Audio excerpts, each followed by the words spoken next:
the things that I know. I have enough wisdom to see the logic will be shown. I got one chance to show you what I got.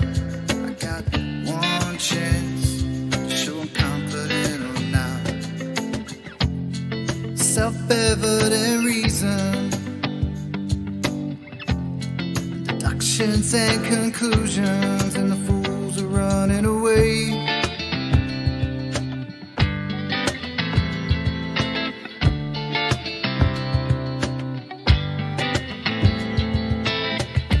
It's not what you say, it's only what you can prove. You better watch your step, you better mind your P's and Q's. You got one chance, show me what you got. You got one chance, show you confident or not.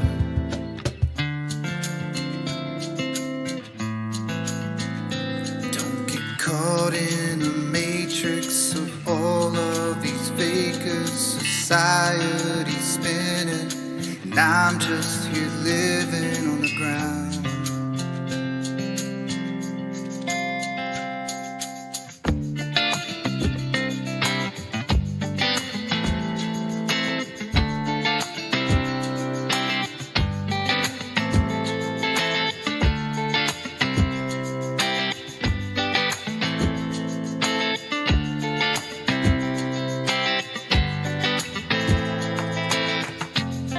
Self-evident reason, deductions and conclusions, logically thinking, and the fools are running away.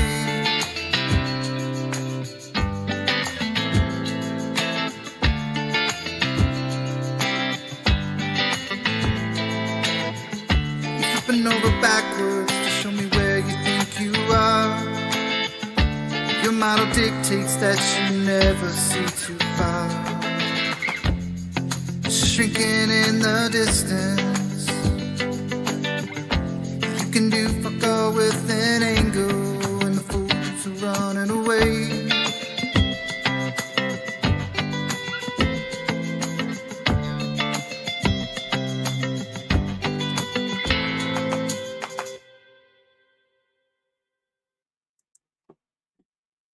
And we are live. Welcome everyone. Thursday, Euclid night. I've titled this one the global horizontal paradox. I know we've been over it a few times, but there is no paradox in reality. Horizontal is perpendicular to vertical, and vertical is perpendicular to horizontal. Works both ways just as easily because it's perpendicular. No problem with normal people. Only when you bring a model into it does it induce a paradox. That's why it's hard for people with the model to look at it, because the paradox occurs. And it's very simple. It's about a straight line from point A to point B. That's it. That's all it's about, and the position of that, what you call a horizontal. Very simple straight line. But it's really strange that that straight line can induce a paradox. It causes a paradox. Just the fact that it's a straight line, two points from A to B. We'll go over a few videos that I wanted to go over last night, but didn't get a chance to.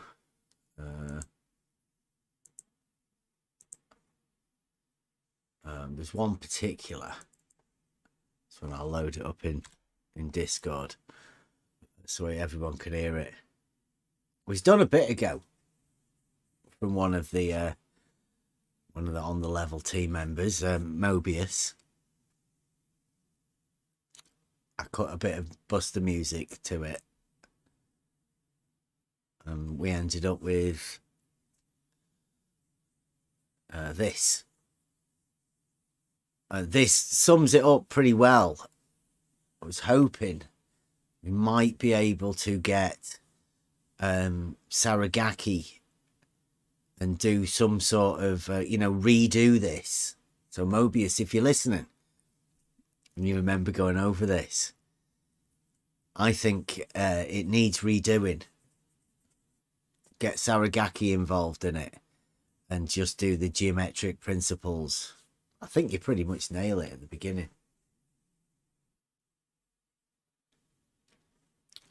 I'll wait for a little bit. We'll just chat about the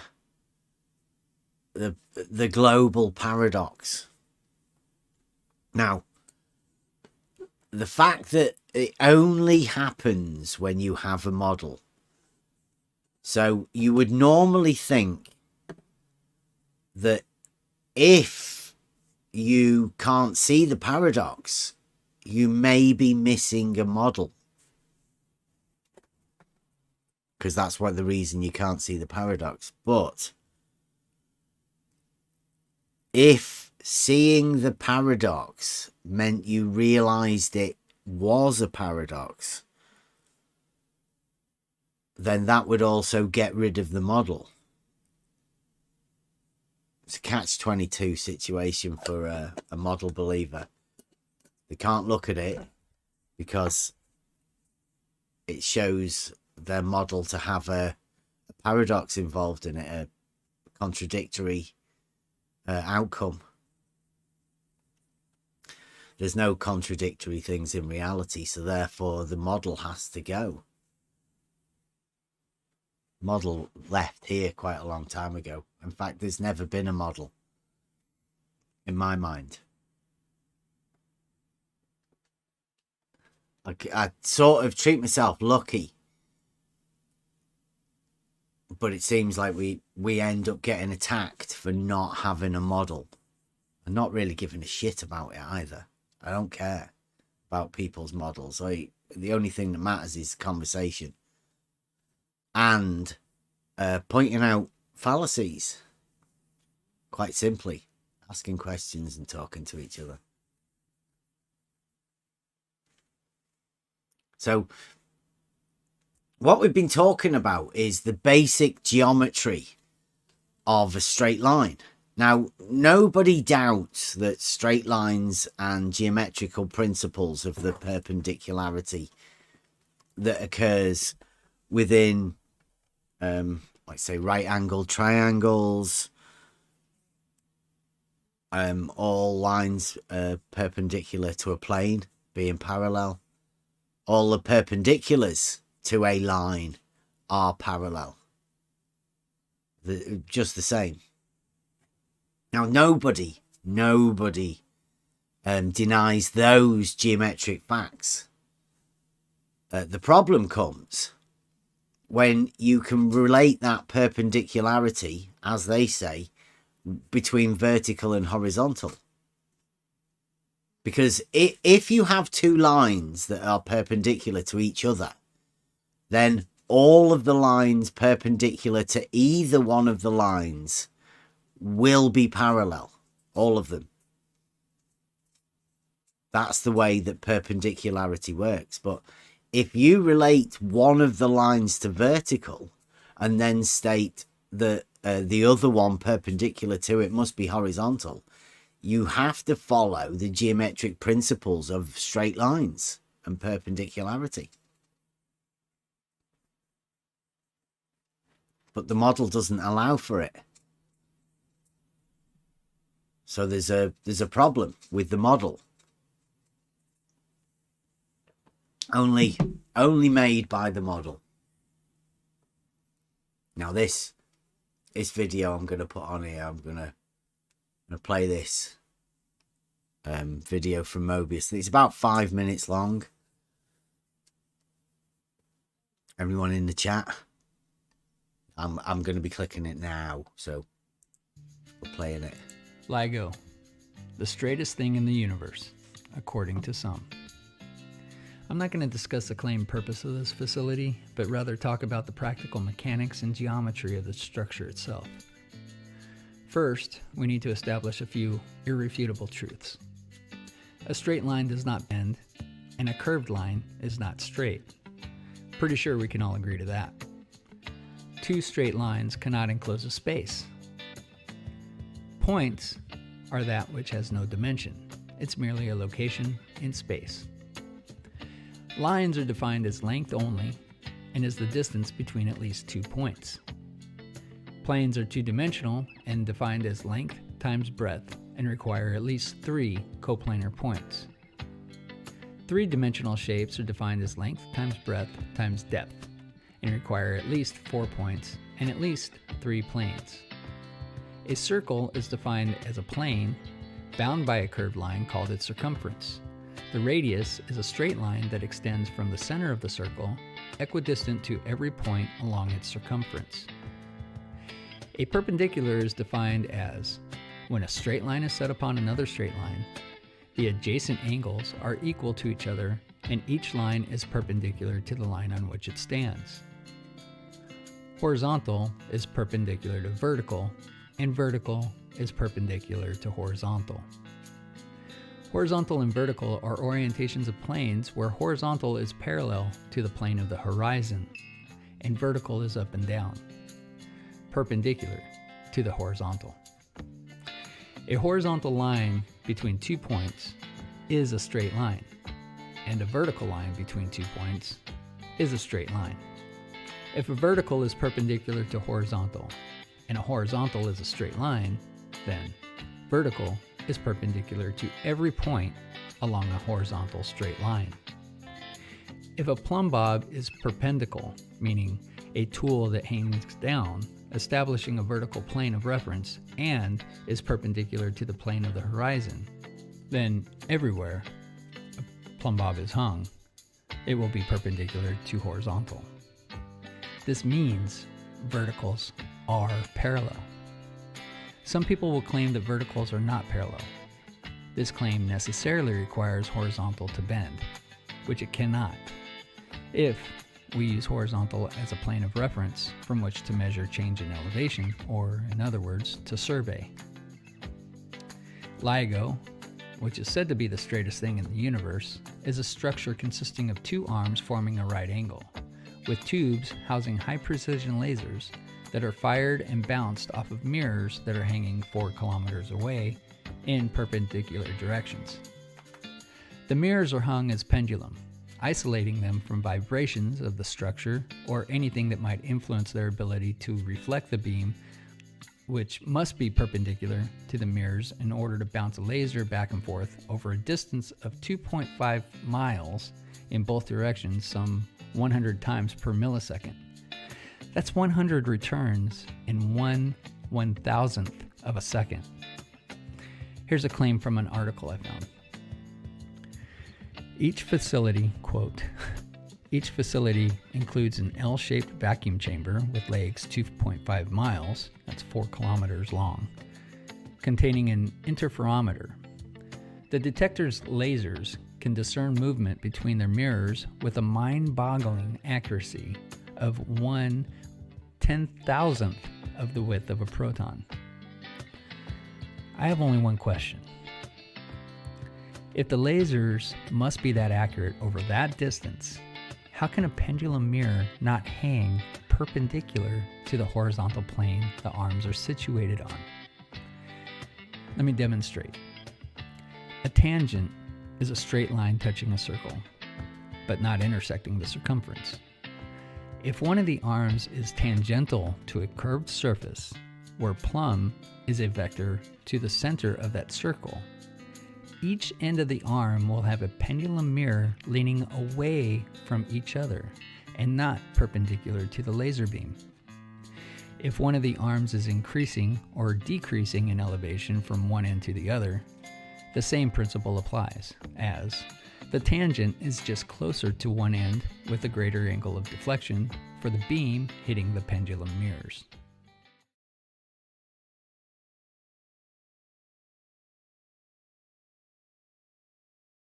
There you go. That was good.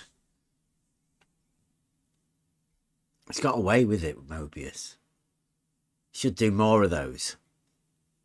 But I think we definitely need to do a perpendicularity horizontal proof. Just like that. That was gorgeous. Yeah. I Shout did out that ages Mobius, ago, yeah. yeah.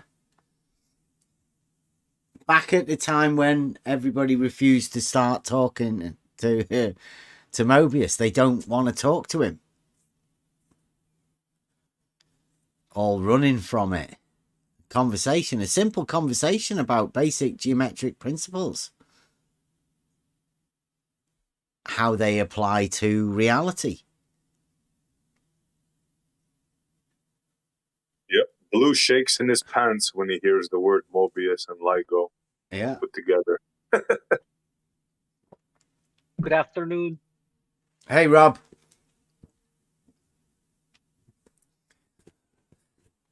So, all we're doing tonight is we are looking for, well, just trying to make it plainly obvious to everyone that there are only certain people that do have this problem with horizontals. I mean, I don't. I go with Mobius, what Mobius just said there. All of them geometric proofs all apply to, if you say vertical, then horizontal's established because it's perpendicular to it. It's a line, it's perpendicular. Horizontal lines definitely exist. Mathematics say that there is a zero slope.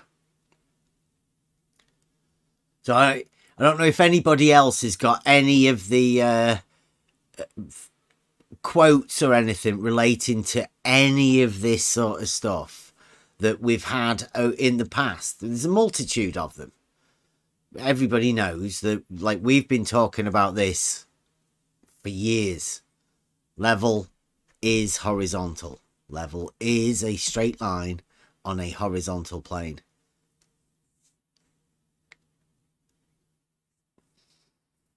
Horizontals do exist as lines and planes.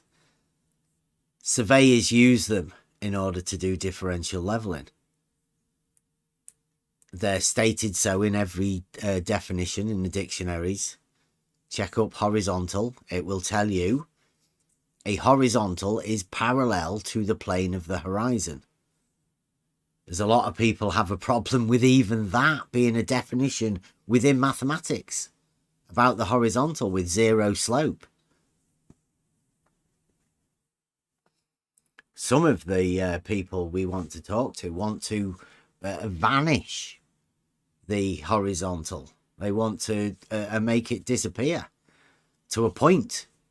And a point is that of which has no parts. It's a nothing. That's where they want to put horizontal. Somewhere along the vertical, they want to put horizontal as a point contained within the plumb bob string somewhere. Somewhere in the middle of that string, that's where the new horizontal wants to be, needs to be for the model. Model dictates.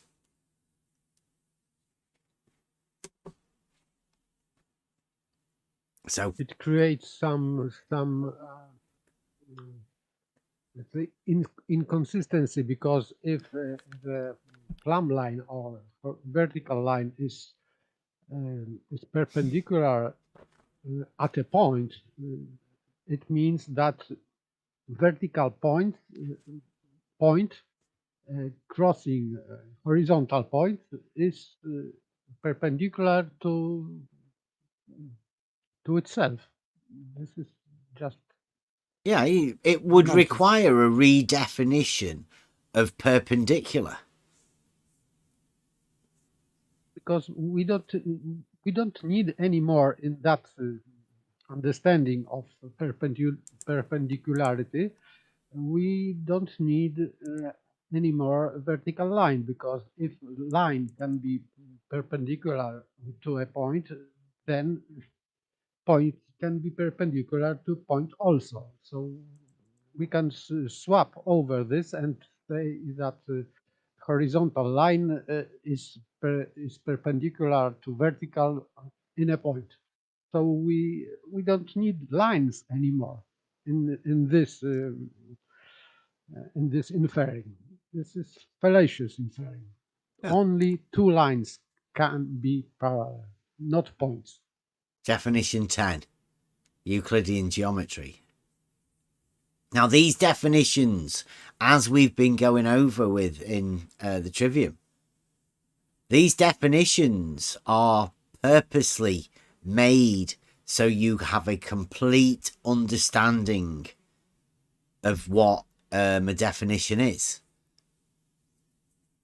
Because what they do is they state that a definition goes back one step, and then you use that thing that you're talking about and build upon it to state why there is a difference.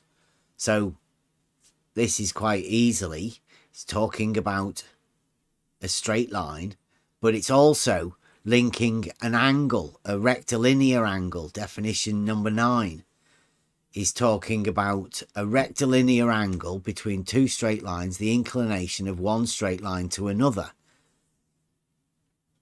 So this is building upon that, and it says when a straight line standing on another straight line makes the adjacent angles equal to one another, each of the angles is called a right angle, and the straight line which stands on the other is called perpendicular to it. It's quite obvious, two straight lines and a right angle. But that's the definition of a perpendicular. Everybody knows it. It's not mentioning a point. It's mentioning two straight lines.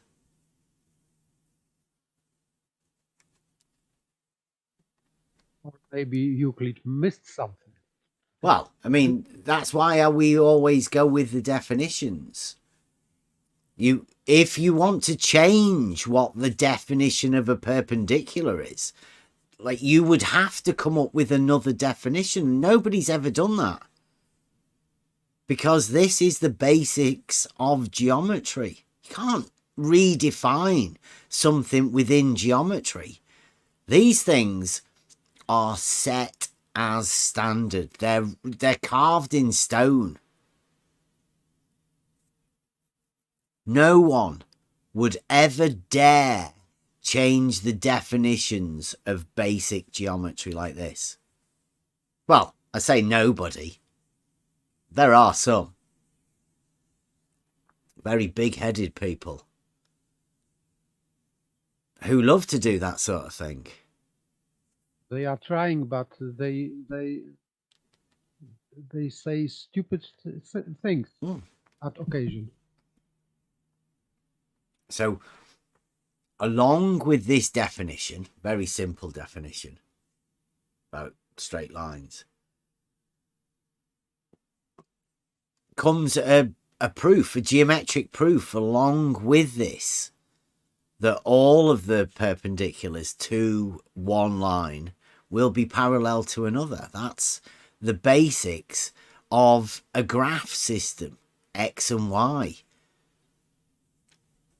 The X and Y in the graph system within mathematics would be called up and down, left and right across the page. And they are known as vertical and horizontal because they are perpendicular to each other. That's why people use vertical and horizontal interchangeably to mean perpendicular. The z-axis, Bev, yeah? The vertical. Yeah, I'm just saying on the graph system, the X and Y that everybody knows from school. So, you know, those are perpendicular, expressed in the lines. Yeah, sorry, yeah, you're right. Okay, yeah. Yeah, just keeping it simple. But, I mean, all you would do is you go with all of the planes being parallel. So the lines are parallel, and you just make the extension to solid geometry that all of the planes become parallel. That's the basics of X, Y, Z, 3. Yeah, working out the area or 3D geometry, triangulation, Pythagorean theorem, all used in reality accurately by people and the tools with these perpendicularities of vertical and horizontal being perpendicular, and you measuring vertical distances from a horizontal plane as done by surveyors. Yeah, they bring it to the point and then call it a tangent. Yeah. When there's no circles in sight. Right? Just it's an imaginary... Yeah, they've just got imaginary curves everywhere. Even when there is none. They develop a tangent in the air. Like, I Fight the Flat Earth, I got him saying that your eye level is the tangent. Yeah, I remember. Yeah. So that means you're putting a big circle or a curve right where your eyes are. It's ridiculous. But, I mean, that's the model induced. Vision. Yeah. That's an air tangent. You guys never heard of an air tangent? To have a tangent, it's got to be not touching the circle. A floating tangent, yeah. I even beat you to that, Bev. That's rare. Very rare. I do like that, because that's one of the best clips, isn't it? It's like, what do you call a straight line that isn't touching a curve? It's just a straight line. Anybody that's been calling out tangents and putting that in people's minds and reinforcing it, it's ridiculous. It's just a tangent. It's just a straight line of even altitude. Went over, the people that are making videos, and without really the understanding. And claiming that others don't know about geometry when they clearly don't know, the link between geometry and reality. Yeah. They've got an induced link, haven't they, that imaginometry, that's what imaginometry was founded on. We sussed it out ages ago. That everything's just in your mind. And if you can make a geometry of that stuff that's in your mind, then it's imaginometry. You've imagined the whole thing. Yeah, axioms made up on the spot.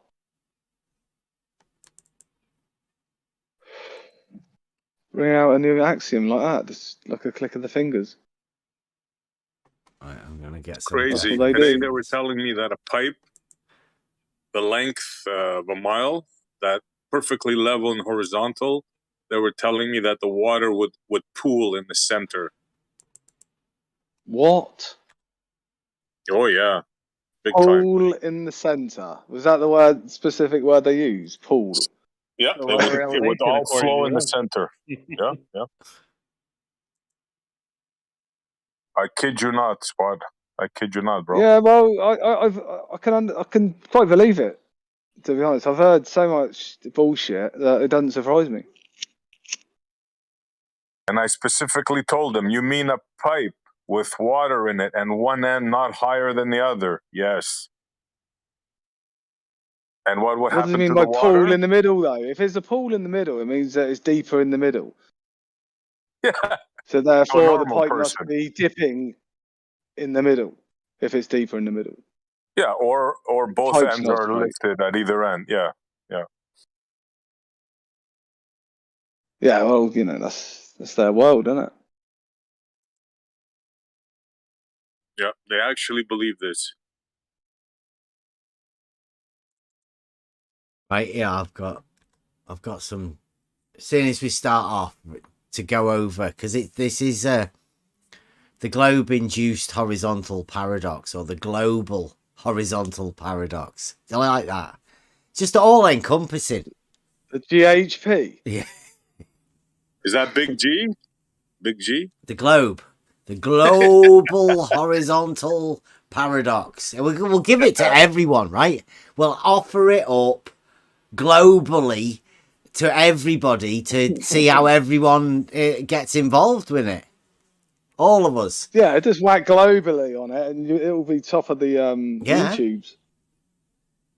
Global horizontal paradox. Let's get it out there, people. Let's get it out there. So what we're doing is, step one is, people will go, well, what do you mean horizontal? You go, well, look it up in the dictionary.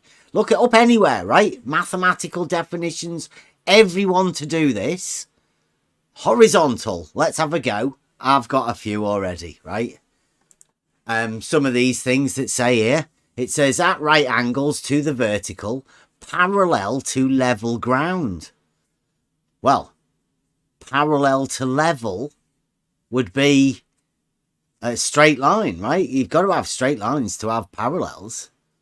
So if it's parallel to level, it's a straight line. And that also means, within this definition, that level is straight line also. It's parallel to it. Horizontal and level are parallel to each other. There's a surprise for the first one. And then the next one says flat or level, a horizontal position. Being in a prone or supine position, recumbent. Yeah. Near, on, or parallel to the horizon. So we've got here, we've just linked three things together through an easy definition. Horizontal, parallel, horizon.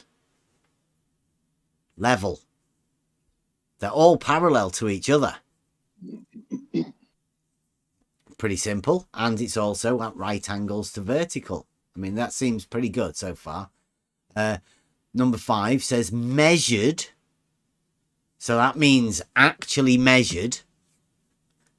Like with surveying tools, measuring rods. Calculated or measured?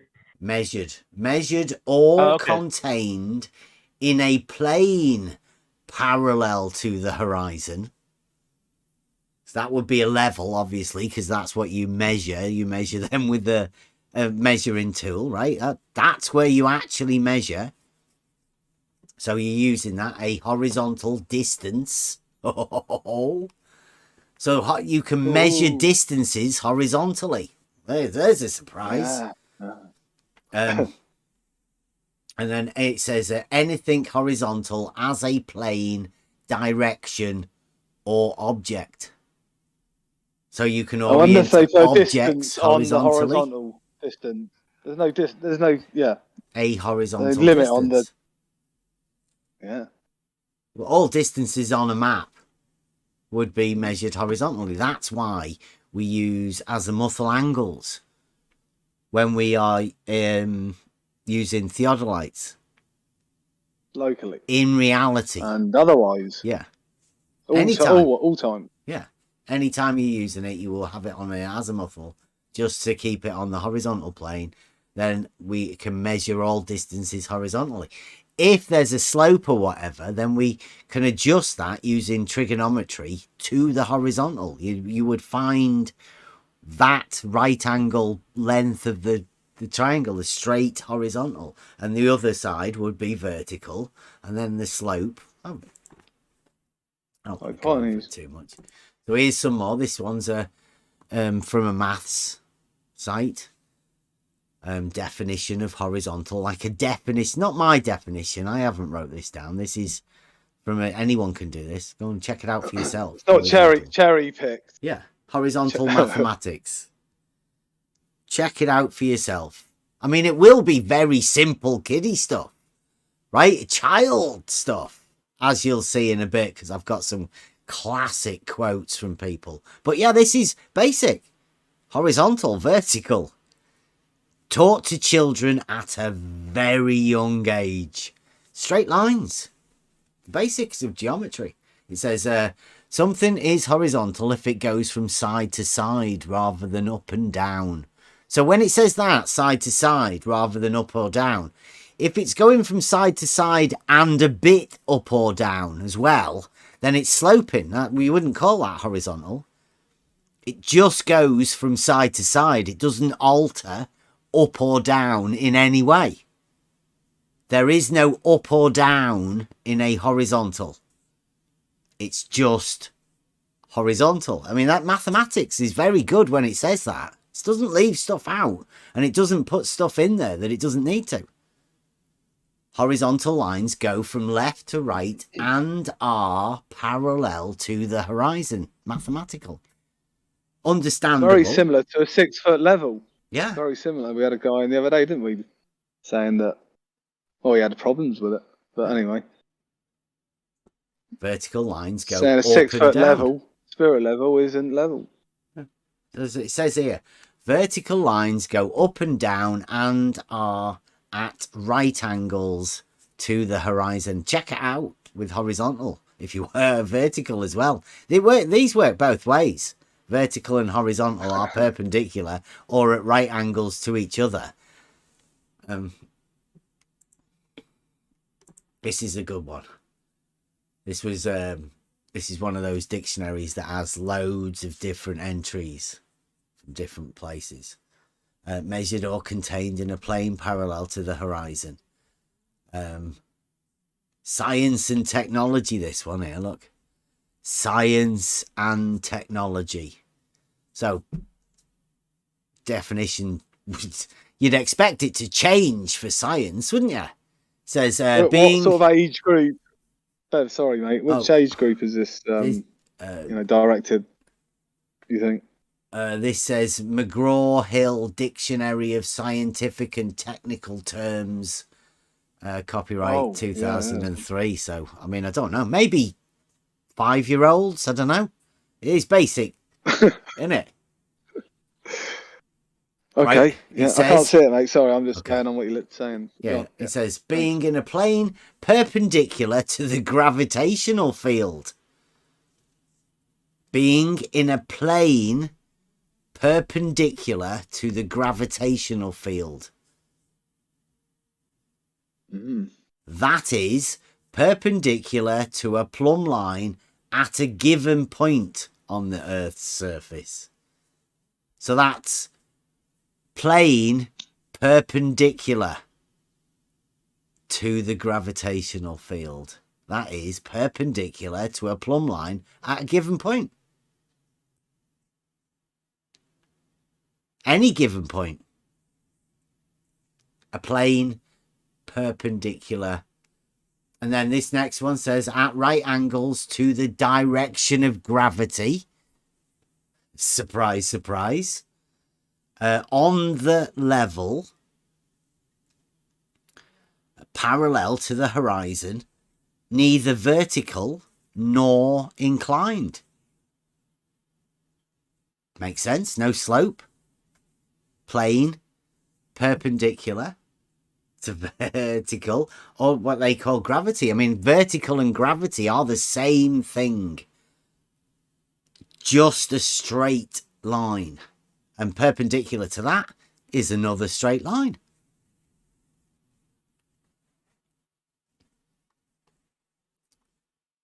But you can suggest yourself that it could have another meaning. How? If the lever is curved. I don't know. Perpendicular. It's two straight lines.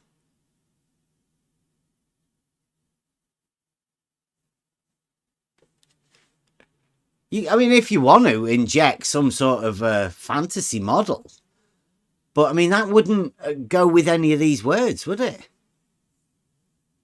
You can't. That's why they have to rearrange the meaning of the words or to add something. Euclid night, though. Mm-hmm. It's not a Imaginometry night. Yes, I know, but... Well, if there's anybody that wants to imagine anything like that, they can come in and talk to us about it. It just doesn't make sense for us to be imagining stuff for them. Doesn't make any sense at all. So we're just going over these definitions. If anybody's got any other definition that involves some sort of a curve or something that you want to induce, then bring it on. But I mean, these definitions are talking about perpendicular. That's what We're just laying down the terms that we're talking about at the beginning. And then I've got this one here as well. This is a map. I think I got this maybe from NASA or something. I don't know. This is the ground-based instrumentation and the thermosphere, the mesosphere and the stratosphere and the troposphere. Can you see anything about it? Maybe a little bit contradictory. They're just straight lines. Horizontal planes. So far, so good. Yeah. Like, I don't know, maybe like fluids come to a rest at an even altitude. That looks like an even altitude, doesn't it? Yes, yes. Go. And then we've got here, Mike's put that on. Thanks, Mike. Surveying and highway construction practice use horizontal distances rather than slope distances. There's a surprise. This is necessary because the horizontal distance between 2 points does not change even if the ground is disturbed. If the surveyor uses slope distances, then the distance between the objects and places would change every time the grade changed. There's a surprise. So that's why in surveying we use horizontals and verticals. A vertical distance is an elevation change, and the horizontal is the shortest distance between 2 points. It's pretty obvious that the shortest distance between 2 points is a horizontal, because if you move it up or down from the horizontal, you make a slope. Either incline downwards or an incline upwards. That's longer. We call that the hypotenuse. It's a longer distance than the horizontal distance. It's a very simple process of working out how surveying has to work in reality. So horizontal distances work. They even put it here.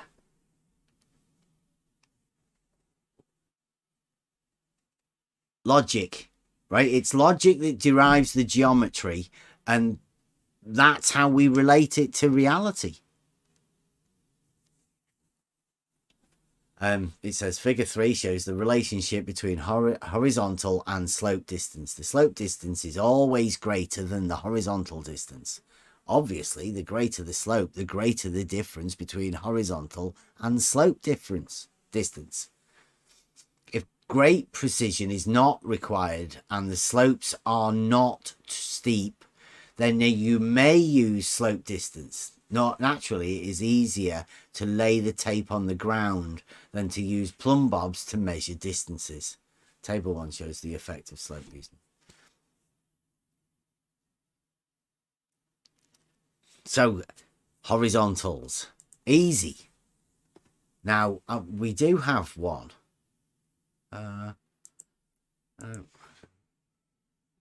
There's the one that they don't like, because this is a definition from Merriam-Webster which they really, really like, and they don't want to mention this, even though it's got a 3 in it. It's one of their favourite numbers. So it says definition of level entry 1 of 3. So this is the first where you're talking about levels. And this is for level as well. It says a device for establishing a horizontal line or plane by means of a bubble in a liquid that shows adjustment to the horizontal by movement to the center of a slightly bowed glass tube. Spot On's favorite tool, the spirit level. And it's one of the best tools for you to imagine how it works. Everybody has seen a spirit level. They know how it works. The bubble is either in the middle or it's to one side or the other. If it's not in the middle, that means that the level is on a slope. And the position of the bubble tells you which way the slope is going. Very easy to see. And then number 2 for this one, it says a measurement of the difference of altitude of 2 points by means of a level.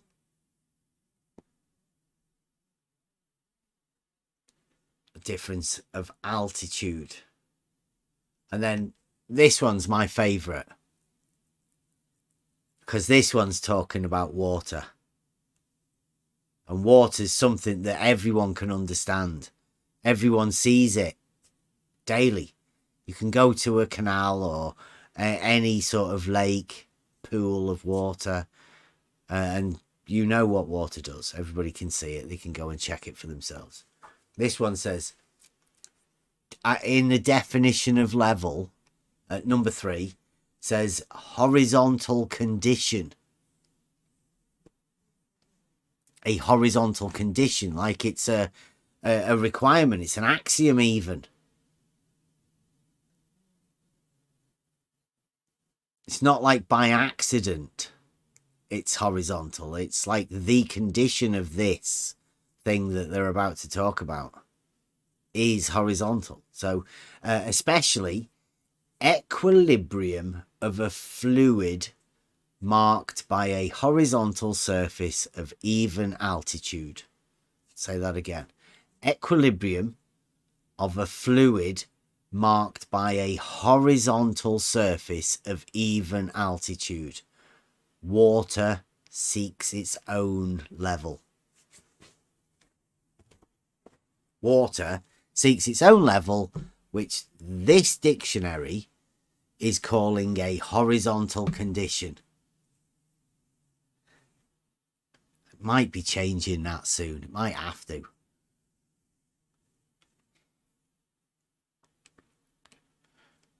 So that's that. And then it says an approximately horizontal line or surface taken as an index of altitude. Vertical datum. Call it elevation. And so that's what they call level. Horizontal condition. The link between horizontal and but I mean, this is only a dictionary, and I'm sure that children of school age can have access to this dictionary. So I don't know how childish it is and how they may to go through. And we can go over the other definition if you want. Has anyone got the other one? I thought Wally might have done it. Wally's showing us how to measure angles. He's putting the straight line there. Can you see that? Thanks for Wally for helping out with horizontal. Horizon. He's putting a straight line across the page and then he's measuring an angle sideways. It's impressive. Yeah, I think so, Eric. Eric's saying he thinks that that definition will get an edit. I'd say so too. Depends how easily you can think it's different, though. A lot of people do tend to do that.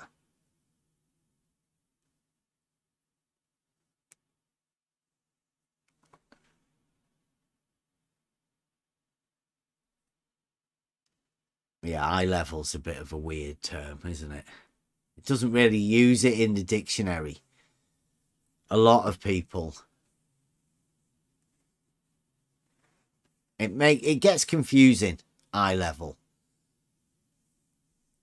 Mainly talking about the level of the crosshair or the height of your eye. Ever have how could you ever have eye level unless your eyes were in a fixed position at a constant elevation? With your eyes, you can look down, you can look up.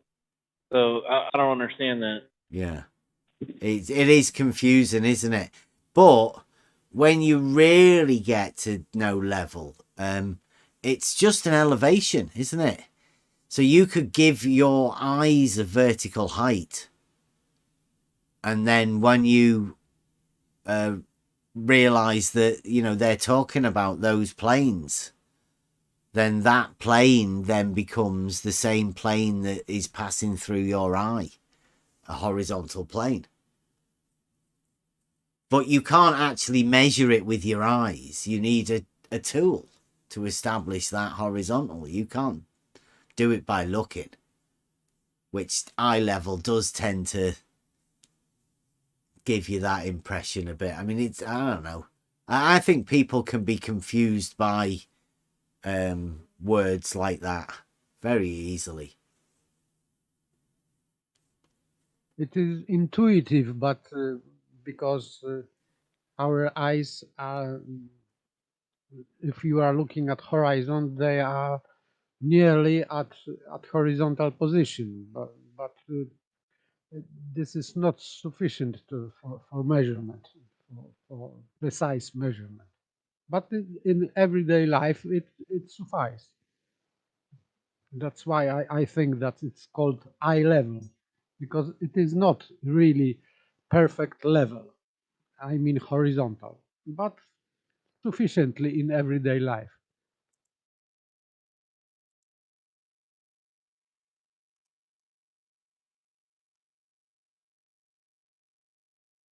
So we've got a few, obviously.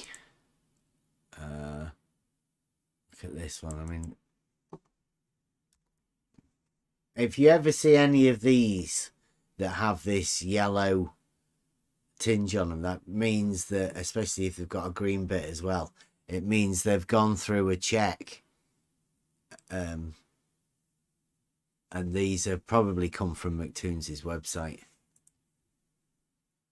I don't know whether you can see. You see this? I can see that vertical axes are not parallel to each other. Right, and can you see the red line? It's very blurred. I'll tell you what it says, but can you see that red line that goes from one to the other? Yes, it says true horizontal distance. Yes. Yeah, that's what it says on it. Now, does it look straight? Nope. So why would they draw a not straight line and then write on it true horizontal distance? True horizontal distance, in my understanding, would be sagitta between these two tools. Well, it would be a straight line. A true horizontal distance would be a straight line. But this obviously has not a straight line.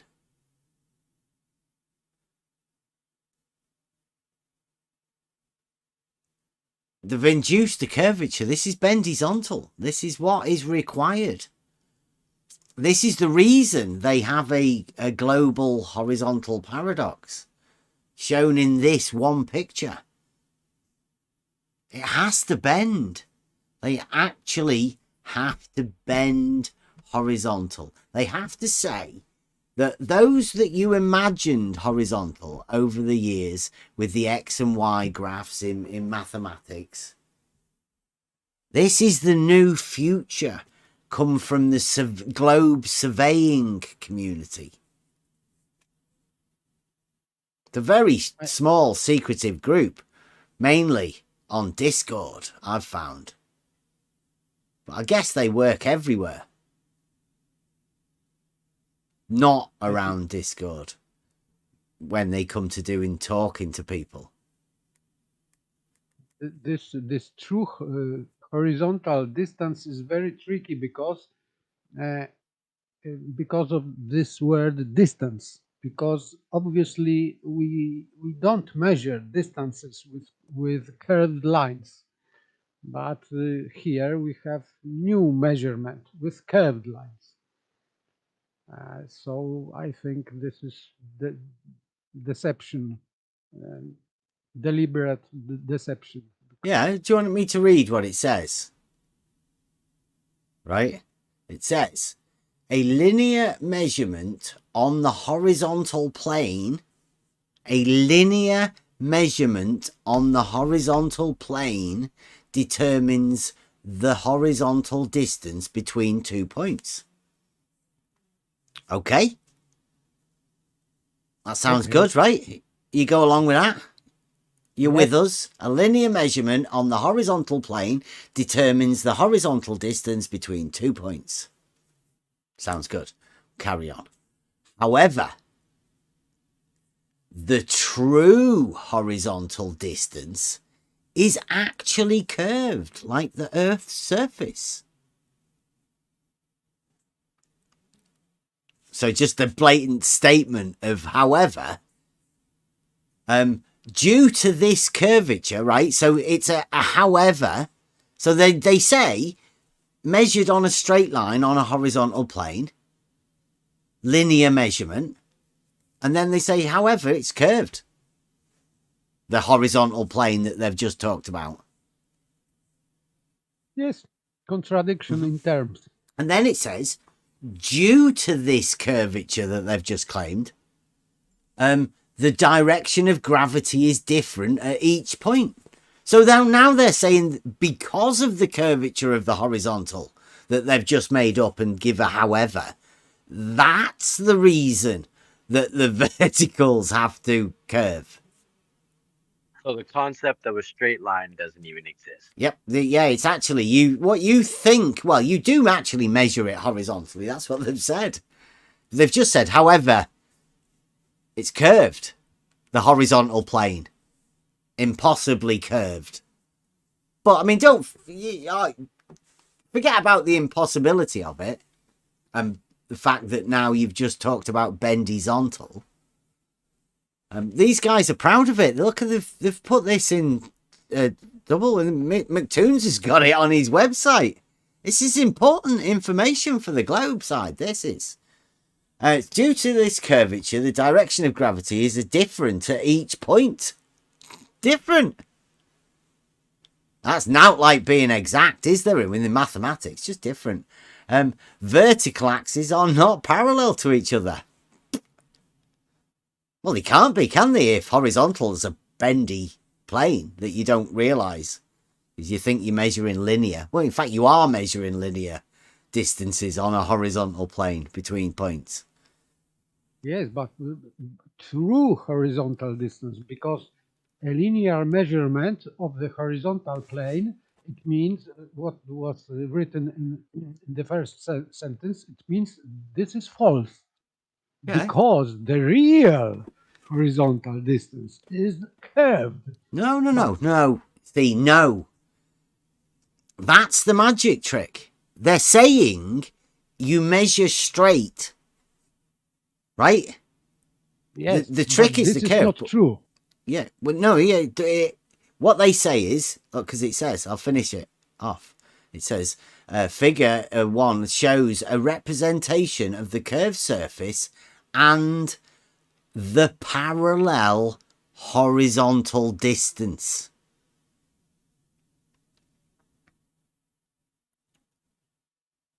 Parallel. Horizontal angles are measured on the horizontal plane and establish the azimuth of each survey instrument. An azimuth is a horizontal angle measured clockwise from a defined horizontal distance, and angle measurements are then used to calculate the position of a point on the horizontal plane.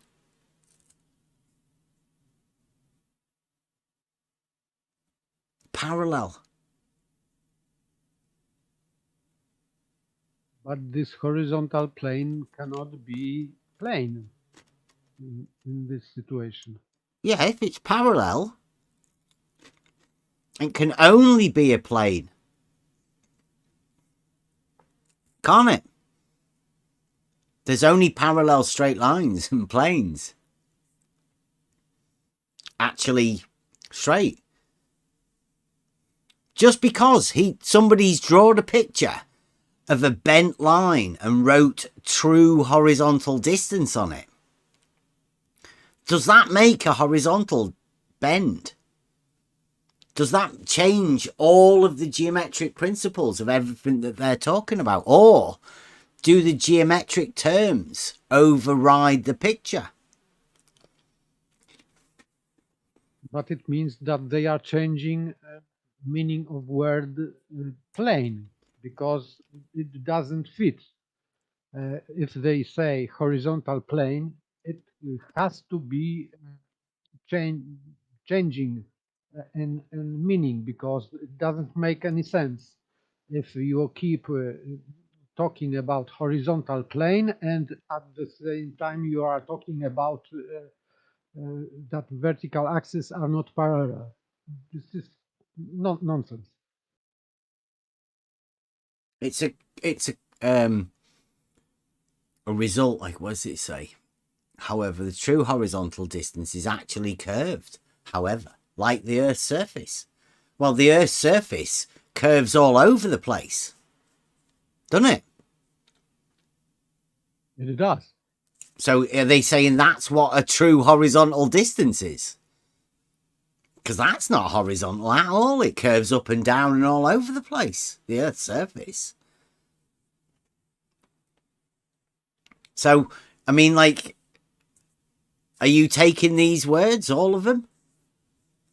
Due to this curvature. Which curvature? Curvature that they've just said. It's actually curved like the Earth's surface. I don't know. I mean, maybe it's a globe surveyor term. Maybe we can get one of them over to explain what the difference between horizontal and true horizontal is. And the shortest distance between 2 points. And whether the true horizontal distance is a straight line, the shortest distance between 2 points, or not.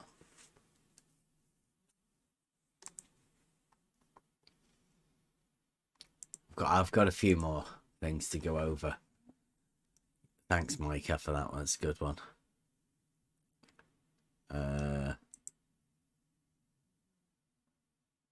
Anyway, it is not nonsensical. Complete nonsense. Here's one. Here's another one. This one's got maths definition.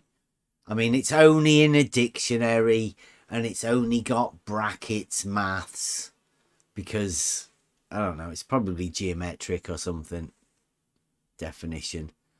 Parallel to the plane of the horizon, level, flat, and compared to vertical. Horizontal, obviously. Of or relating to the horizon, because the horizon's horizontal. You wouldn't link it otherwise. Mathematics. Measured, again, measured or contained in a plane parallel to that of the horizon.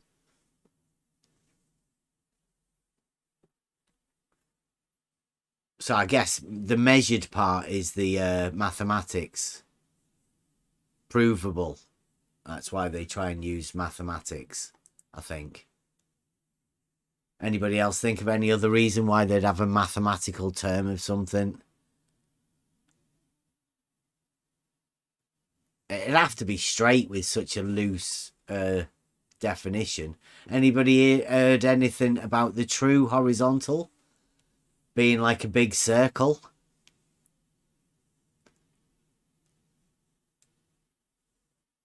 I don't know. So what you have to take on as a concept is that all of these things that we're talking about here don't exist on the globe model. They can't exist on the globe model. That's why they bend in horizontals for us. They have to bend the horizontal. They have to. So if something doesn't work on the globe, what do they call it? A paradox? acceptable paradoxes. This is what we're making tonight, is an acceptable paradox for the globers. They're gonna have to accept this proudly. They don't have objections against paradox, paralogism, etc.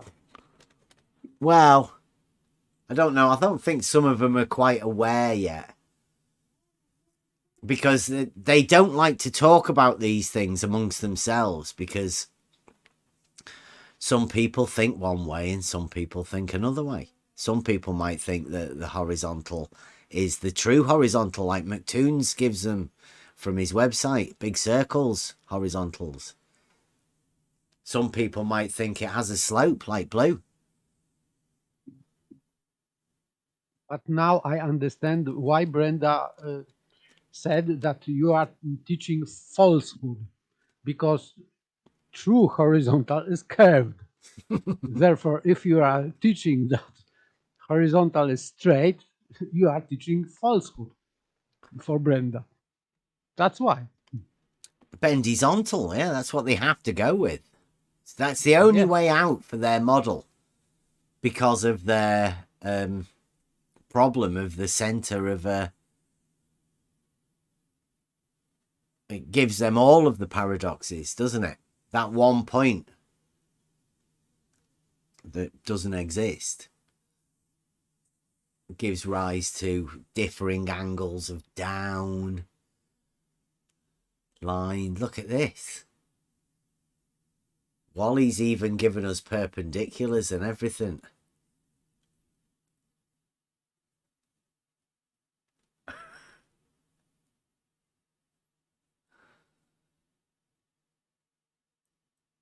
At 27 degrees. He's measuring angles for straight lines. Isn't he good, Wally? When he just when you need somebody to point out that you need a straight line for measuring angles. Wally's your man. Horizontal and vertical. And you can put another one on the left-hand side or the right-hand side and they'd all be perpendicular. Thanks, Wally. It's a good job having Glober help in the text chat. I bet he could label that horizontal as well. Can anybody get Wally to put... Wally, if you're listening, you label those lines on there, vertical and horizontal, for us. Seeing as that's what we're doing. Thanks a lot. I've got a few more clips, but I've not really got them ready, so... Anybody wants to have a chat about wanted to say something how real they quick think is, the paradox is going to be handled? they I've can't got some have clips horizontal here. on their globe model, right? This is George. He's talking to me. He says, yes, they are the same for any given observer on the Earth. Yes. Level equals horizontal at any given point. Yeah, any given point. I would say the same. How long Level is is horizontal anywhere. Yes, but he And means George agrees with us. curved. Loads of curved people horizontal. agree with this sort of thing. He's using Rumpus's Got vertical. definition. And then you've got horizontal.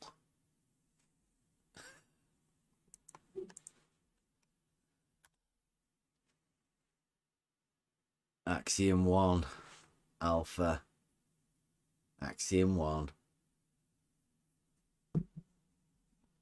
Axiom 1 of imaginometry he'll be talking about. The globe. Let me get some more clips for you.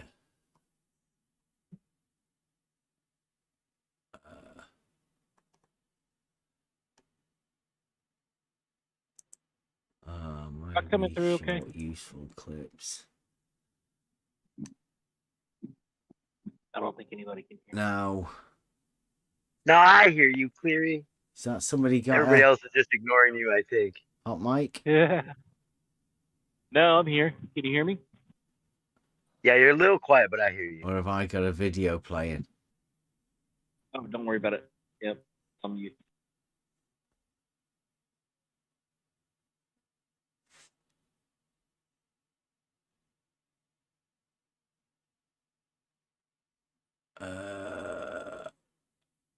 I've got a few clips of the surveyors as well.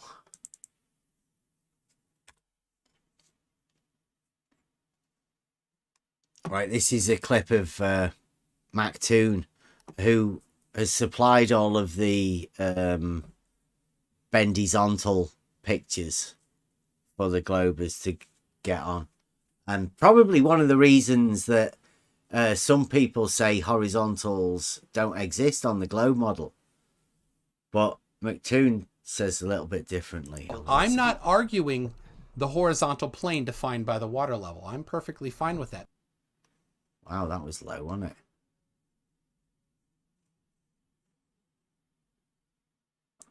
it?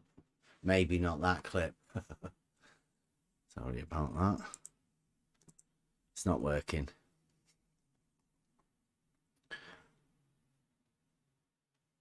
Oh, I've got this clip here.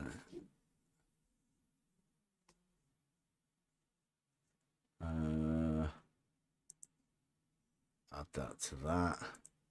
Right. So last night we went over a few bits, and at the beginning we went over Mobius, talking about the perpendicularity of things and how they work, and LIGO. There's a video that I wanted to go over last night.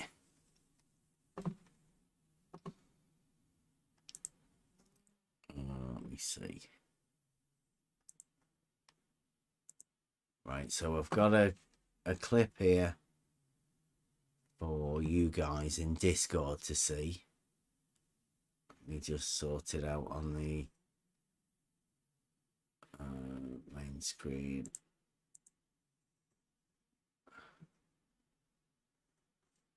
And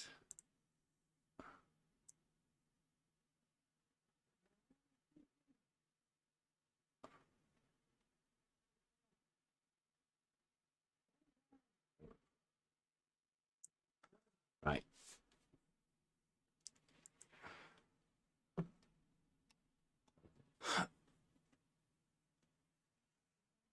Here we go. Now, this is a video we went over last night. We went over Jesse Kozlowski talking about Lake Pontchartrain. This is a clip of a video of Blue Marble Science. Made a video. The Lake Pontchartrain Causeway Proof of Earth Curve. And this is back in the day where he copyrighted Blue Marble Science. Put a copyright on it. Back in the day. So we're going to go over this. It's about a 20-minute video. We're not going to go over all of it, but I mean, this is Blue's proof of Earth curve.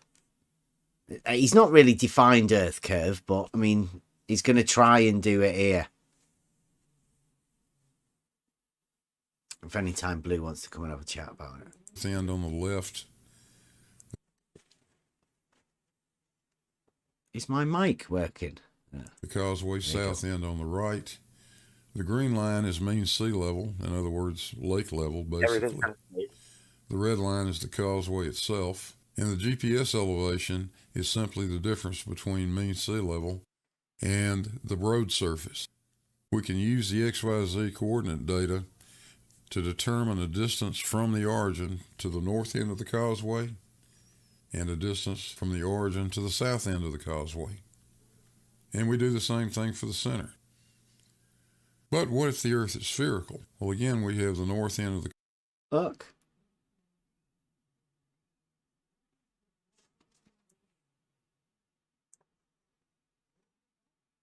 Distance from origin? Can you see this? Yep. This is Blue's flat Earth. Is this pre-unclamping or post? I haven't got a clue. It's got mean sea level there. But the origin, he's got lines going there. But this is the origin, mean sea level. It's a point. Yep. Single point. I haven't got a clue what he's going on about here. I mean, it's obvious that the elevation, if he's got an elevation, it's not flat. The elevation proves it's not flat. It's established at mean sea level. It's established as a mean because it goes up and down. This is an average point. I've struggled to understand why Blue still thinks this is flat. It's like he's obsessed. It's like he wants flat to not be flat at the same time as being flat. Then he can point at people and say, this is ridiculous. And you say, yeah, it is ridiculous. You think something that isn't flat is called flat. It's like he's ridiculing himself. And a distance from the origin to the south end of the causeway. Distance from the origin. The origin's the mean sea level. But what if the Earth is spherical? Well, again, we have the north end of the causeway and the... What if the Earth is spherical? He's asking the question. So this is not reality, but now we are entering fantasy world. Yeah, he said, what if the Earth is spherical? Well, if the Earth is spherical, you've got a whizzing great big hump there of water, and water doesn't do that, provably. Water doesn't hump. It can't sustain itself laterally to this hump here. It's just not possible. South end of it. This time we're showing the geoid. The causeway is still being represented by that red line, and our GPS elevation is simply the height above the geoid. It's still essentially elevation above mean sea level. So now the green line is the chord line. Right, so he does acknowledge that that's a chord line. Right, that's a straight. So he does know what straight is. I hope he doesn't think that the curved line is a horizontal. The true horizontal. And I'm not too sure what that chord line would be if this is the horizontal that's actually the true horizontal that's curved. What would you call this line? True horizontal line for him is now called geoid. Yeah, but what do you call this?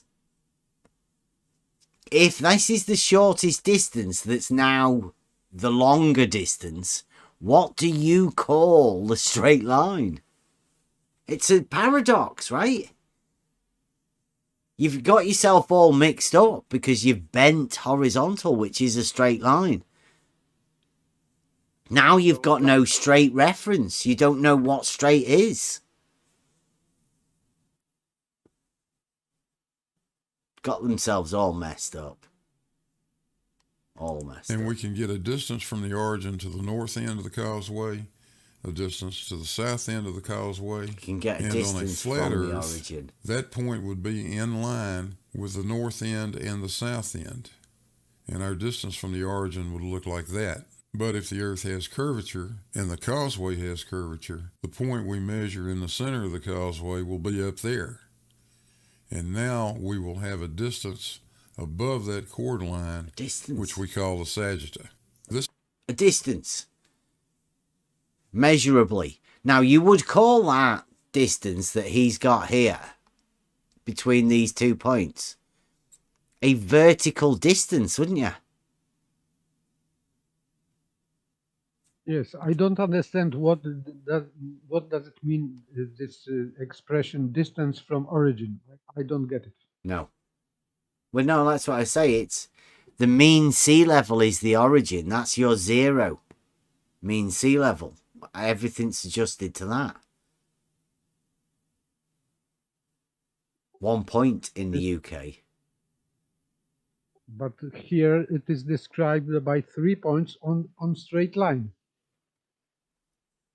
Well, but 4 points, because 1 point is this yellow is above. yeah, you've got a difference, right? This one's the same. This one's the same. This is where the difference is. Right in the middle. The difference from the straight line is a measured distance. This is what blue is measuring. This is his measured distance. Good, I'm glad, right? Because this would make a triangle, an isosceles triangle within surveying.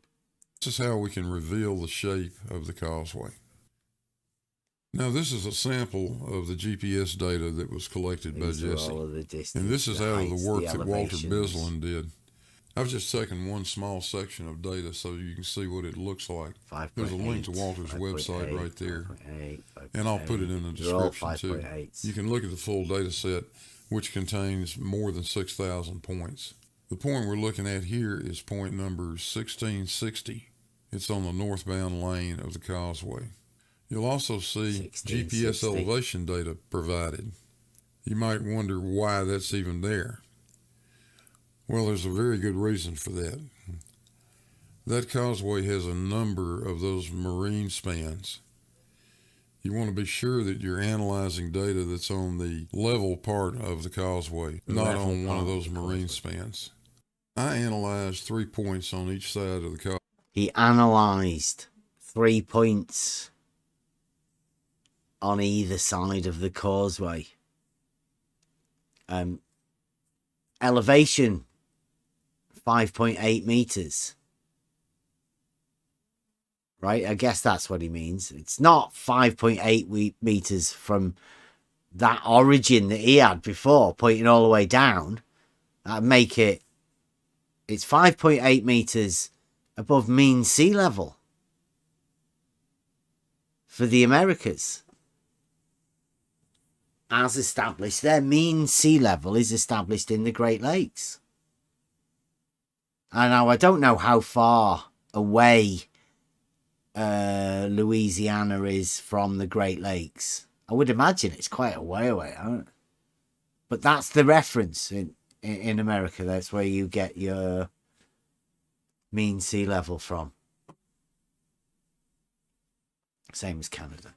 Causeway, one at the north end, 5.8 one near the south end, and one somewhere near the middle.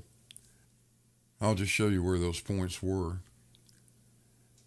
That's the south end. You see those 2 points. There's the midpoints. So you put pins in. And there is the north end. So let's have a look at this. If the Earth is a flat plane, the 3 vectors V1, V2, and V3 should form a straight line. A flat plane, he says. Anyone see where the flat plane is? Maybe the plane of the circle he's talking about.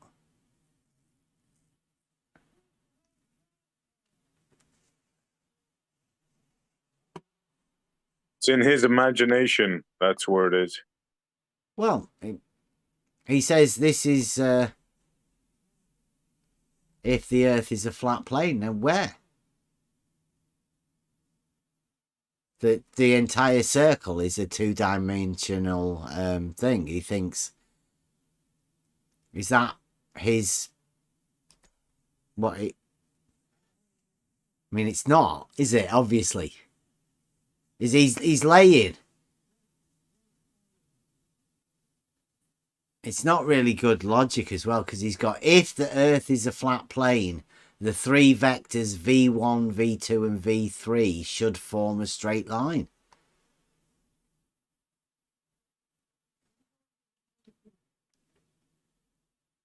On this slice of A circle. a circle, of a ball.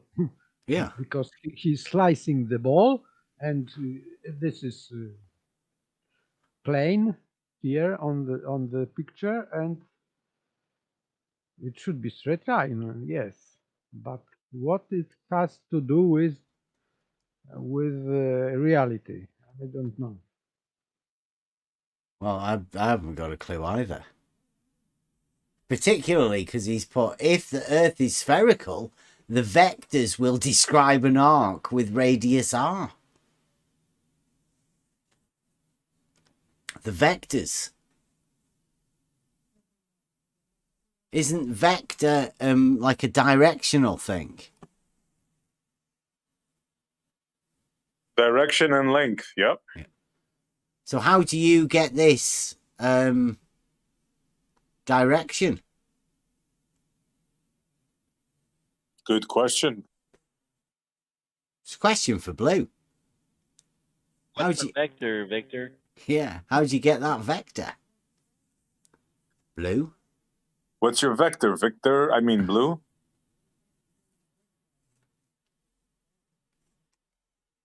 Nice. But I don't know, this is... Yeah.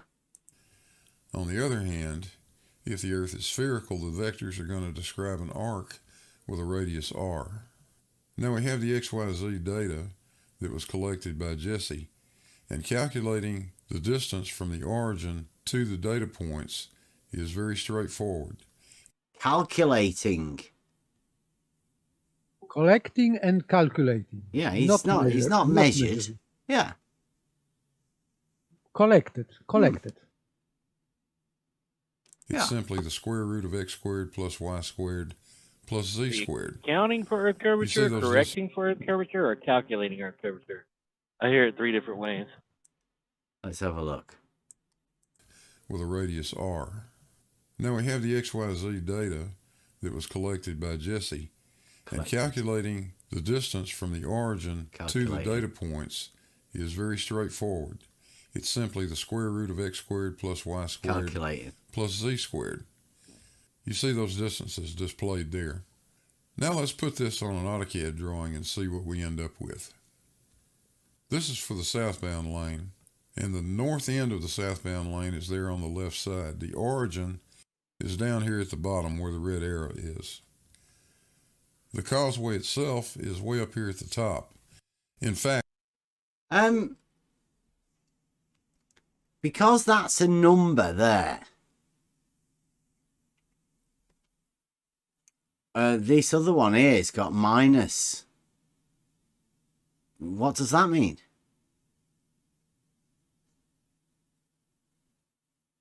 Do these relate at all to anything? It is collected and calculated, not measured. So you can do everything you want. Yeah, because he's squaring them, and he's got minus. He's got a minus number, and he's going to square it, and then he's going to square that. It's all good maths. at this scale, you can't even see it. Notice the dotted green line. That is the AutoCAD vector that I've drawn, and that is telling you that that's the vector I've selected to measure the length. Notice that the length is 6,372,796.257 meters. That matches our calculated distance. We do the same thing at the center. It matches a calculated distance. Not measured. So again, a calculation matches a calculation. That's good. Like in calculus. Yeah. Calculating angles on curved line. Yeah, And the same thing at the not south curved. end. They're all straight triangles. Now let's zoom in at the top. That's what he's doing. And see what that really looks like. The green line is the chord line. Who's that handsome fellow? That would be the straight line between the north end and the south end of the causeway. Right, so the chord, Blue has just admitted, is definitely a straight line chord. Straight line in the traditional sense of a straight line. Old school straight. The causeway is that white line. That's an arc. The green dot. An arc is not a straight line. Just to point out, in case they want to co-opt the arcs being straight lines in the future. I mean, who knows? Was the GPS XYZ position measured at about the center point of the causeway. And the sagitta is 28.1177 meters. 28 meters, that is, above the chord at the center point. And chord, it would be mean sea level or what? I don't know. We don't know what the chord is. It's just a straight line, right? I would consider the chord as being the shortest distance between those 2 points. The straight line. But, I mean, it's just a straight line. It only becomes a chord once you inject a model into it. Just a straight line. From one point to another. You have to mind generate a 28.5 meter hump in the middle to get this model here that we're talking about. Otherwise, it's just a straight line. I asked AutoCAD to tell me what the radius of that arc is, and it says 6,342,337 meters. He asked AutoCAD. He's going mad. He didn't do it himself. I don't speak to my computer yet. Yeah.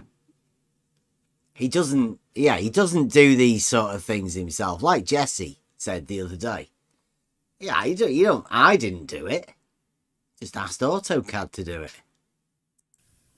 Well, the actual value should be 6,372,000. He's got AutoCAD told him something, and now he's with the actual value, which is said quite well. 817 meters, so that's about 0.5% less. But let me tell you what that actually means. If that GPS position is inaccurate by 1/10 of 1 meter, we would end up right on top of the accepted value for the radius. Let's have... You say that then. We would end up right on top of the... So that's about 0.5% less. But let me tell you what that actually means. If that GPS position is inaccurate by 1/10 of 1 meter, we would end up right on top of the accepted value for the radius. Decimeter is what Blue said. Jesse said. The accuracy of the GPS system for each point was a decimeter. That's the sort of accuracy that Jesse was dealing with. 10 centimeters per point.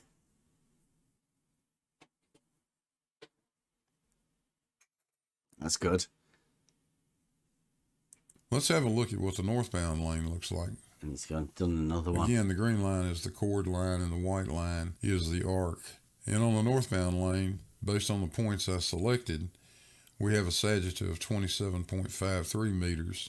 Now that's not unexpected because the distance I used between the points on the northbound lane were closer together than the southbound lane. He's got less, and it was expected that it would be less. See that there? 27.5 meters. How much was it before? 28.1 meters. About 0.6 of a meter difference in the sagittars on either side of the bridge. 0.6 of a meter. Maybe it was low tide. Well, he said it was because the positioning of the points. Well, that makes complete sense, doesn't it? That you would have a 0.6 of a meter difference between the two things on either side of the bridge because of the position that you measured your lines in. Well done, Blue.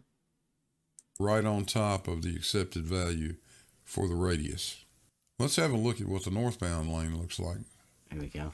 Again, the green line is the chord line and the white line is the arc. And on the northbound lane, based on the points I selected, we have a sagittal of 27.53 meters. Now that's not unexpected because the distance I used between the points on the northbound lane were closer together than the southbound lane. It's not unexpected to have a 0.6 of a meter difference. Not unexpected at all. You would expect the sagittal to be less. The You length can of make the up arc any is distance less. you want the water to be humped up in the The middle. radius in this case is very similar to what we saw on the southbound side, actually a little closer, but still about 0.5% off. And this was the data that Jesse presented. His sagittal was 28.457 meters. See, they've all got sagittars. They're comparing sagittars. Izzy got more. Blue never got as big a sagittar as Jesse. So I suppose Jesse has got the claim of the biggest sagittar from the data set that Jesse gave. But Blue's analysed a few different points, and he's got some other different sagittars. Not so big. So Jesse won. Yeah, Jesse Because- wins the biggest sagittar. Yes, he has greater sagittars. Yeah. Well done, Jesse. I mean, Blue couldn't really come in as a big Blue, could he? Take Jesse's sagittar away from him. Jesse, you've still got the claim for the biggest sagittar or hump in the middle of Lake Pontchartrain. Don't worry about it. But he used a distance, an arc length, even longer than my southbound arc length. That's the end of that. There you go. Even Blue telling you why. Jesse used a bigger arc length. So if you want to try and do it for yourself, right, you've got to just get a bigger arc length. Or, sorry, a bigger horizontal distance between the 2 points at the edge of the Great bridge. circle. Well, horizontal distances. I mean, let's keep it real. That Horizontal. causeway is not flat. Causeway isn't flat. No, it's got humps in it. We all know that, Blue. You flat earthers need to stop talking about a hump of water. There's no hump of water. Blue's talking about the hump. He's just shown us it. And we're not flat earthers. We're just commenting on the hump that you've drawn, Blue. You've got a sagittar of 28.5 meters. That's a hump. That He causeway is disclaimed fault. now this. Pardon? He just disclaimed what he said before. Yeah. Yeah, take it back. Say it again. Take it back Following the again. curvature of the earth, just like the water underneath it is following the curvature of the earth. There's a claim. You want to hear that again? Stop talking about a hump of water. There's no hump of water. That causeway is following the curvature of the earth, just like the water underneath it is following the curvature of the earth. See? It is curving. So there's a hump. But no, there is no hump. Well, There yeah. is- There is a no. hump. There isn't. No, there isn't. No. There is. But there isn't. He can't make his mind up. I think that's kinda schizophrenic. Yeah. Or maybe dementia. I mean, I don't know. I don't know how old Blue is, but it does sound like he's confused. Either there is or there isn't. But I mean, sometimes there might be a sagittar that doesn't cause a hump. I mean, that sagittar is a hump. He's measured it. It's got a number to it. Not only has he shown us the hump, he's calculated it. How big it is. But there's something else that's pretty interesting. Something else. It's pretty interesting. Now we know that the Earth. This is really interesting, right? Now, I'm not too sure whether everybody's aware of this. That this may be something that Blue's done all on his own, and I thank him for it. Right? So there's something else a little bit interesting. Get rid of that handsome fella on the picture there. Just like the water underneath it is following the curvature of the Earth. But there's something else that's pretty interesting. Here we go. Now we know that the Earth is an oblate spheroid. We know that it gets a little bit chubbier as we go toward the equator. A little bit chubbier. Oh no! Did he just say that? Yeah, he did. He did. There we go again. You love it. Love it. I'll take it back to this handsome fella. Replay it. Yeah. It was following the curvature of the Earth, just like the water underneath it is following the curvature of the Earth. But there's something else that's pretty interesting. Now we know that the Earth is an oblate spheroid. We know that it gets a little bit chubbier as we go toward the equator. That means that the south end of the causeway, that would be vector V1 for us, should actually be a little bit longer than the north end is. That's vector V2. Wow. And sure enough, we see that in the data. His slope. Blue Degrassi. He's putting a slope to his chord now. Yep.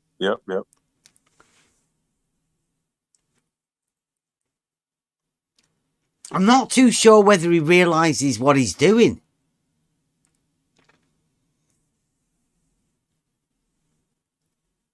But this is good. It is really good. On the northbound side, I got a difference of 108 meters from the north to the south.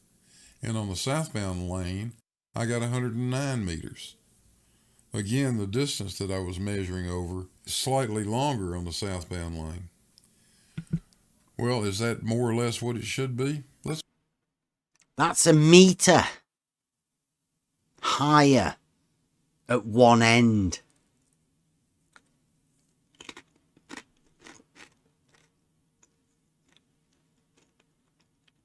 Higher than original point of Sagitta? Well, when he goes to the origin, that obviously isn't the mean sea level origin, it's some other origin, but it's a distance away from that origin that's longer. So you work that out for yourself. What's the implications of that to mean sea level? What happens? It's 1 meter higher at one end. Let's find out. Here's an Earth radius by latitude calculator. At the south end, the Earth radius should be 6,372,822 meters. On the north end, it should be 6,372,713 meters. That's a difference of 109 meters. And that's exactly what we measured. So now I want to show you some work that Walter Bislin did. 109 meters difference. And now he used the word measured, what we measured. Yep, I'll put it back again, just so everyone can hear the words that Blue's using, because we're good on words. A little bit chubbier. A little bit chubbier. The Earth. But there's Just something a else that's touch. pretty interesting. Now, we know that the Earth is an oblate spheroid. We know that it gets a little bit chubbier as we go toward the equator. A little bit chubbier. That means that the south end of the causeway... Have you ever noticed that? You know, I mean, I live in the UK and I don't get a chance to go on holidays or anything like that. Mrs. is disabled. But has anybody ever noticed it getting a little bit more chubbier when they go to the equator?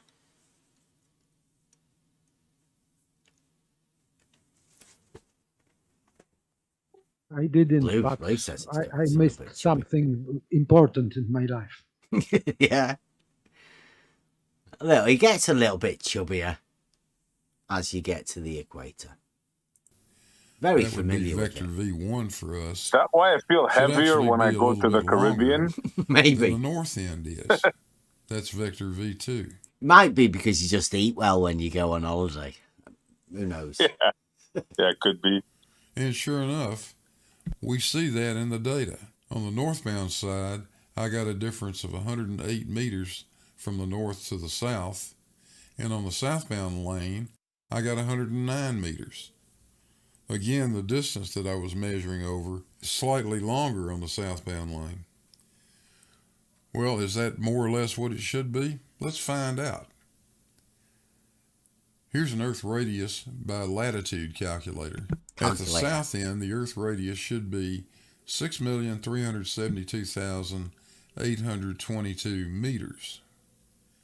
On the north end, it should be 6,372,713 meters. That's a difference of 109 meters. And that's exactly what we measured. That's where we measured it again. On calculator. Yeah. Measuring on calculator. Well, he technically did put a thing on the roof of his car as he drove over the bridge. I'm not too sure what sort of a measurement he got from it. Driving over the road. Down the road. It's not one of the surveying techniques I've ever heard of. Jesse Kozlowski did it. He's a globe surveyor. Let's give Blue these numbers to be able to prove the chubbiness. So now I want to show you some work that Walter Bislin did. Walter took Jesse's GPS data, the raw XYZ data, and generated a CAD drawing of the causeway. Watch what happens when we superimpose a picture of the causeway.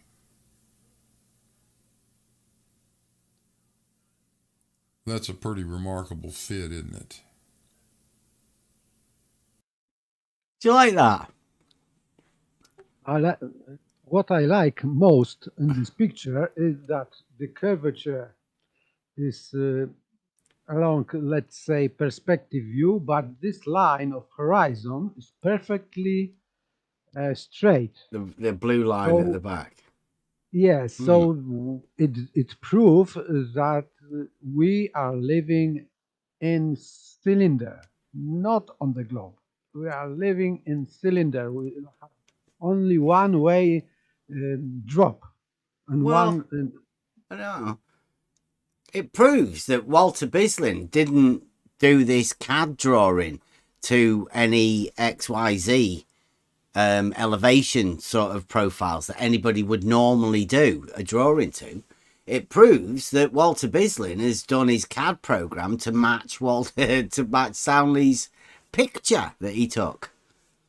Yes, but it means that if it were true, it means that we are living on cylindric type of surface. Because this horizon should be curved also, and it doesn't curve. Yeah, there's definitely no curve to water. I mean, the proofs are geometric, and I mean this is ridiculous. Soundly took a picture. It won't Look get at a it. lot better than that.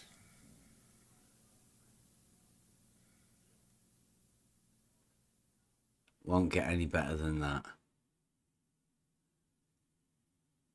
It's even. I don't know We can whether do you one can other see entry. that. There's some writing down here at the bottom. It says refraction. It's got refraction in a picture. And he's marked it down there. He has to. Interesting thing, too. And this was always Temperature amusing to gradient me. as well. When flat earthers Inversion. like quantum idiots. So he's got a picture that he's meant to have done in CAD. And he's actually put in refraction and temperature gradient and an inversion. So he's adding those factors into it. That's why it looks like Soundly's picture, because it is basically Soundly's picture. It decided that Google Earth was actually a flat model. I couldn't do anything except laugh. I know a lot of you have used Google Earth, and Here you go.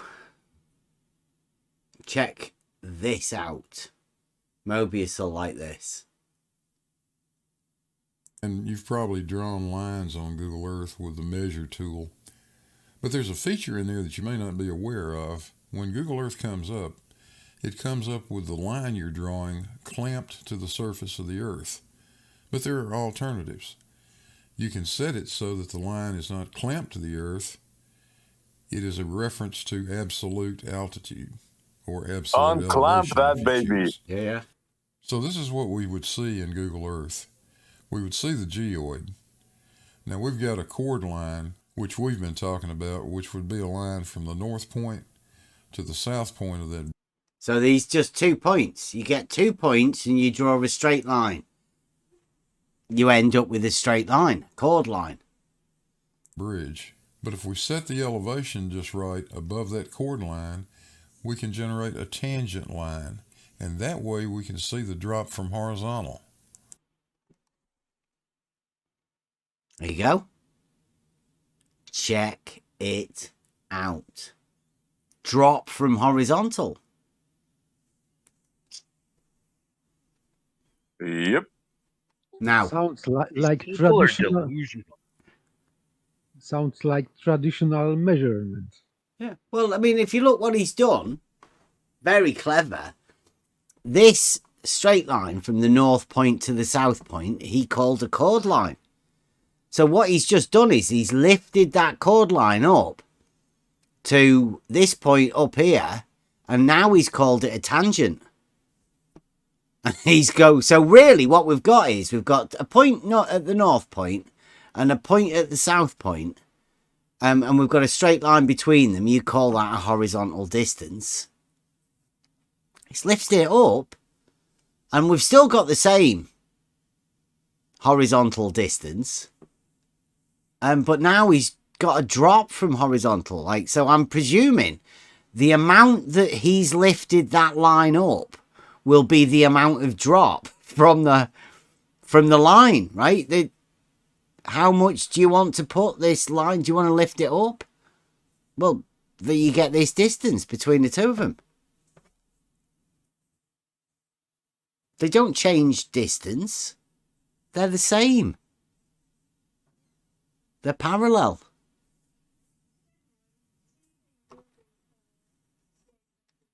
Let me show you a I brief think clip that of me he's trying demonstrating to that. do I wanted something with that because he will equivocate this distance with curved line. I think that it would lead people to think that that this curved line, this bulge, is measured as straight, but it's okay. So there is no difference between curved line and straight, I think. He's got an example here. This is Google Earth. So he's going to Google Earth to try and prove something. Again. Have a look at this thing in Google Earth. This is Lake Pontchartrain. You see it here. Yeah, look at it. This is the north shoreline. And these are grid reference squares, I think. South end. I've drawn a line right down the center line of the south lane, the southbound side of the causeway.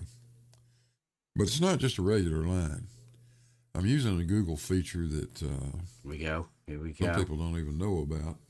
If I go to altitude, when Google comes up, it comes up clamped to the ground. Your line will be clamped to the surface of the earth. I'm not using that. I'm using absolute. And I've got the altitude of the line set at 24 meters.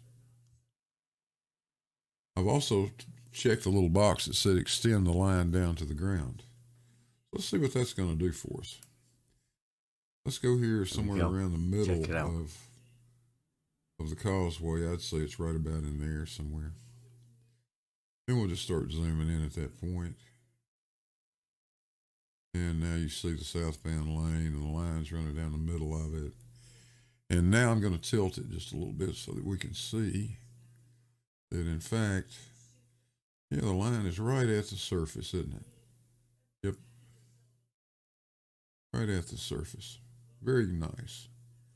Just as it should be, correct? Okay, let's see what it looks like on the end. Let's go down here to this end first.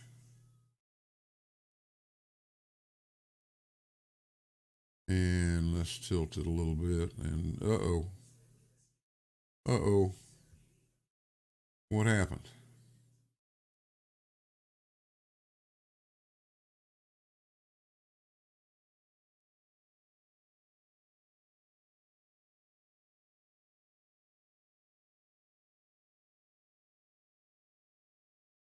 It's not at the surface anymore, is it? Goodness. What's going on up here with these lines? Can you see them? I'm sure we can do. And we see the line getting closer and closer and closer to the surface till it's right on the surface, right in there somewhere. And then as we continue down to the south end of the bridge, have to go further than I thought. Here we go. Line's starting to climb again. A little bit more, and there we go, that end. Same thing. It's like the earth is curved, isn't it? You could try this yourself. Try it yourself, please do. Well, I guess that's pretty much it. I hope this brief analysis... Blue Marble Science. Google Earth. Unclamp those lines. So at the end, we have a positively negative hump. Well, I think he's trying to say there that...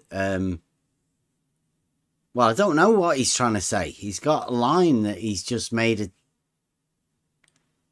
curve. Or he clamped it. Unclamped it. I don't know whether he kept it in the center, or I'm not too sure how these Google Earth works, but I didn't know it was a surveying tool. I mean, I know you could wave your pointer over it to get the different altitudes of the land. What happens if he does an elevation profile on Google Earth of that clamping? Oh, can you do an elevation profile of a clamp? Oh, I don't know, but you know. Oh yeah, I don't know. If you run a line across from one end of a lake to another across water, it just comes up as a 0. Straight line across the screen.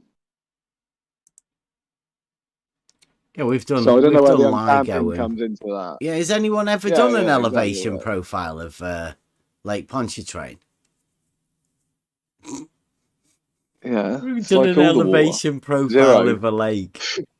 Yeah, it's got a 28.5 meter hump in the middle of it. Maybe that's what we could do. We could test who's the closest, Jesse or Blue. Blue did measure 2 different elevations of the Sagittar. Mm-hmm. I think that it is doable in the Bedford Canal also. Oh yeah. He really thinks he lives on Google Earth. I think so. Well, I don't know where he gets. Where's unclamping in reality? That's the question. What is unclamping? I know he's got a picture there, but in reference to the horizontal and the level. Yeah, I'm wondering what exactly is an unclamping of what does he imagine? Because like we say, the surveyors would survey a horizontal distance for a very specific reason. That it's a very geometric reason that we have to measure horizontal distances. It's the most accurate measurement horizontally. And you can put it on the map eventually. That's what the contour lines are on the maps. Elevation changes, I know. Pretty precise, I'm sure. Yes. I cannot see any purpose to measure not horizontal distances or not in straight lines. Yeah, what about measuring a straight line and then calling the true version of that straight line curved? And where does that put you with the shortest distance between the points? It would mean that you are measuring straight line with curved line. So your frame of reference is now curved line, and you are measuring straight line by curved line. Utter nonsense. Yeah.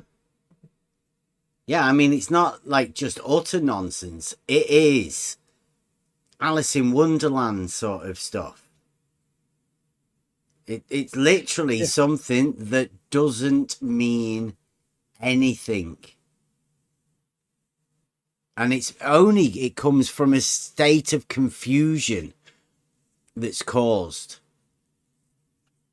They've reached aporia, that position where they've got nowhere to go other than to try and dump their misunderstandings onto you. They have to try and convince you of their absolute ridiculousness. They want to take you into down the rabbit hole because that's where they are. And if you don't understand their nonsense, you are not intelligent enough to understand. So you are stupid. You don't understand.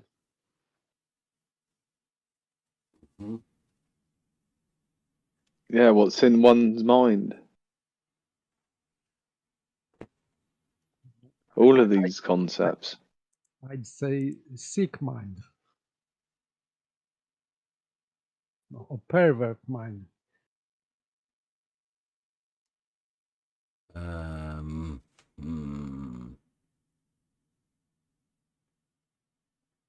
I know I've got some way good clips. Can't remember where I put them. Right, this is this one. This is McToon telling us what we need to do to test. Yeah, but it's the tangent to the surface. As I said, this is just to the horizontal. So here, just simple geometry. If you have a 2 mile long water level on the surface of a sphere, then the center of that water level is the tangent plane to the surface. Is that higher than the both ends of the water level? Then it would be, yes. Point? Yes, it would. On a sphere, the center of a water level would be higher than the outside tubes. Correct. Absolutely. McToon's 2020. Absolutely. Yeah? Do you get that? McToon says, on a sphere, the center tube of a water level will be higher.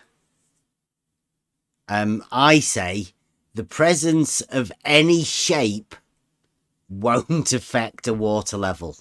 So it doesn't give a shit, literally. You could be a big fat bloke walking past it. Could be a really skinny bloke. You could get a big bus. You could roll a huge ball. It wouldn't affect the water level at all. You could get a big lake, right? And you could put the biggest ball, big steel ball, in the middle of the lake. It wouldn't make a curvature to the water level in the lake at all. Wouldn't make any difference. But listen to what he's saying. That is how it works. So if on I the could surface prove of a to sphere. you that a water level was horizontal, would that disprove your sphere? If you had measurements, absolutely. Got any The measurements? water level is horizontal. Got any measurements? You want me to provide you with measurements that the water level in a canal is horizontal. True. The entire surface of it, yes. Is the surface of that water of that canal? Is it matching a plane or does it curve? That's the question. There you go. That's the question. Surface of water level in a canal. Does it match a horizontal plane? Or has it got a hump in the middle?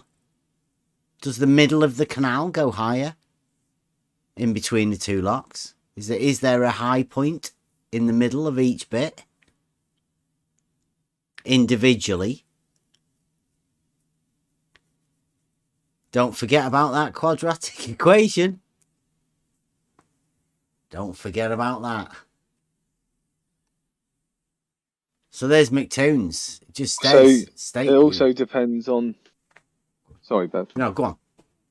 Depends on when you're standing at middle, the end, left or right, according to them. When it's simply you just stand there, and the other person may stand at the other end. That's it. The canal doesn't move. Yeah, simple, isn't it? Midpoint that they're talking about. The hump. Yeah, right. You can have someone stood in the middle as well then. Sagitta. There's no they're all stood on the water. Well, in accordance to the water level, the canal's just not flowing. But they are confusing in comparison to what Blue Marble said. They are confusing sagitta with tangent line. The chord with the tangent. Yes, yes. Yeah, I'll show you the confusion that they have. Blue himself is the biggest one to show this very confusion. There we go. This is Blue's picture, and this is what occurs when you start drawing these things. He's got a tangent plane. He's got confused between his chord and his tangent because straight lines. He's got an elevation above a tangent plane because he doesn't know his tangents from his chords and where his imaginary surfaces are. Blue's showing you that to him, the chord and the tangent are the same. There's no difference. GPS raw data referenced to the tangent plane. Unless that's the origin that he was talking about, that tangent plane. I don't know. That's completely ridiculous. I've got I'm just going to make a brew. So do you want to chat amongst yourselves about the global horizontal paradox that has occurred? Where does the water level relate to this tangent chord? Is it a rise? Is it a drop? How do you measure it?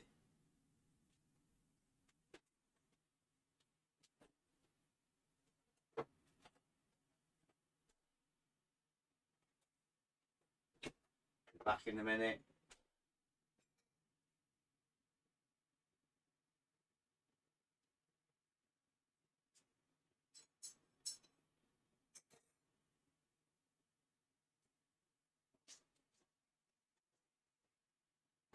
Right, I've got a video to go over here. I don't know.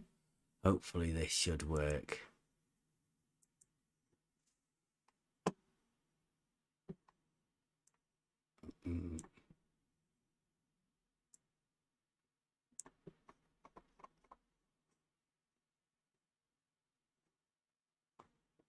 Right.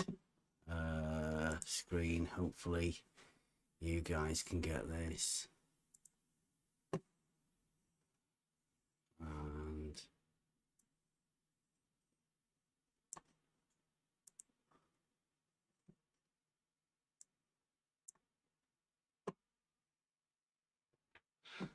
And right. Yeah, he copyrighted his Blue Marble Science on the last video.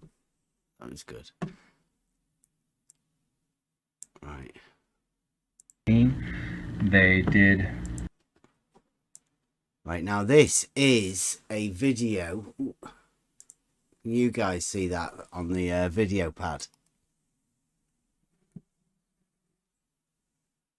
It's a video about auto levels.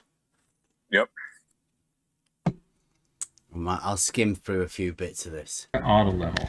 Is that good for audio? This from Main Technical Source on July 16th of 2018. Good, yeah.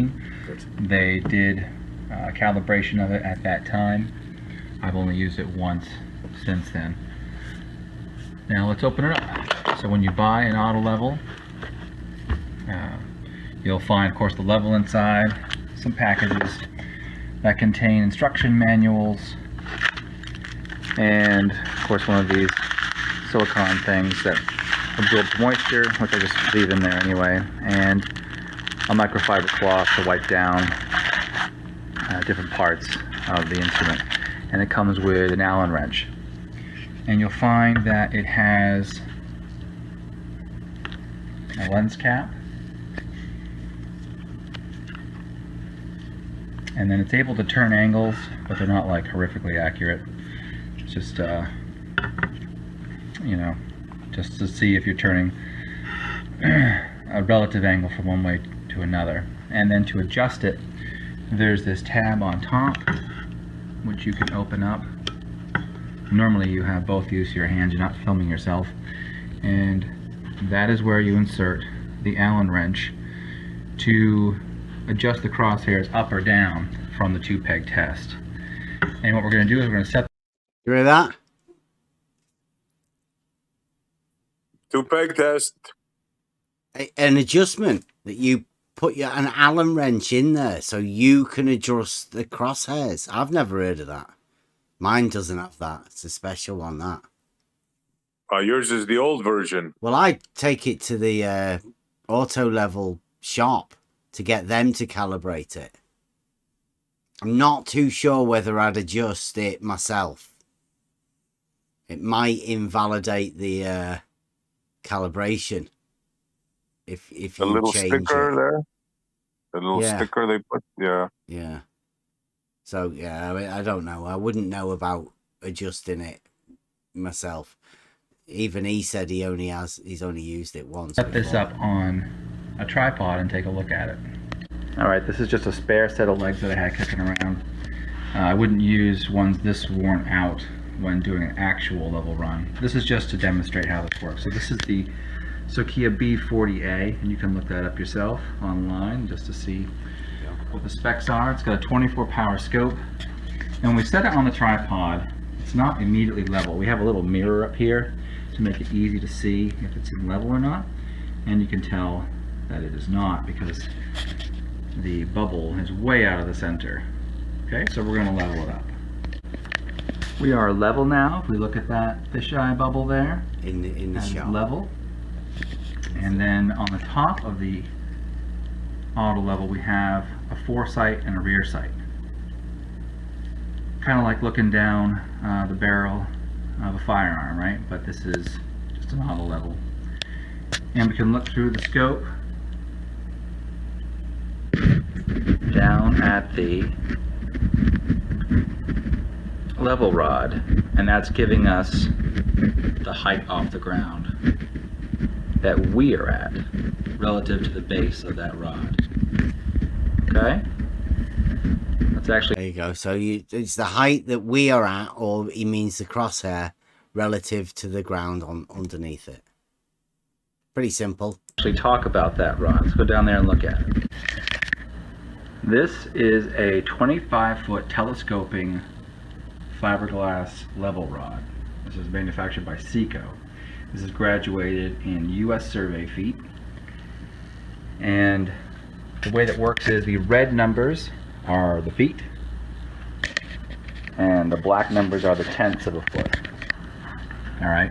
That's right. He talks about US survey feet, and the numbers in between only go up to 10, not 12 for inches. But so they do tenths of feet in America. So whenever they're talking about it and you see these things and you think 1, 2, 3, that looks really low. They're talking about survey feet, and survey feet are decimalized feet. Amazingly enough. So if you don't, you've just got to get a grip on it.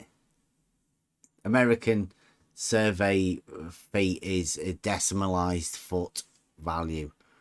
They don't have inches in American survey. So suppose we're looking right here. We know that we're at 4 feet because of the red 4, and this would be 4/10. So the tip of this hash mark, that's the closest to the 4, that is 4/10. So then we have hundredths, and the hundredths are the thicknesses of the black lines and the white spaces. So at the bottom of this hash mark pointing at 4, that would be 4.39. And then here, where we have this hash mark pointing out, that's 4.35. So can you work that out? So we have 4.3, 3.1, 3.2, 3.3, 3.4, 3.5, 3.6, 3.7, 3.8, 3.9, and 4.4.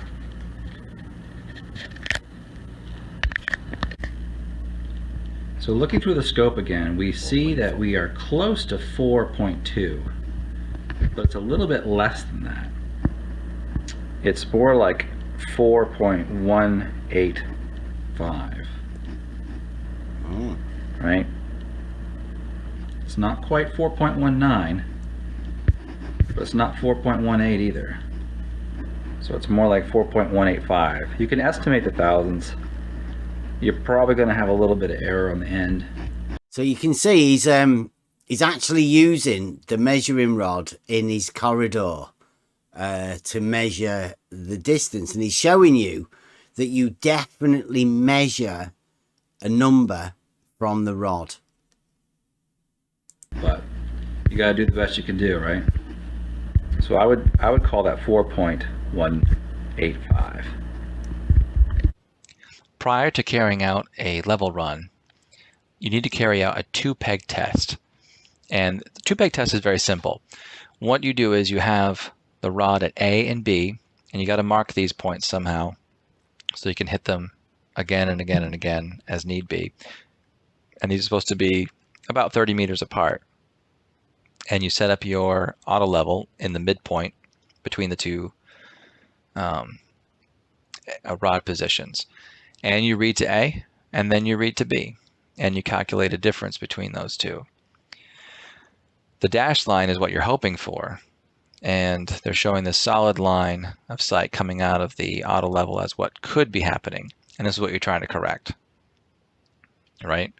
So the next step is to move the auto level close to A, to within about 3 meters more or less, and then you read to A and read to B again. And hopefully you get the same difference in elevation that you had, and if it is, then you're good to go. But it might not be, and that's when you need to correct the auto level, and that's what that Allen key was for that I showed you, and the flap at the top of the auto level near the eyepiece. So if you don't get the same, he's saying you have to correct it. I wouldn't advise correcting it yourself. I'd just get a new level. If the 2 peg test doesn't come out good, you need to sort your auto level out. But if you start messing about with it, you will invalidate the calibration certificate that you've got. So don't try adjusting it yourself. That you could adjust the crosshairs up or down. And depending if your difference goes up or decreases, you know that you need to, if it increases one way or the other, you know that you need to adjust your crosshairs in the opposite direction. And then you make your adjustment, and then you start it all over again. Now, I'm not too sure if anybody understands the principles behind it, but if you don't end up with the same elevation, anyone think that moving the crosshairs up or down will make any difference to whether you're going to get a better reading next time? Or maybe the floor is uneven. Yeah, but the idea of performing your 2 peg test is to show that it is horizontal, right? So let's presume you put your auto level in the middle of point A and B, and you measure 1 meter, right, on both of them. Yeah? Then you move your auto level to point A, close to point A, and then let's say you measure 1 meter at point A, but then you look out to point B and you see it says 1 meter 10. Is it reading horizontal?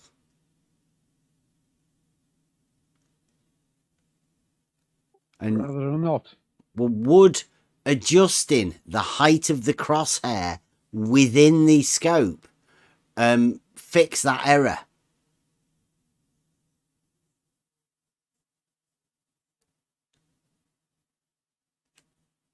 I wouldn't suggest so, but I mean,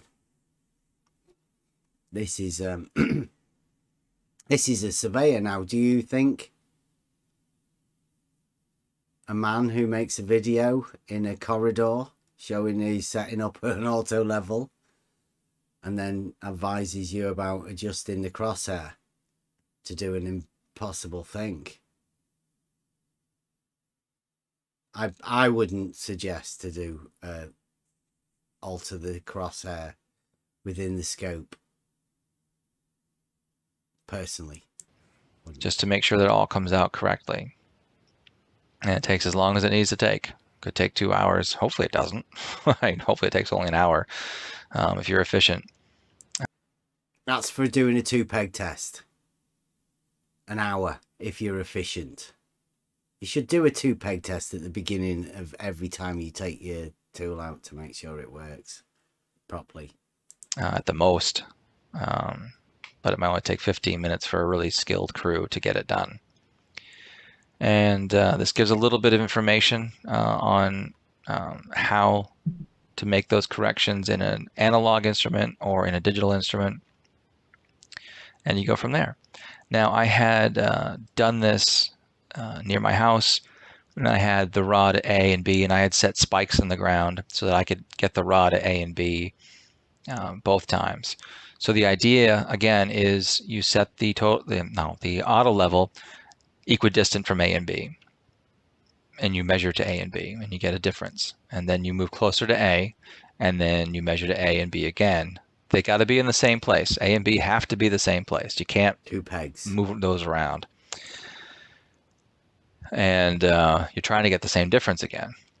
So when I did it, I measured to A at 3.35, and I measured to B at 2.49. The difference between those two is 0.86. So then I moved the auto level closer to A and did it again, and I had a measurement of 3.21 and 2.35. And that difference, again, is 0.86 feet. That's exactly what it needs to be. I was thrilled. I didn't have to make an adjustment. He was thrilled. His tool was still in calibration. It still read horizontal with the same readings, with an equidistant reading and then a lopsided reading. It was still horizontal on both of the times. Well done, that man. So I was happy about that. And then down here I have another sketch. You see that making things difficult, we try to make things easy, right? As easy as possible, right? So this isn't what I see through the scope. It's more like that. It's like, okay, well, this is about to scale on my screen anyway, what I'm looking at. That gets hard to see when you get farther away. And it makes it tricky to read accurately.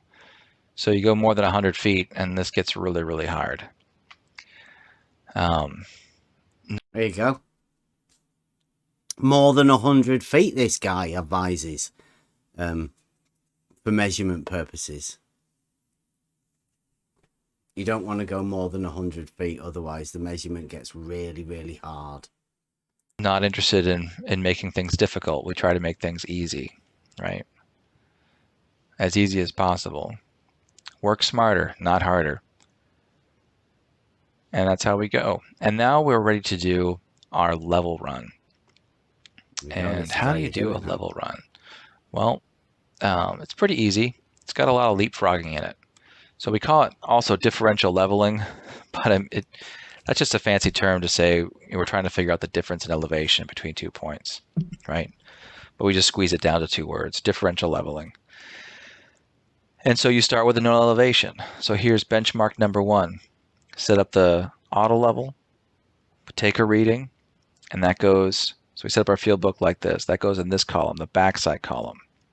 So our first measurement is called a backside. That's at benchmark 1, and the elevation is known. We'll say it's 100 feet. And because we had 12.64 feet as our reading, we know that the height of our scope of our auto level is now this backside reading plus the elevation, which becomes our HI, the height of our instrument, 112.64.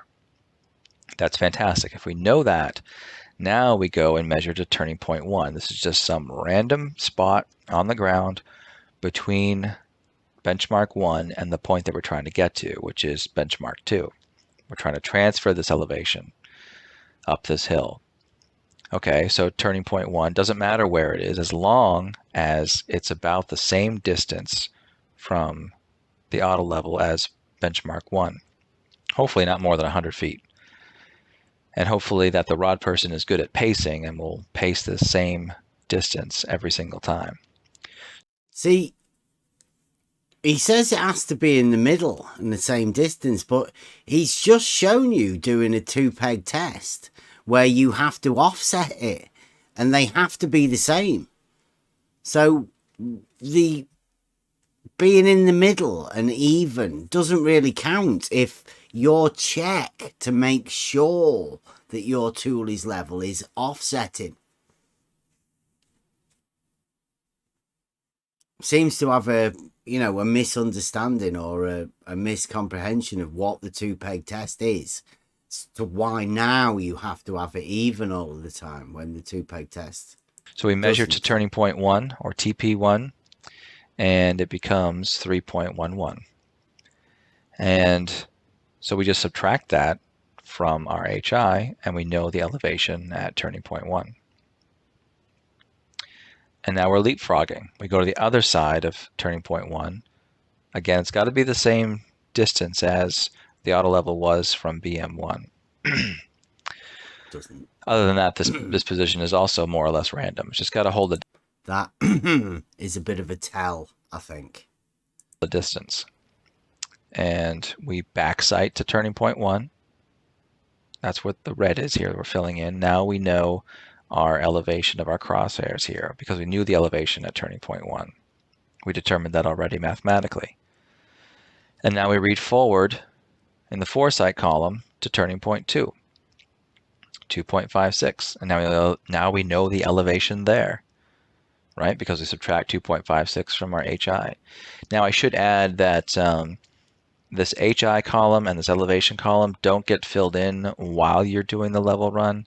You're trying to do this quickly so the atmospheric conditions are more or less constant through the run if you don't have to go very far. And there's just not time to play around with all this addition and subtraction. I mean, even though it's simple math, there's just not time for that. You're just trying to keep good notes in the backside and foresight columns. And I realize that the note keeping isn't necessarily intuitive if you've never done this before, but it makes sense once you actually carry out this procedure yourself. And now we got a backsight to 2, and we got a reading. Now we know our HI, and now we're going to foresight to benchmark 2. And there it is. We have the elevation now at benchmark 2, 124.47. Now I want to point out we're not done yet. We would actually need to kick the legs, reset up the auto level, re-level it, read again to benchmark 2, and then come back down the hill to benchmark 1. It does not matter one bit if we set the rod at a different spot coming down the hill than we did going up the hill. These points are random. The only thing that has to happen is the rod person has to stay put while the instrument person picks up the auto level and moves to the next position to measure back to where the rod is. That point's got to stay still. Some people keep a spike in their pocket that they can just quickly put in the ground and put the rod on to come back, to go forward and backwards so that the rod's in the same place. You can do that if you want. Most people are fine with just standing still while they're waiting for the instrument operator to move. But that's how that works. And now we have our elevation. And then there's there's some more information down here on differential leveling that you can look at. I have tons of links for you down below in the description. But are we done yet? Well, it depends on how big the area is that we measured. We might have some corrections to do. Now, in a small area, we probably don't have any corrections to do. But in a larger area, it changes. So this is Geodetic Leveling Manual from the NGS. It changes. And this is pretty cool. This has computations on collimation corrections. It has computations on length excess, on thermal expansion, and it has refraction, has a curvature correction. Yep, believe it or not, there's a curvature correction. If the setups are balanced, right, if you have the same distance from the backside to the foresight between with a level rod, the auto level in between, if you're always going the same distance every time you put the rod in a new position, the curvature correction is negligible, right? You don't have to really do anything over a small area. If you're going a long way, it's like, say, hey, let's figure out what the elevation is once and for all of the top of Cadillac Mountain. And we have like 6 miles to traverse to get to the top with our auto level. Well, then we're going to need to do a curvature correction for sure. 6 miles. You know, anybody else who's doing a test over 6 miles? And there's actually a tidal acceleration correction. Tidal acceleration correction. I've never heard of that. It's very small, so they suggest doing the astronomic correction instead. So there's an astronomic correction. This is pretty cool. There's a gravity field correction. This is so freaking awesome. I just love this. There's the Helmert orthometric correction. Just really awesome stuff. It's awesome, all of these corrections that you've never heard of for a distance that you've just done. Measuring a vertical height, right? I mean, that's all he's done. Because when he said you go from point A to point B and all of that, there was never a distance measured. Because you're only bothered about that vertical distance of the land.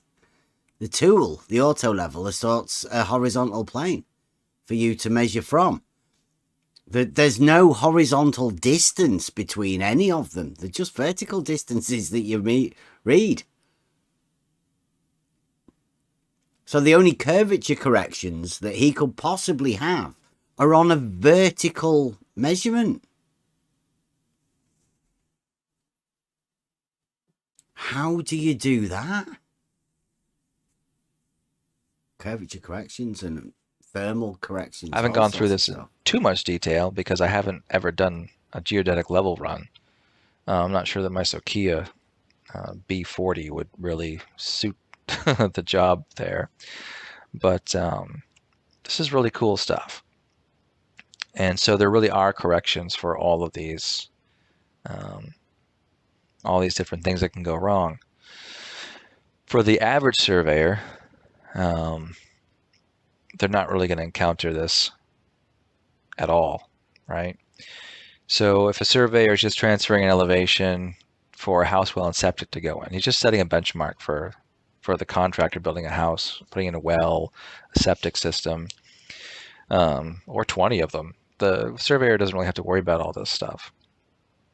One of the biggest level loops I ever did was just in a building. That was kind of fun. We took a elevation from a benchmark outside of a school, and they were adding on to this school. It had 3 stories to it, but they needed to know exactly what the elevation was of all 3 stories, where they were going to cut holes in the wall to add this addition. And so we transferred our elevation from outside. We actually had a benchmark, I'm pretty sure, an NGS benchmark that we were coming from, or it was from the Connecticut Geodetic Survey. I can't remember. Anyway, we transferred this elevation and we ran through the building. We had to transfer this elevation upstairs. That was tricky. Thankfully, the stairwells were pretty open and we could raise that rod right up. Because remember, the rod I showed you earlier is a 25-foot telescoping rod. So you can open all those sections and it's 25 feet tall. And I think we actually did that to save time because going upstairs sucks. Because there's only so many landings, right, to set up the auto level. And if you're going more than 20 feet, well, or 25 feet, then help you. The thing about the rod is, though, when you get it that tall, it tends to get a little bit wobbly. And you start to doubt that you're actually really reading the distance and the elevation that you think you are. Because the rod leans at all, you're not going to get a good measurement. That's one thing I was meant to tell you. So the person running the rod, they need to rock the rod forward and backwards, so towards the instrument operator and away from the instrument operator, because they don't have any kind of level bubble on the rod. They don't know that they're holding it level or not. So to rock it forward and backwards. My ones have a little thing on the back, so you can put a bubble on them. So he's talking about holding it vertically.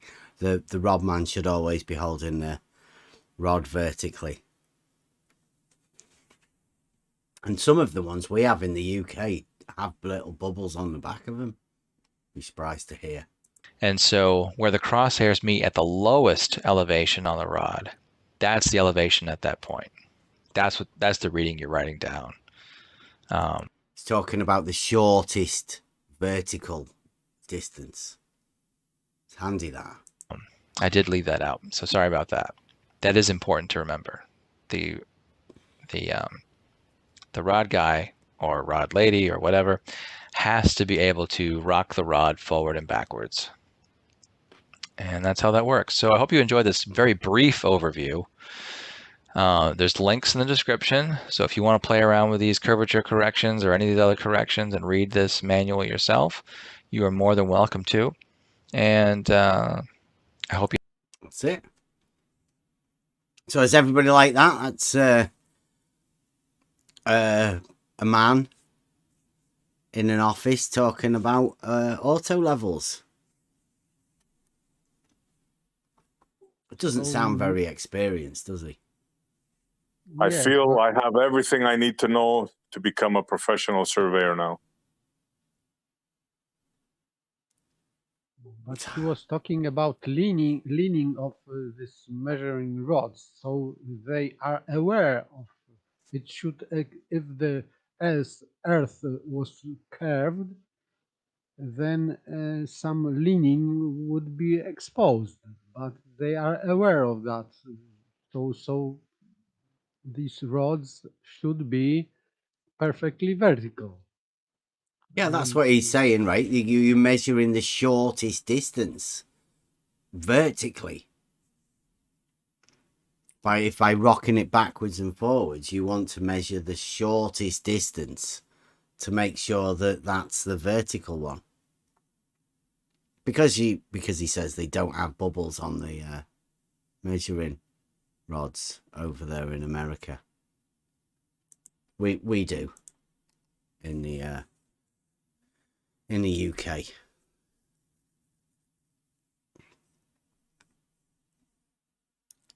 So that was just a quick going over with the auto level to show that how the auto level works. Now we have got, there is another guy called the Illinois surveyor, which I think we might leave that till next week and go over a real surveyor telling people how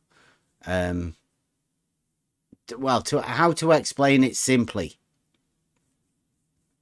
in a very concise manner.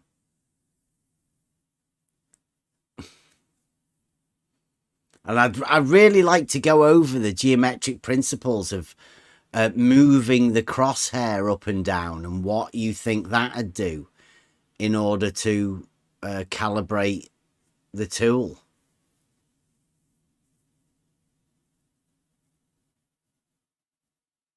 I'm at a loss to understand why that would make a difference. It's free floating inside it. I don't know why the crosshair would make a difference. Let's see if I can find some other clips for us to go over.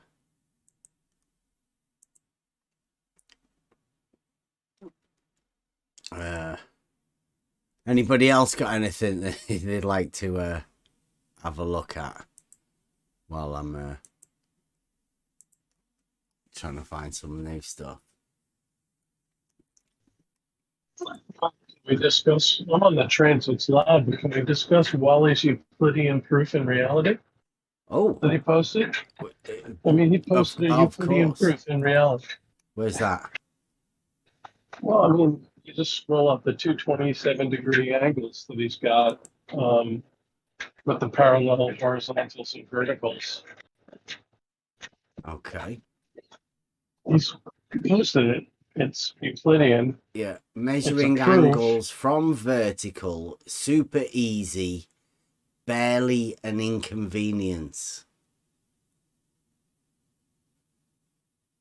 That's him measuring angles from vertical. Well, that angle there, the 27 degrees, is from the horizontal, right?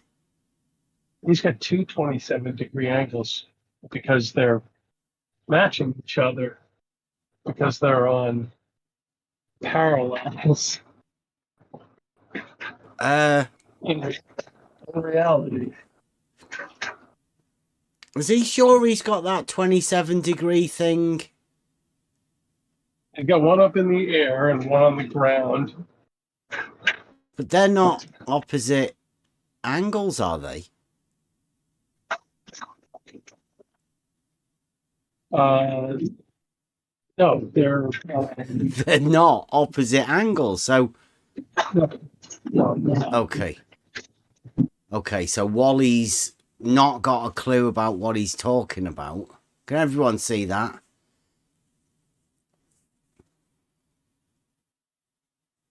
The principles of Euclidean geometry state that parallel line, one line crossing two parallel lines will have the opposite angles equal. But because he's got a 90 and a 27, which would make it not 27, right? Yeah. Were we with that? It's Wally did post that, right? Jolly good. Well done, Wally. So that would make opposite angles equal. That would make that other angle 27 degrees in that triangle, right? Wouldn't it? So you've got a 90 and a 27 and another 27. I'm not so sure he's worked that out right, has he?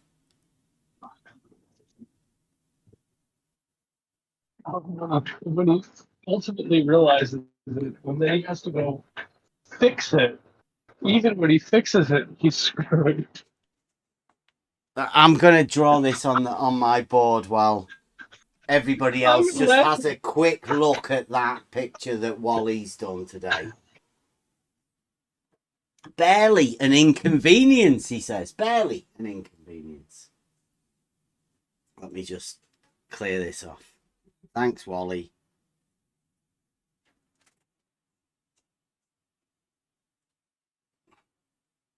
Right. So we've got... Let me get this camera on for us.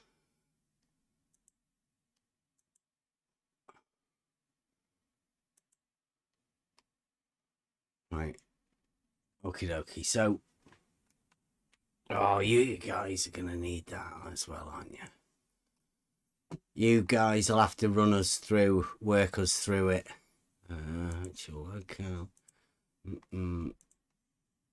And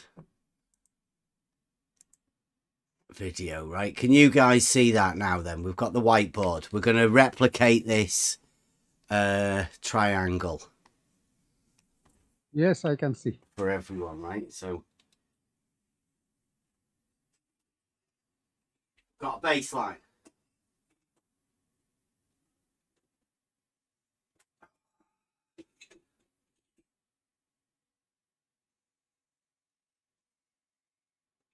I don't know whether that's looks vertical enough. And then we've got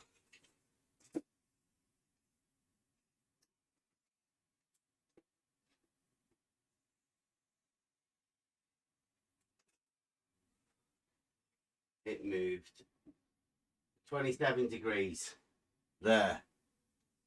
And then we've got a vertical.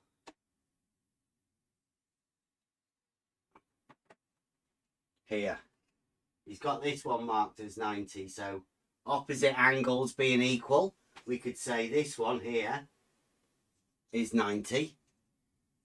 Because opposite angles are equal and this is a perpendicular and that's a straight line, you could say that's a right angle. Opposite angles are equal. That's a right angle. All right angles are equal. You've got perpendicular here. So you've got 27 degrees and you've got a right angle there. But Wally's put 27 up here. And right? he is wrong. He's wrong.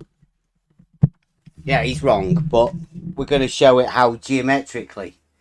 So Wally's said that this one here goes up here. I'll put it over here, out the way, because this is fantasy land from Wally. But what we can do is, because we know triangles and we know how triangles work, this triangle, you've got two of the angles of the triangle. It's got three angles, and we've got two of them here. So we've got 90 there, and we've got 27. So we'll add these together.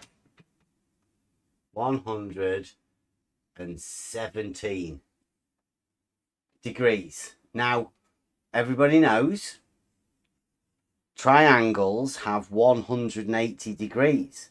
And this number here is a little bit away from 180 by the tune of 63. So if we add 63 to that, we end up with 180. So that means that this angle here, 63 degrees. 63, 27 and 90. That's the magic number for a triangle.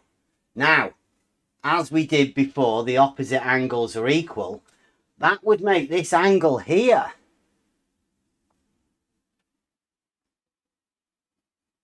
63.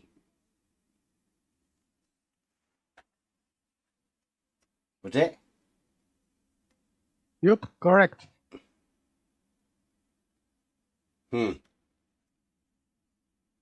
That's not right from Wally, is it? So that would mean that the other side of this, because this is a straight line, 63 and something else goes to make 180. Well, we look at that. Here we have this one here. 7 degrees. And then this side over here, obviously, 7 degrees. Opposite angles are equal on a straight line. That's geometry. Because of the fact that a straight line has two right angles here. The sum of two right angles also, every time. Opposite angles are always equal. This one over here, Wally. I hope you're listening, Wally. I really do. I'll get back to that picture now. So now we've sorted out some basic geometry. Thanks, Mike. Wally, you're the gift that keeps on giving, man. Wally only comes over here to laugh at us. So where are we at?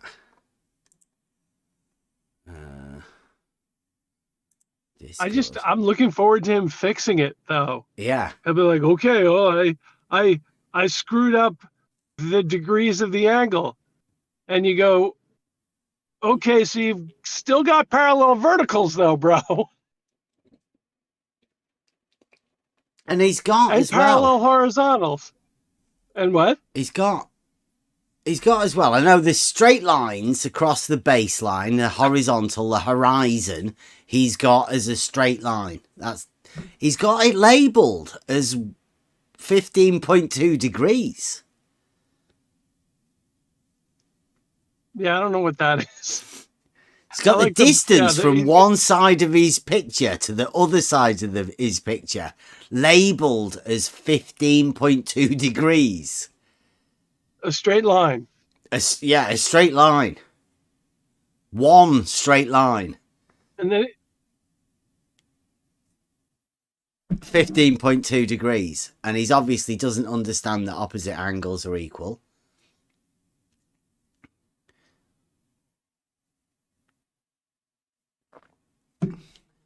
Maybe Blue Marble is teaching him geometry. Oh, Gently's coming. Well done, Gently. You come in to support Wally. Is this what Wally told you? Gently says, did Wally actually put that angle, the angle in the lower corner? Yeah, it says 27 degrees. Yeah, he put it there. Yeah, that's definitely Wally's picture. It says 27 degrees. It says it's not in his picture. It's like, that's his picture. No, that's his picture. That's his picture.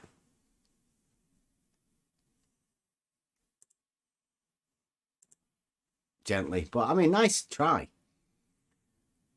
He says, yup, only two angles shown there. 190 from the base and 127 from the vertical. No angle in the corner, is there? Yeah, it says 27 degrees. Yeah, he definitely wrote the 27. Gently, it says 27 degrees. Nice try, though. It's definitely a straight line. Gently, as you know, famous for coming over here and talking for about 4 hours on not being able to define what a straight line is. Good times. Out talking for hours, people obfuscating straight. It's where he wrote a number. Is it where he put an angle, though? Where's Wally gone? Has he gone to bed or something? What's happened? Gently, why are you sticking up for Wally? Has he gone to the toilet? Doing his hair? I'd call that doing a ruhip. Right? Where you just drop something and then do a runner and leave somebody else to explain what it is. And Wally doesn't need explaining. I'd try not to explain stuff for Wally. Wally definitely put that 27 degrees there in the bottom right hand corner. Where did he get the... Where did he measure... Where... Gently, let's go back over this. Are you suggesting, gently, that if he didn't put that angle there in the bottom right hand corner, are you suggesting that he measured that one in the middle of the air? That angle? Really?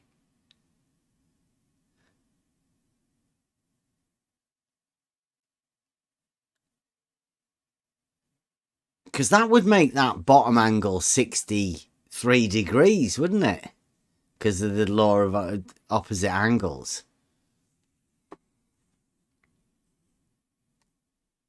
Is that what you want to go with, Gently? Gently's like, Mike, I hope you're getting this. This is what you wanted Wally to do, but Mike Gently's coming and doing it. So if that angle there is where he measured it, I don't know how he would have got there to have measured that angle all the way up there. But if that's what Gently wants to go with, Wally actually measured this angle up here. That would have made this angle down here 63 degrees.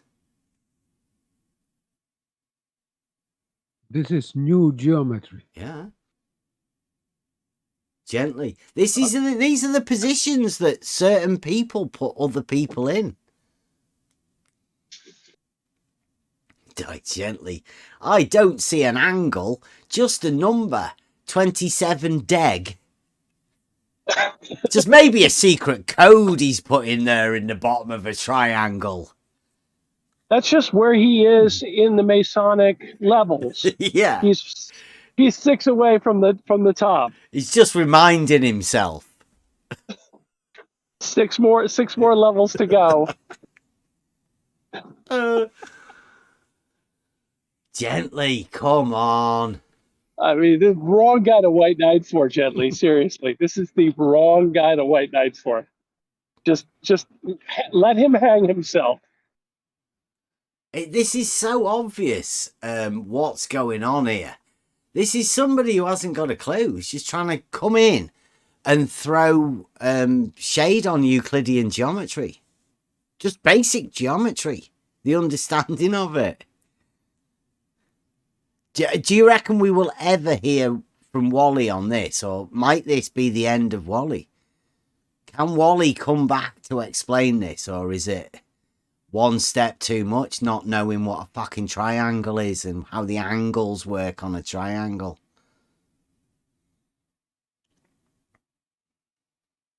Just pretend that. I mean, I'm just looking forward to him putting in his corrections, and then we'll have a discussion about parallel lines. Yeah, Gently, you'll have to ask Wally that. It's a question for Wally from Gently. I'll save it just so we know what we're talking about here, right?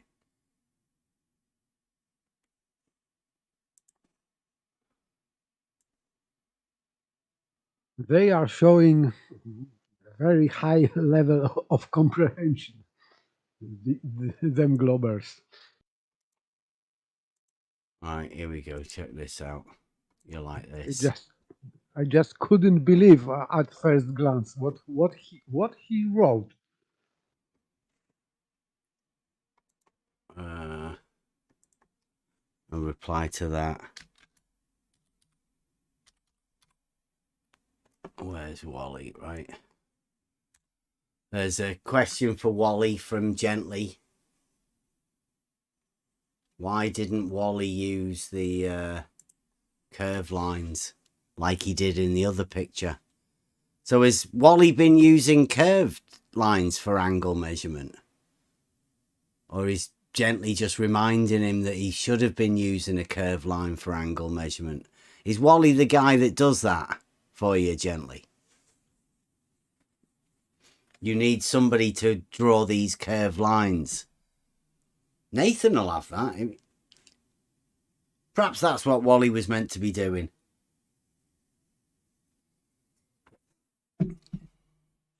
Maybe a curved line might help us, but I think the laws of opposite angles, or vertical angles as they call it.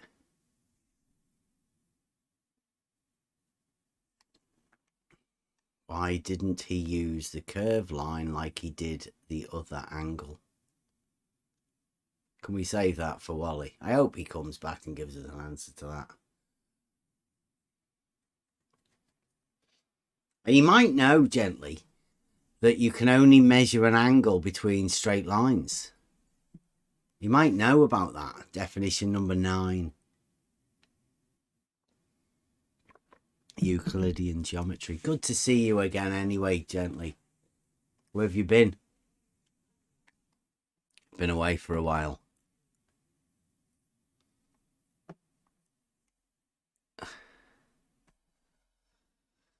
Yeah, Wally's not normally away for this long. I don't know whether he can normally keep away. I'll have a look for some more videos. Been a good night tonight.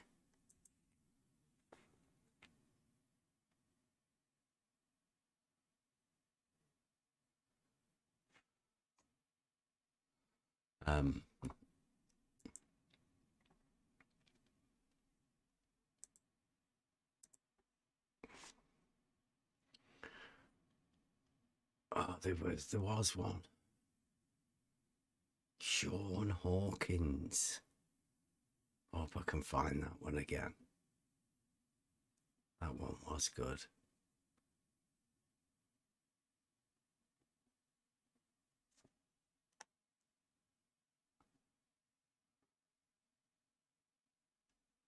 It's a test.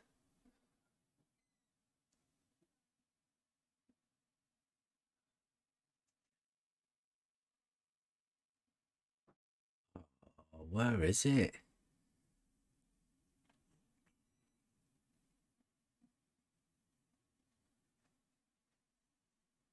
Oh, I can't find it. I should have got all of this stuff set up properly.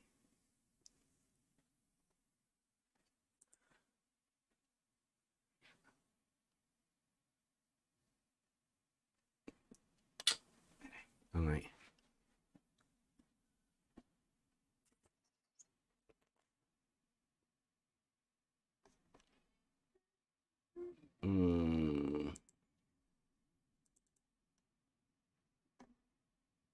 Yeah, I don't know where he's gone to.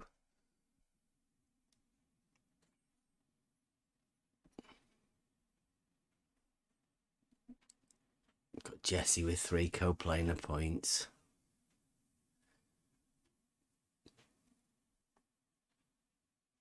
I've been going through all of my videos. I've got tons of them on people that have been claiming to be globe surveyors. And they've all gone missing.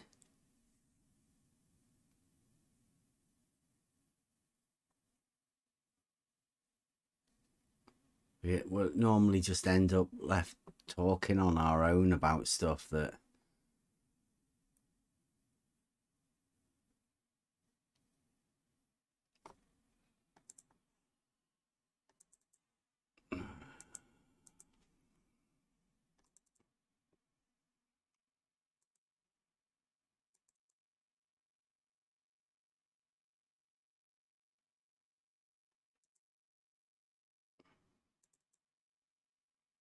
no, I can't find him.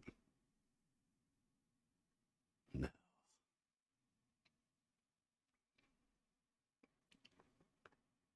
I'm sorry about that.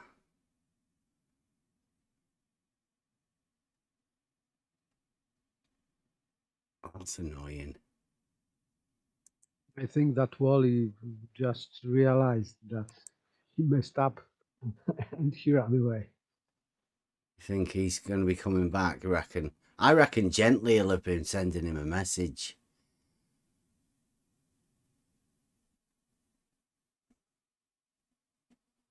I hope you told him. Gently. I'm annoyed that I can't find these videos now.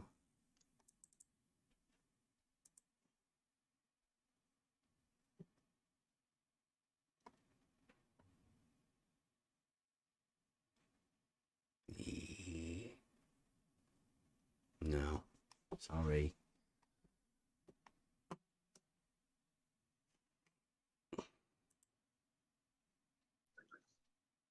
I'm really concerned that my employee of the month is going to quit after this. I mean, he's been employee of the month like for every month since he's been here. Yeah, he's been doing well, hasn't he? Oh, it's been fantastic. I'm worried. I legitimately don't want to lose him. Maybe they will give him another chance.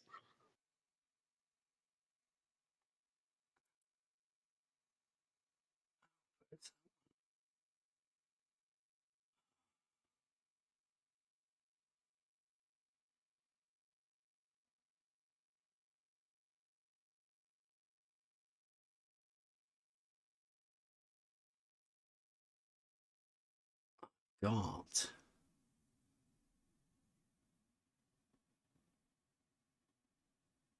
No, I had a really good one of Sean Hawkins. Shout out Sean, he's not been doing anything recently. Shouting at people, but I mean, I had a really good one of him explaining how with the water level.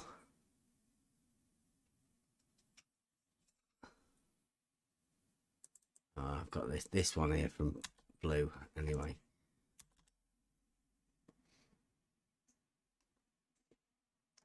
That's how you can have a model-induced horizontal chord tangent plane. Horizontal chord line tangent plane. It's the future.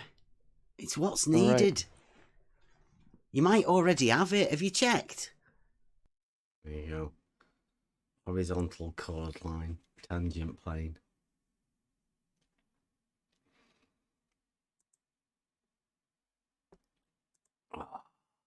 I'm annoyed that I haven't saved these bits. I was looking at them the other day.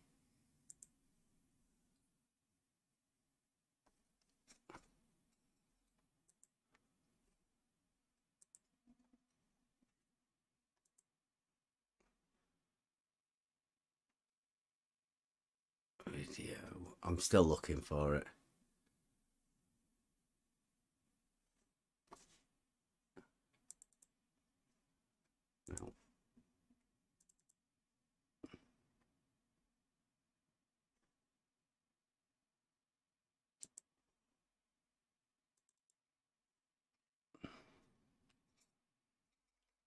Euclid and plumb lines. This would be quite good. Well, good morning from the state of Maine. Right, yeah, this will be all right. Here we go. Discord. Screen.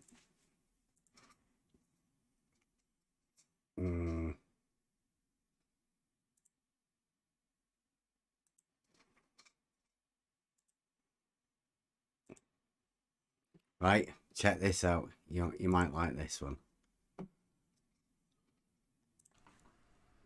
Well, good morning from the state of Maine. Good. I thought today we should talk about some of the underlying principles, again, about plumb lines. And KC, who's a geometry teacher, she put together some of the principles here spelled out that are depicted in this graphic. So the modus tollens, if plumb lines are parallel P, then the sum of the interior angles, which in this case is zenith angles, will be 180 degrees. The sum of zenith angles. Q. Good. The sum of the interior angles, zenith angles, is greater than 180 degrees, not Q. Therefore, the plumb lines are not parallel, not P. Is that Doofus talking? Doofus. It sounds like him, doesn't it? I've not really heard him much. He's more of a text chat troll, isn't he? I've never heard Doofus talking. Yeah, that's the main Doofus. Yeah. As drafted, we can tell that these two plumb lines are not parallel because angle A and angle B add up to greater than 180 degrees. It's good, that, isn't it? It's a straight line. I like the way he's doing this. And then she added the parallel postulate, which is Euclid's fifth postulate. If a line segment intersects two straight lines, forming two interior angles on the same side that sum to less than two right angles, then the two lines, if extended indefinitely, meet on that side which the angles sum to less than two right angles. So these angles down here must be less than 90, each of them, is what this is saying. They're not dimensioned here, but we can see that they are heading to a point where they're going to intersect. So let's pull up the AutoCAD drawing that I created that from, right? That I created that from, right? Do you want me to go back over that, right? Because this is very, very important. This is what you call a stolen concept fallacy. Hope you're with us on this. Here, but we can see that they are heading to a point where they're going to intersect. So let's pull up the AutoCAD drawing that I created. There we go. Two right angles. Then the two lines, if extended indefinitely, meet on that side which the angles sum to less than two right angles. So these angles down here must be less than 90, each of them, is what this is saying. So, Euclid, the triangle axiom, that one, is stating that those two lines, because there's less than two right angles on the underneath side of that, that a triangle must be formed.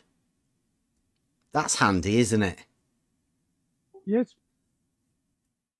It's called the triangle axiom. We call it the triangle axiom. They've called it the parallel postulate. So he's using that axiom within this proof. Genius. Obviously, I mean, this is the best place to go for proofs. So this is parallel postulate. He confused parallel postulate with the triangle postulate. Well, no, he's using the fact that the triangle axiom is forming a triangle at the bottom on the underneath of this thing. right? He's using it as a proof. Yes, also, Wally does it. Jesse did it. Blues sort of done it. Soundly imagined that Jesse Kozlowski measured the radius of the Earth by using this method. but it's still it is not correctly described modus tollens, because in this modus tollens you cannot assume that these angles are smaller than right angle, because you are assuming outcomes. So there would be begging the question. He's got horizontals intersecting in the center, so yeah, he's begging the question. He's got horizontals intersecting. Yes, so contradiction in terms anyway. So. Yeah, I think it's amazing how little he understands geometry, that he's using this triangle axiom. See how he uses it, right? They're not dimensioned here, but we can see that they are heading to a point where they're going to intersect. So let's pull up the AutoCAD drawing that I created that from, right?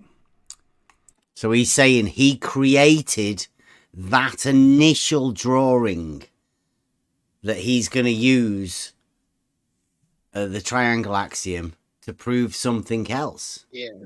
I don't think he did. And that would be here. Okay, so this may be difficult on a mobile device for you to see, but it's the same graphic, and what I've added down here at the bottom are the dimensions. So all I did was click angular dimension, click the line of sight, click the plumb line, and it sticks it like that. Pretty neat. So it does it all for him. Computer program. He doesn't even have to work out the angles. See, because the sum of the angles aren't 180 degrees, then plumb lines are not parallel. I mean, this is his proof that plumb lines aren't parallel. It's fantastic. Fantastic. Let's go. So both of these angles underneath the line of sight are less than 90 degrees. So we look at the parallel postulate again. If extended indefinitely, they'll meet on the side which the angles sum to less than 2 right angles. Well, we can check that out. Let us draw a line down here. And what we'll do is we'll extend those 2 lines till they meet. Oh, look, they meet right there. There they intersect. And we can trim. And there, those 2 meet on the side where the angles are less than 90 degrees. That's fantastic, isn't it? All based on triangles having 180 degrees. Yes. It's fantastic. And begging the question. It's not begging the question. He's just going over the triangle axiom. Just showing you that the triangle's formed on that side. Yes, but he is talking generally about verticals, which are proven, supposedly proven, not parallel.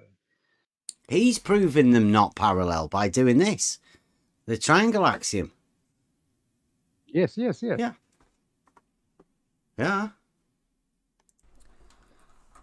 So this graphic depicting plumb lines that diverge as they increase with elevation, we see that they must converge under the ground. That's kind of neat. So there's more graphics that go with this whole set. And whole set. Let's have a look at he's done a few more graphics. So it was just describing, so this is what an occupy station looks like. This is a symbol that we use. And so we have a plumb line, and therefore a 90-degree zenith angle is horizontal to the plumb line, right? perpendicular, right? Plumb line, perpendicular. Yes. Vertical, horizontal. That's an established fact. So that's implying that there's a 90-degree angle there. And we dimensioned it and we see, yeah, that's 90 degrees. Yep, jolly good. Now, here's a case where the ground is flat and we have occupy station A and B. They have the same horizontal line.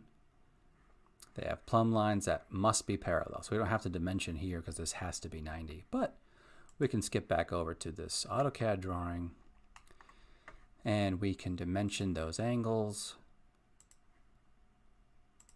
And there it is, 90 degrees, All right, 0 minutes, 0 angles are seconds. equal. Surprise, surprise. Very nice. Let's do the other side. And that's all 90 degrees as well. Okay?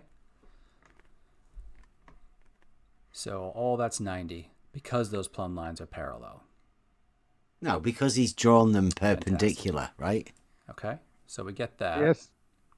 Now, even if one of them's elevated on a hill, the underlying surface of the earth there is flat. So these plumb lines, these add up to exactly 180 degrees. I think he means, when he says the underlying surface of the earth, I think he means horizontals are parallel. Or horizontal is a straight line. I'm not too sure, but I mean, I would say, he's got it on a hill, so it's not flat. I don't actually understand why the ground goes there, but then he's put a hill on top of the ground. Doesn't sound like a surveyor to me, because why would you do that? It's silly. But, and they must on the bottom as well. Now, if the earth were concave, the horizontals here are not parallel. Can anybody see the horizontals that he's drawn? Yes, negative hump. Do they look like horizontals? Like, why? Sort of beginning to question that if the horizontal, see, that would prove that it's not that, because horizontals don't do that. Well, the plumb lines are not parallel. We have a line of sight between the two occupy stations, and angle A and angle B add up to less than 180 degrees. Therefore, these plumb lines can't be parallel. Now, with Euclid's fifth postulate, these two lines must converge on the side where the angles are less than 90 degrees. And we can see that they will. And then over here, if the earth is curved, the plumb lines will converge under the ground. They'll diverge with altitude on the side where, well, it doesn't, yeah. So what we have here is angle A and angle B. They're both over 90 degrees here, so you can tell they're definitely greater than 180 degrees, right?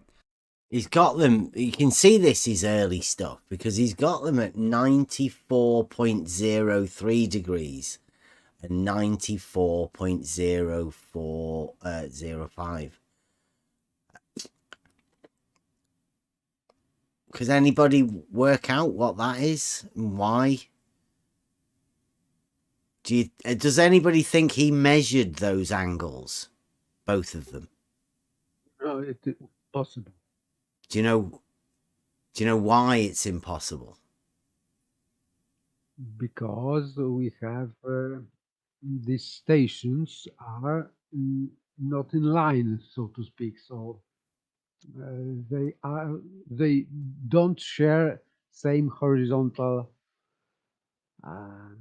line. Yeah. Well, just for one, like, you put yourself, try to imagine you're on their model, right? With this,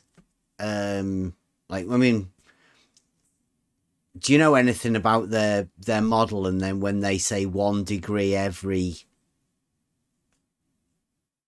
do you know what that means when they say that? 1 degree every 69 miles? Something like that, yes. Okay, so in order for you to measure a 94 degree thing, how long would your sight line have to be if you were indeed living in their model land? 69 times 4, yes? Mm-hmm. So that's an observation of 280 miles, something like that. Impossible. Yeah. So he is talking shite. Yeah, because this picture that he's drawn here is completely fabricated. Right? He can't even pretend that he measured these angles. He just didn't. He's just drawn it on a picture. And if that's the sort of proof you require, I mean, yeah, he can't have measured that because that's a sight line of 280 miles. And that's world record breaking sight line, especially for measurement as well. He's done it reciprocal. He's done it at both ends. And then he's took something that he couldn't possibly have done and tied in a Euclidean axiom of triangles having only 180 degrees. Which is good. Now, anybody else that's here listening, I hope there's a few of you guys. Have you heard other people claiming that Euclidean proofs help them prove their model? And maybe you might be able to tie in the people that say that with this dude here, because this dude seems to be calling for Euclidean proofs for pictures, things that he can't have done. He's just wrote something down and tried to say that Euclidean proofs prove that plumb lines aren't parallel because he's drawn a picture of something that he's never actually done. This is a guy who pretends to live in Maine, or he may or may not live in Maine. I don't know. He might be pretending to be from Maine. This is a graphic to illustrate the principle. Okay? All of these graphics are here to illustrate the principle. And see, all of these graphics are here to illustrate the principle, says this man. Then we have, well, let's stick one on a hill, at some kind of elevation above this one. So they're not equidistant from the center of this curved shape, the radius point, and we find that these two still sum to greater than 180 degrees. Therefore, these plumb lines can't be parallel. All right, so these are graphics to illustrate the principle. Now, right, so what he's doing is saying if he draws some things there and makes a triangle and shows Euclidean proof that triangles are formed on one side of the line or the other, that proves that plumb lines aren't parallel. Yeah, because he has drawn something. Yeah, he's drawn something with some things. Yeah. Several videos. I have 5 plumb lines videos here. Here's a playlist. It'll be linked in the description. I'm going to link Casey's channel in the description as well, because I think she has good content that you should be aware of. So here's my first plumb lines video. Here's my actual results from 402 looking to 404, and then my angles from 404 looking back to 402. And then here's the mean, standard deviation, plus or minus 5 seconds, plus or minus 2 seconds. Not too shabby. And then let's go on to the next. Hey, they add up to 180 degrees, 0 minutes, 18 seconds. So those angles add up to greater than 180 degrees. Therefore, the plumb lines between 402 and 404 can't be parallel. And they're diverging with elevation.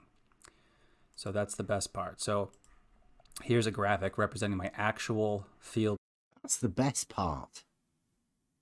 I've heard McToon say that. Sounds very familiar. It's a really weird thing to say, isn't it? That's the best part. It does sound a little bit like McToon, doesn't he? Measurements, right? Line of sight. This isn't to scale, but nonetheless, we have... Do you hear that tell then as well?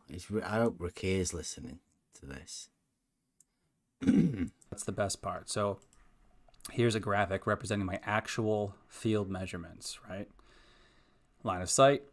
This isn't to scale, but nonetheless, we have this principle illustrated. And we see that 402 was at a higher elevation than 404. So we stuck it just a little bit up just to illustrate. Remember, it's not to scale. It's to illustrate what was happening. The important part here is we've added up the angles, and they are greater than 180 degrees. So these plumb lines can't be parallel. Interesting. Interesting that the triangle there that he's talking about has 180 degrees, and having not 180 degrees proves that plumb lines aren't parallel to this man with his Euclidean proof. We understand the postulate, right? And we understand addition. He says we understand the postulate. Do you think he does understand the postulate? The triangle axiom.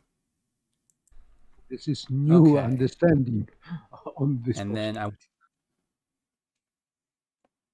Yeah, it's even better than, because you know Euclidean geometry only works on a plane surface, right? Plane surfaces, triangles anyway. 3 coplanar points describe a triangle, and a triangle has straight lines and 180 degrees. You know when they change geometries to get different geometries, you know which axiom has to go?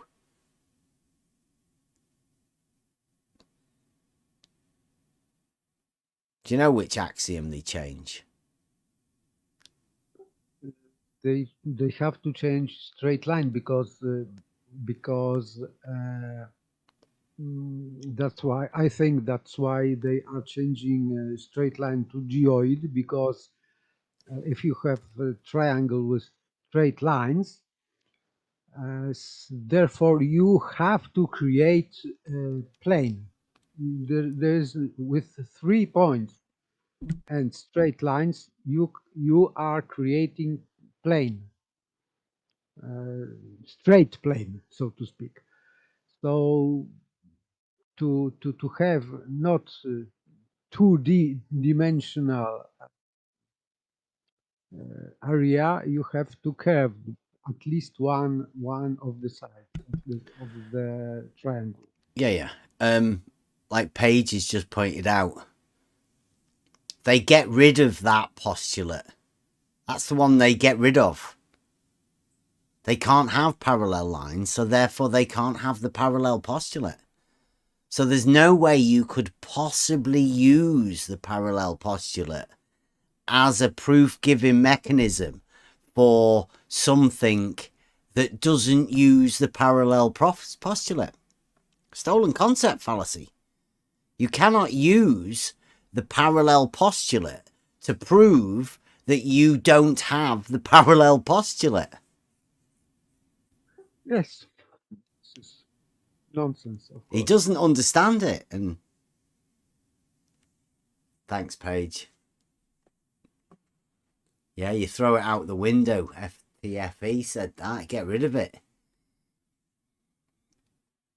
Parallel lines converge.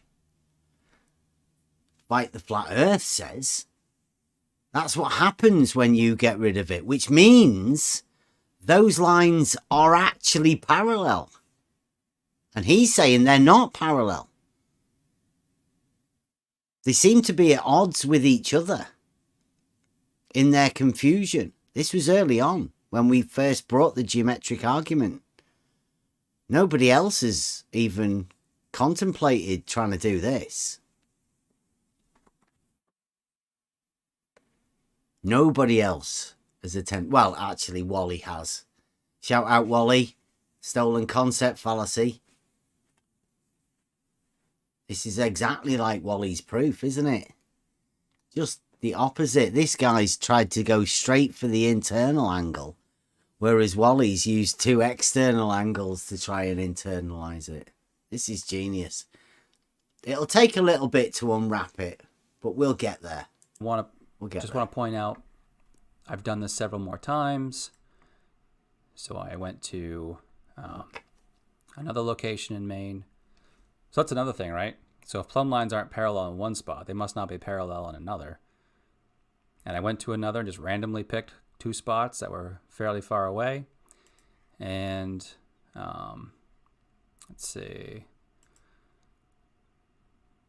We go through results. Hey, the sum of those angles is greater than 180 degrees. Therefore, the plumb lines in Rumford are not parallel.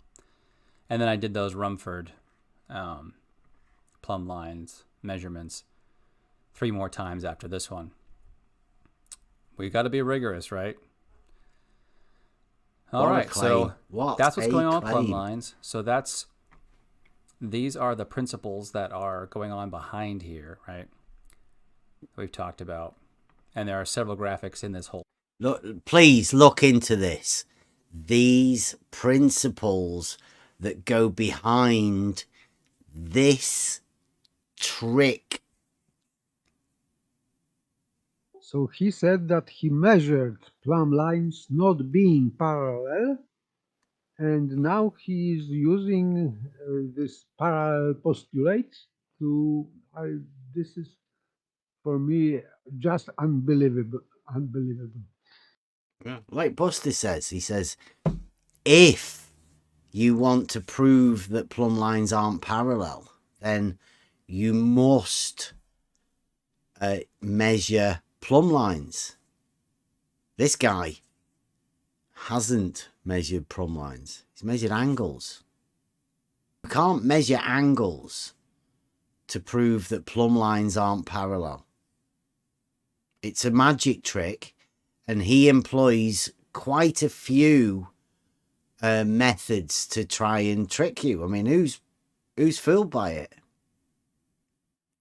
I hope not too many people, but this is going to be a big topic. This is the guy that made this drawing, the guy that's done all of this proof, this video, is the guy from Maine. You know, he's using Latin words, which I think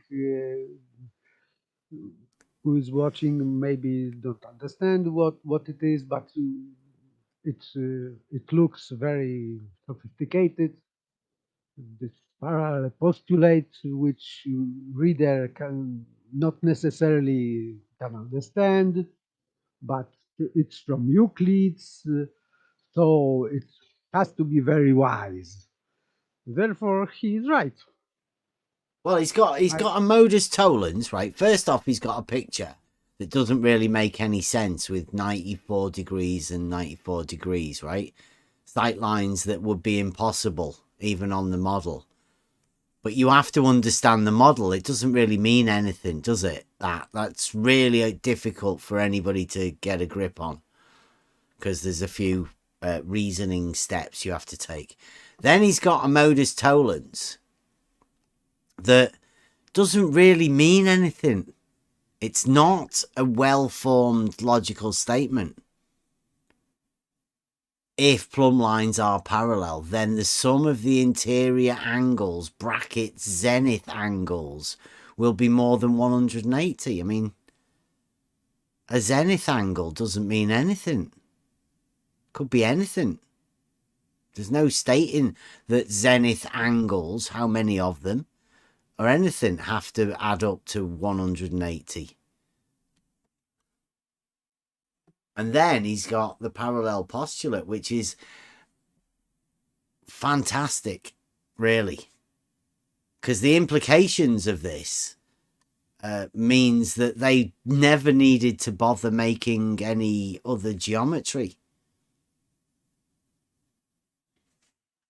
If this is true, then they don't need spherical geometry. They don't need to get rid of this postulate at all. Yes, because they all they need is to measure in reality if these plumb lines are parallel or not. Yeah. That's all. Yeah, that disproves the perpendicularity between horizontal and vertical. It disproves that all horizontals are parallel to the plane of the horizon. It disproves that horizontal is perpendicular to vertical. It disproves all sorts of stuff. I don't think he realizes when he's saying that. Right? He's obviously so globe afflicted. I mean, this is back in 2019. This is some old stuff. Set. And the important thing to note is when we actually measure these things, the results that we get match only one of those models. Only one of those models bears out in reality, and it is the convex surface, as in the outside of a spheroidal shape. All right, so if you have measurements that refute this, that's what we would need to see to show that plumb lines either are parallel or converge above our heads. So, but all of the measurement data I've ever collected shows that plumb lines are not parallel and they diverge with elevation. I hope that makes all this a little bit clearer, and I thank you for your time. Have a great day.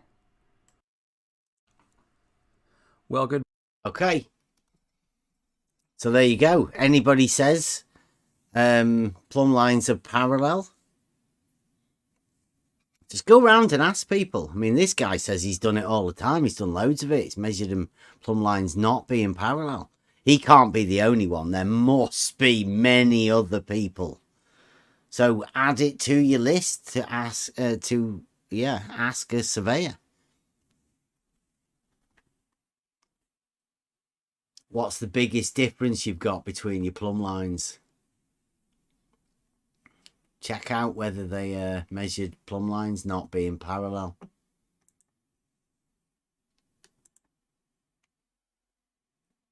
I think Ask them if they know anything about the parallel postulate and how that proves. A globe, a radius. The parallel postulate proves that plumb lines aren't parallel. A guy from Maine. It's also non sequitur because it has nothing to do with his alleged measurement, because if these plumb lines are not parallel, in fact, therefore he cannot use parallel postulate, because if they are not parallel, so why he is using parallel postulate to well, to show that triangles have 180 degrees, I think. Yes.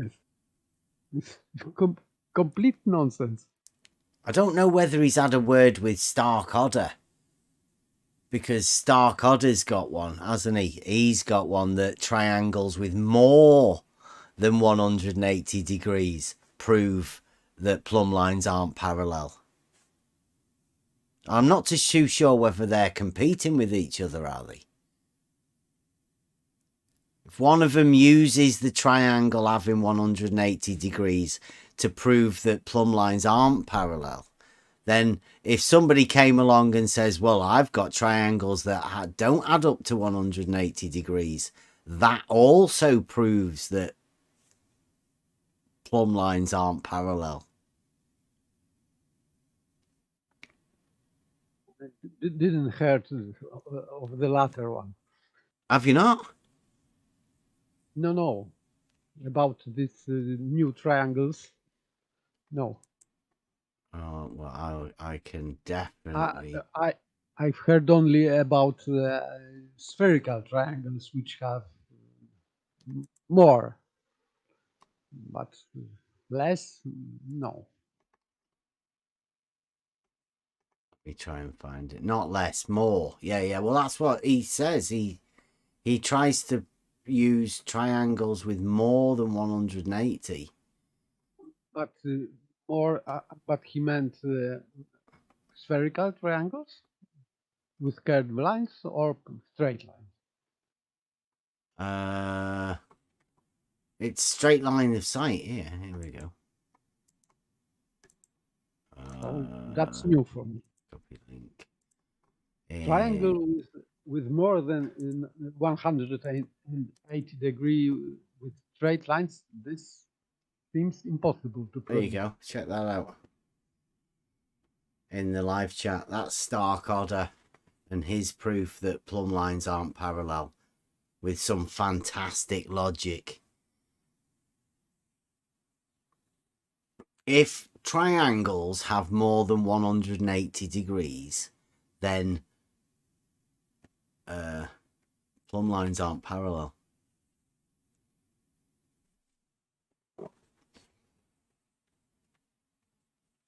But triangles have this number, therefore this would be modus tollens. It means disproving his claim. Yeah, triangles provably have 180 degrees. And that disprove this claim. Yeah. And this is modus tollendo tollens. Yes.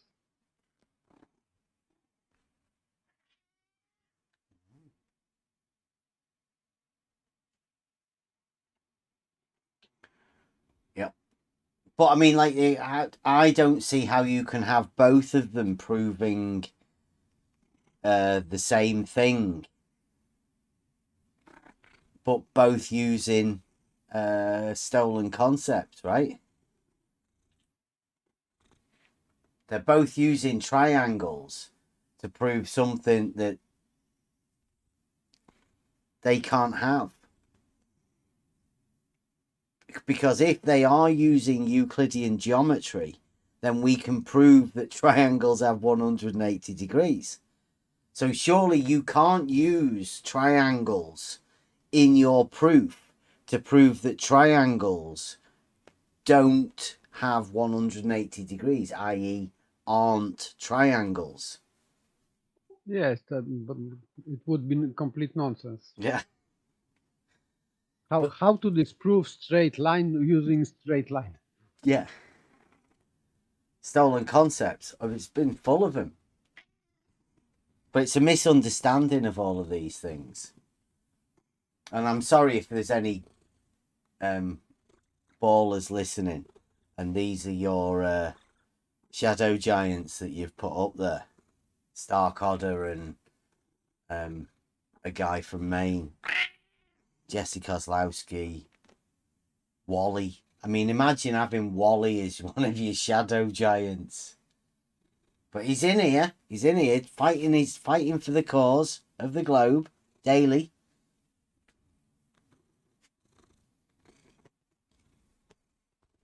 So he is zealot.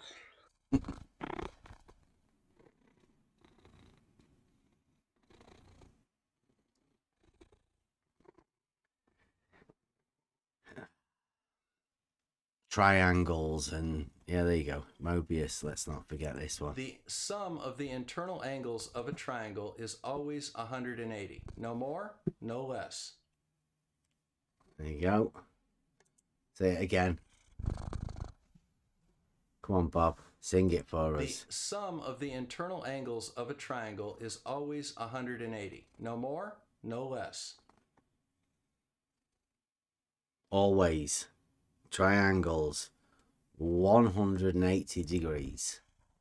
No more, no less.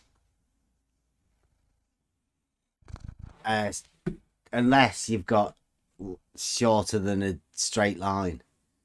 Does anybody know what is shorter than a straight line triangle?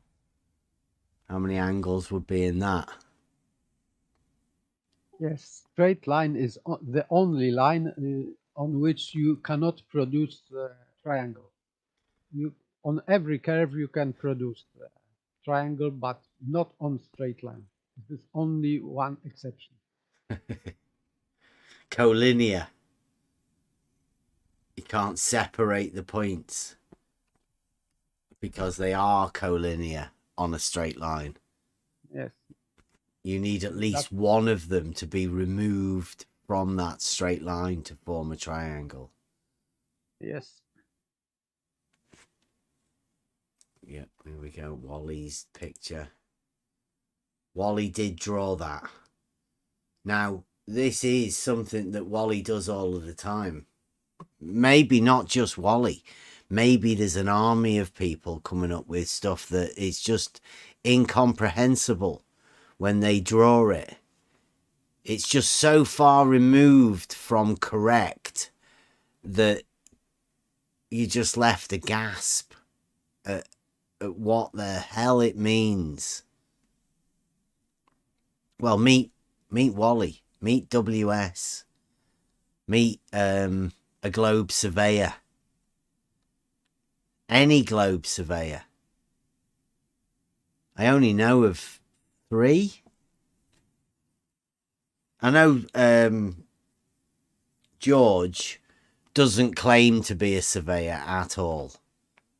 So the only ones that have actually claimed to be surveyors that I know are Jesse Kozlowski, the guy from Maine, and Larry Scott, or Larry GPS.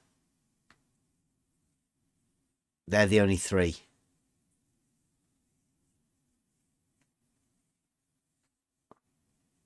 And we've just found out, well, Larry Scott has told us that triangles have more than 180 degrees. They have to. He told us that. We've got the main surveyor that can't set his tools up and uses Euclidean axioms that don't exist in spherical geometry to prove his model, which relies on spherical geometry.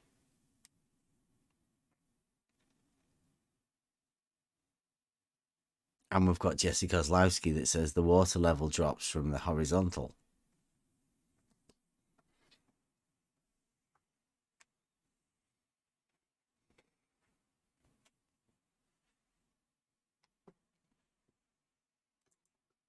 And none of them can come and talk about anything. Big red X. Yeah. I don't think that they don't realize that if they are using curved line to coordinate something, they are violating coordinate system, because if it is based on straight lines, if you are, for example, have X and Y coordinate system, normal with straight lines perpendicular to each other.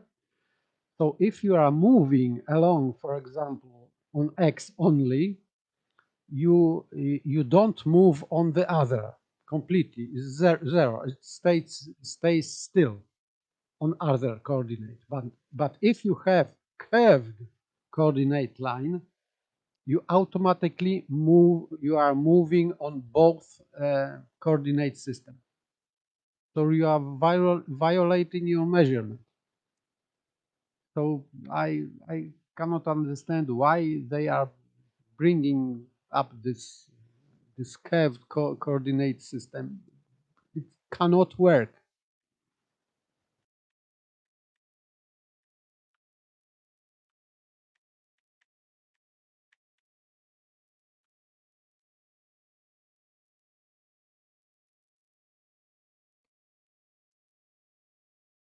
Yeah, Gently's gone. Gently, you can't defend Wally. Somebody else will have to come in and do it with Wally. No doubt we'll have a conversation with him tomorrow when he comes back. How long's he been away? He'll not be away for above 5 hours. I don't know whether they've got 2 shifts running on it or whether it's just Wally on short sleep. Long shifts.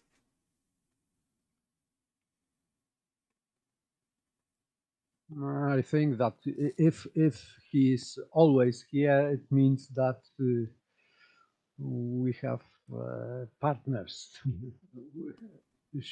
sharing this character account.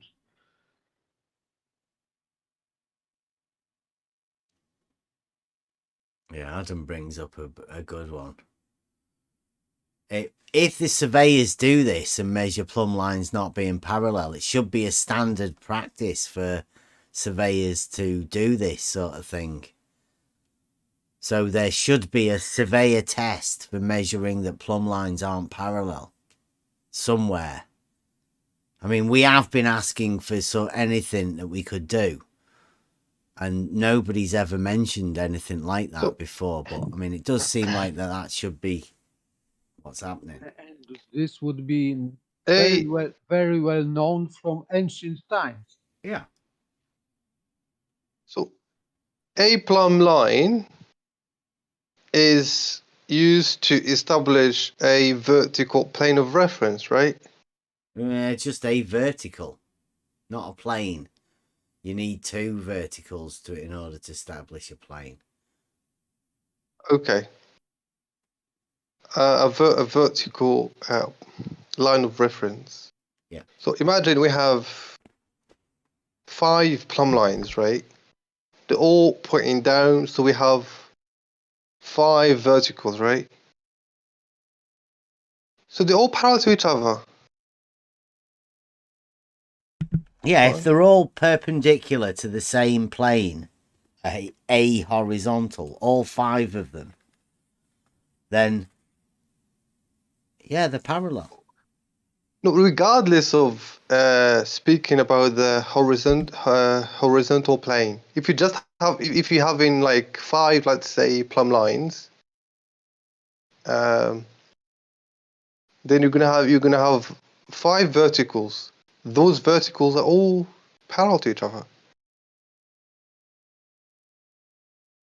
Yes, but it implicates that they are perpendicular to horizontal, which is 90-degree declined from vertical. That's all. Oh. Yeah, what he's saying is, yes, they will be parallel, but exactly that's the point. But in order for you to prove that they are parallel, you would need to add in something else for you to be able to prove the statement that they are parallel. So in order to do that, you then have to put in a horizontal and use perpendicularity and show that every one of them must be perpendicular to the horizontal plane.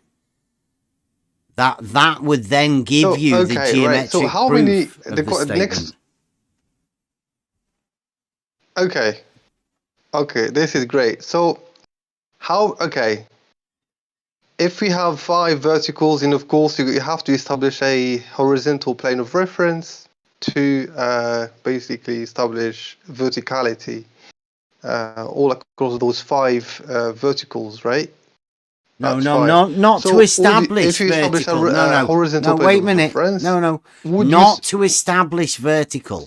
The plumb bobs will establish the vertical. In order to prove that all of the verticals are parallel, you would need to have something else to compare them to be able to prove. Right? You need one. It has to be like water. one horizontal line or plane.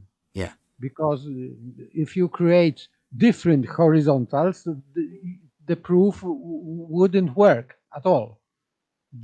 So you have to compare these 5 vertical lines to one line. One. Yeah. Okay, I agree. So again, next question. Would you say that all those vertical 5 lines constitute one vertical line? They are parallel. They are parallel, which means they are all the 5, because of the conditions of parallelism, equal. They're all one. They compose a one line. No. They're 5 different lines, aren't they? 5 plumb but bobs in 5 different places. Yeah, but conceptually, if you bring them together, obviously, it's a one line, because they are parallel. Well, they're just 5 verticals, right? And obviously there are people who will say that they are just 5 verticals, right? There's no way to tell. But if you reference all of those 5 to a horizontal, then they will all be perpendicular to the same horizontal. That would then prove... Go on. I think skeptics thinking that 2 straight lines cannot share a common segment. You're not getting that confused, or you're skeptical? No. I'm telling you. No. I'm telling you. If you have 5 verticals, right? Obviously, to prove that those 5 verticals are actually verticals and parallel, then of course you have to establish a horizontal plane of reference. I agree with that. That's fine. But I'm telling you, if you have 5, until you make sure, until of establishing that horizontal plane of reference, fine, we have perpendicularity. So for me, those 5 verticals, conceptually, they are one, because they are all parallel. Only if they were in the same position, they would be one. Then they would be sharing one. a common segment, and they would essentially become one line in the same location. Well, I understand. See, the horizontal can do that, right? Yeah, both of them. Same thing applies to the horizon. You can't do that with the vertical. You can. If they're on the same vertical plane. Yeah, but if they're just random... let's say if you've got 2 verticals, right?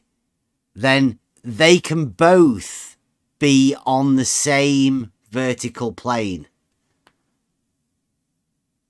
Can't they? Yeah. Right, well that's it. That's all you need. Be one. You don't need 5. You just need 2.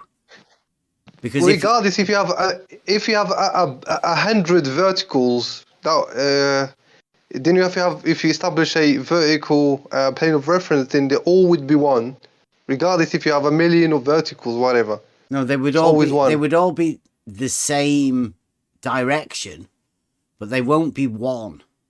They would be however many there were. And if you could say 2 of them, you could make those 2 on the same plane. But you just by adding a 3rd one, you couldn't say that's also on the same vertical plane. Yeah, you have to create proof. You have to create proof, because in question is for globers that verticals are not parallel to each other. So to prove this, you need to take at least 2 vertical or plumb lines, so to speak, plumb lines, and check these plumb lines on one horizontal line, because you have to have one point or frame of reference. So these 2 verticals or 2 plumb lines have to be compared with one horizontal plane. One, not 2. Brenda's saying in the chat, Bev is wrong, but it's not just me. Paper's just said it too. Brenda says 5 verticals will not, big shouty capitals, not be perpendicular to the same horizontal plane. So that's a claim Brenda's making, saying that they will not be. Well, we say we could give a geometric proof that those verticals would be perpendicular to the same plane. Because you can extend a horizontal plane out indefinitely. Yeah. And then it would intersect with those verticals and they would be perpendicular. Always.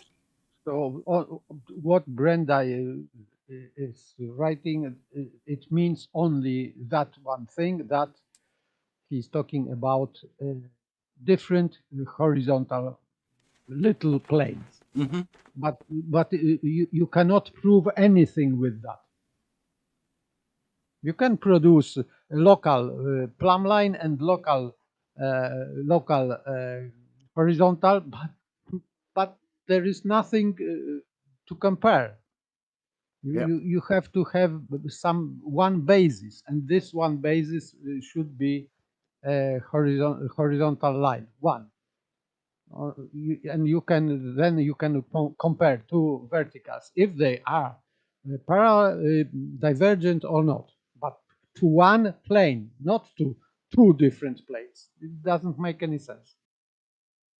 Yeah, Brenda realizes they've got no geometric proof to back that claim, whereas we have. It's a very easy, simple geometric proof.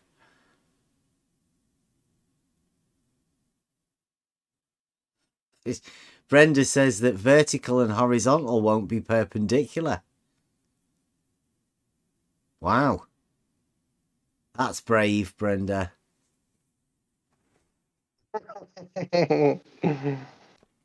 Oh, yeah. Yeah, Brenda's saying that vertical and horizontal aren't or won't be perpendicular.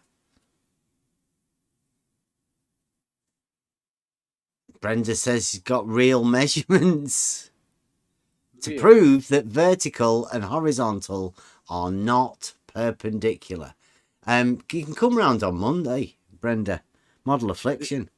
This is very interesting because if they are not parallel, therefore you cannot use this postulate, fifth postulate, to disprove that. Brenda is trying to do destroy. Same thing as, yeah.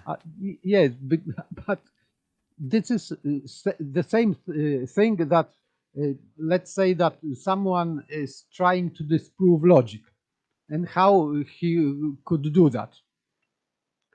So he has to use logic to disprove logic. So this is mission impossible. So idiotic. I have no words for that. Yeah, Brenda's thinking that he might be able to disprove perpendicularity of vertical and horizontal by showing that vertical and horizontal are perpendicular.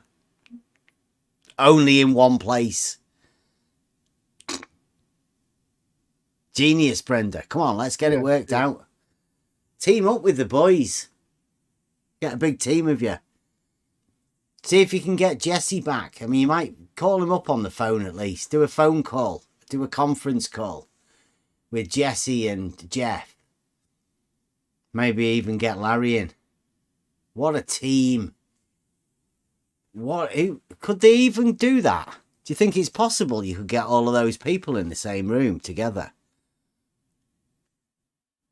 Larry, Jeff, Jesse, and Brenda.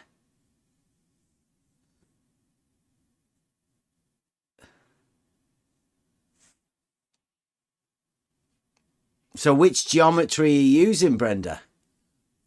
Are you using Euclidean geometry to disprove spherical geometry? Or are you using spherical geometry to disprove perpendicularity, which exists in Euclidean geometry?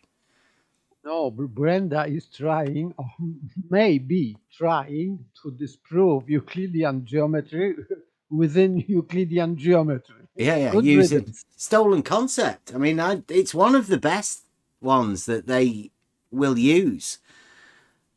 And I can't wait till we get to the sophistical refutations, because that isn't even in there.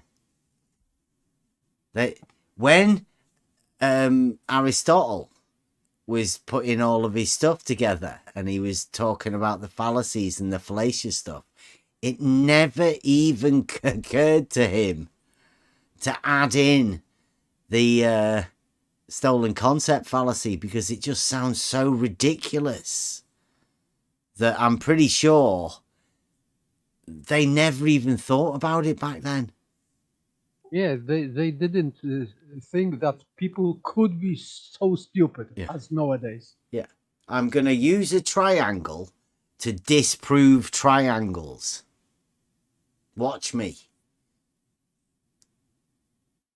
See this triangle here? Well, this is going to prove that it isn't a triangle. Genius.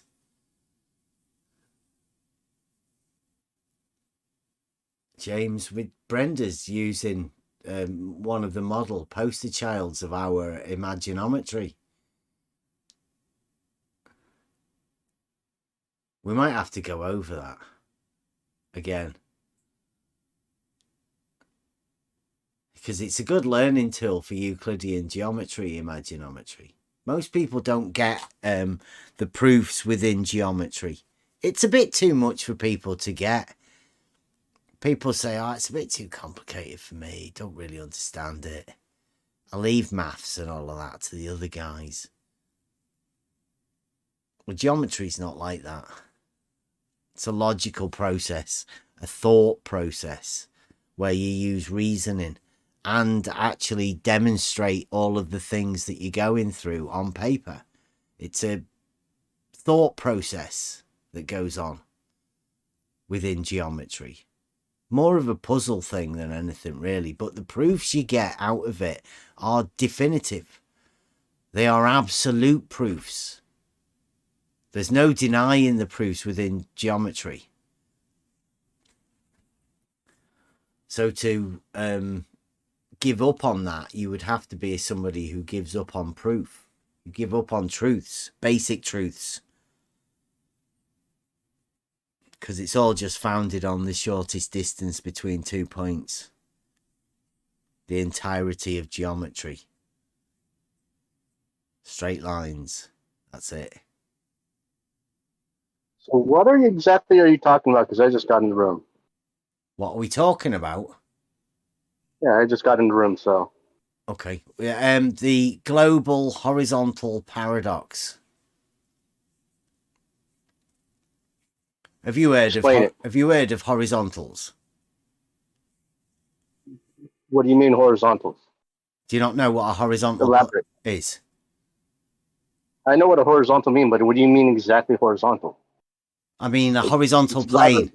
A plane that exists straight lines all the way on it. That all of those straight lines are horizontal, in the horizontal position. That doesn't really explain anything. What you don't?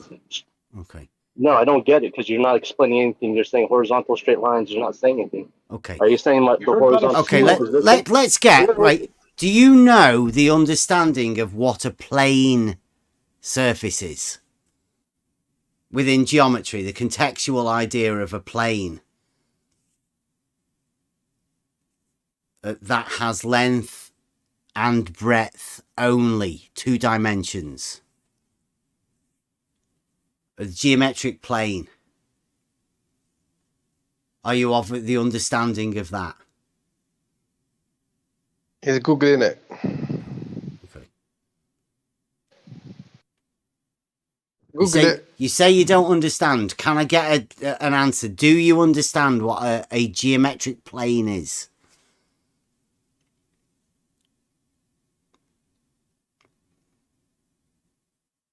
No, you seem to be a bit unsure before. clear put image of few planes in live chat. Yeah, but perpendicularity. XY, ZY, and ZX. Those would be the planes. Two of those would be vertical, and one of them, the XY plane, would be classed as horizontal. Is that okay?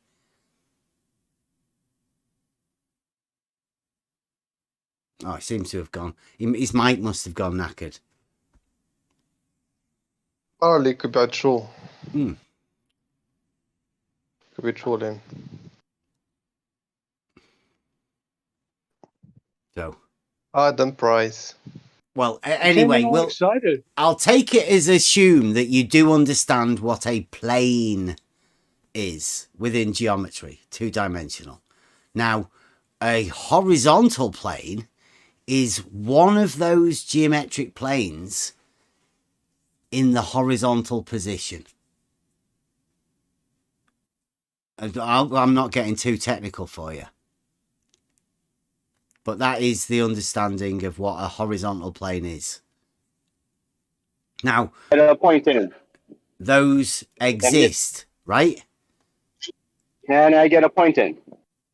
Are you of the understanding that you know what a horizontal plane is now? Will you let me talk and actually answer a question I talked about? I was just confirming that you seem to No, be a bit cutting me unsure. off. Keep cutting you off. You've not said anything, mate. Yeah. I've been trying to ask you. I've been trying to ask you a question, but you're not letting me ask it. So can I ask a question? Have you only just come off mute? You must have been doing the other ones on mute. Nobody else heard you asking these questions. But you won't shut up and let me talk. So, hey, dude, calm down. No one could hear you. So just say, "Oh, my bad." Just say, "My bad. I didn't know I was on mute." Now just apologize and say, "My bad. I didn't know that no one could hear me." That's the polite thing to do now, because you're getting angry and you shouldn't be. I'm trying to get a point in. Go on then. Go on. My bad. Get your point. Your point was that you didn't understand what a horizontal plane was. I tried to explain it to you. You didn't answer. I went on for about 5 minutes asking you if you were understood now. But okay, go on. Now let's hear your question. All right. So on a globe, there's not a universal horizontal plane. So what specific horizontal plane are you talking about? The horizontal planes in reality. Beth did explain to you how horizontal flat plane works. Beth didn't assume any globe or spherical plane or whatever. He was talking about two-dimensional flat plane. What's difficult in understanding that?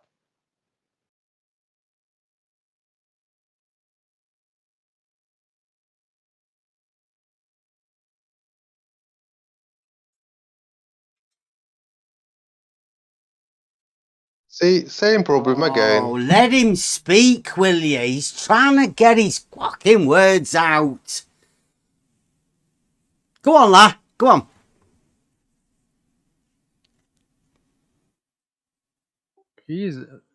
I can see that he is unmute, but we can hear nothing. Mm-hmm. Yeah, what was his argument again? All what right. was the question? Go on. So, say if I'm at 50 feet tall, and there's another object 50 feet, say a mile away that's 50 feet tall, and another object 2 miles away at 50 feet tall, what would happen if they are not level to each other in the line of sight? Does that disprove your horizontal plane theory? I haven't got a clue what the fuck he just said, mate. Go and try it again. Can you draw it out? Do as a drawing. All right, let me go get a pen and paper. Sweet. Can we get an understanding of Do you understand what a horizontal plane is in reality? Yes, I do understand what horizontal plane is. Good, good. What specifically are you talking about? The horizontal plane disproves the globe. Who said? Like you bringing the globe in? Yeah, you're the ones talking about horizontal planes, so I'm trying No. The title of this show is The Global Horizontal Paradox. So what is the global horizontal paradox specifically? Well, again, I'll start off with, do you know what a horizontal plane is? Yes, I do. Okay, now, that horizontal plane can extend indefinitely, right? Mm-hmm. Now, all perpendiculars to a plane, not stating anything about any orientation or anything, but all perpendiculars. Who's that? Okay, you do. Hot mic, is that? All perpendiculars to a plane. You're the only globe I know. Is somebody talking in here? The only globe. Adam Price, please mute your fucking mic. Oh, look at that. Fuck, I'm sorry. Right, okay. So a horizontal plane can be, a plane can be extended indefinitely. And all perpendiculars to that plane will be parallel. Do you understand that?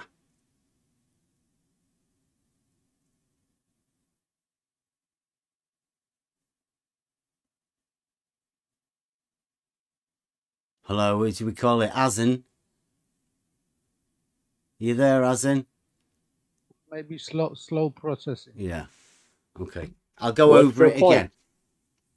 Or a plane can be extended indefinitely in any direction. Now, so what is your point? All perpendiculars to a plane will be parallel.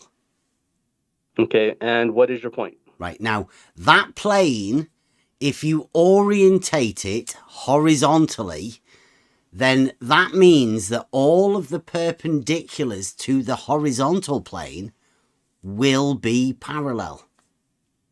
Okay, and what is your point? What do you call a perpendicular to a horizontal? Vertical.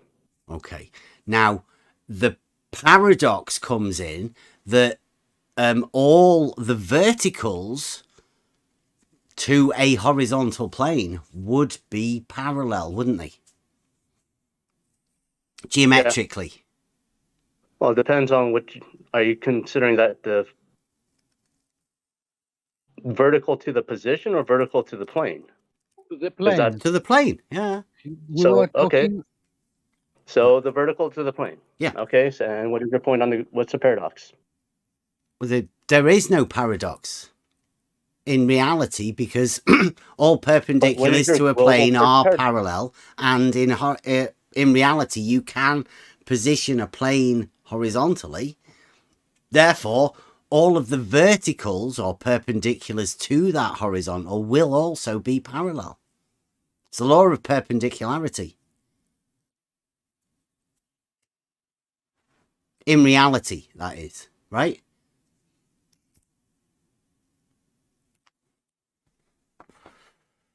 The paradox only occurs when you globalize your horizontal, because you have problems with it, don't you?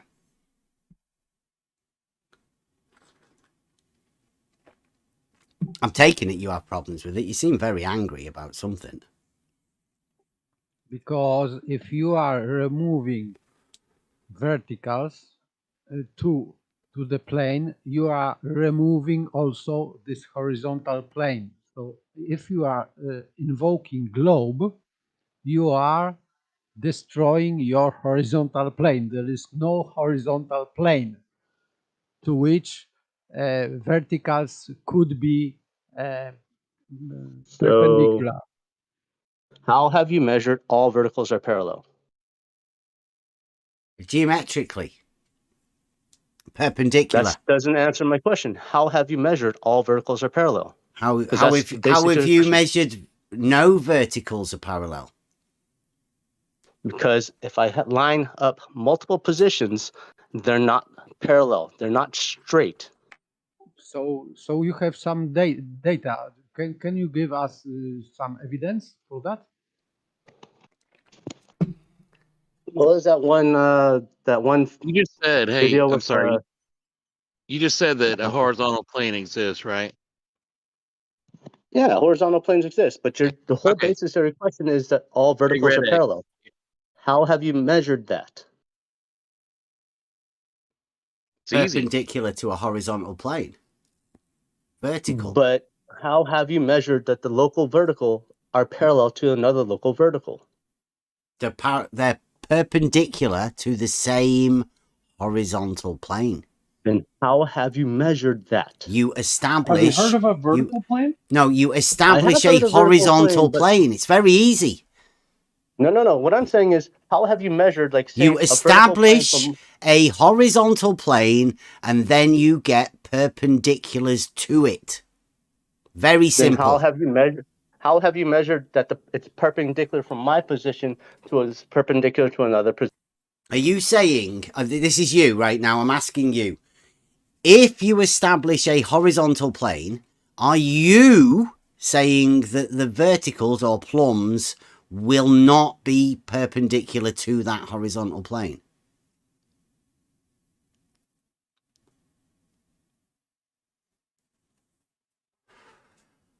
Step 1, establish horizontal plane. Always set your foundations, set your baseline, establish the horizontal. Then step 2, get 2 plumb bobs. Hang them. Will they both be perpendicular to the horizontal plane?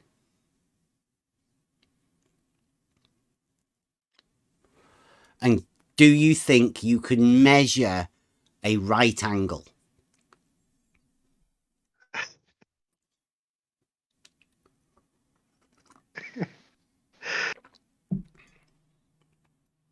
Equals 1 degree of shift.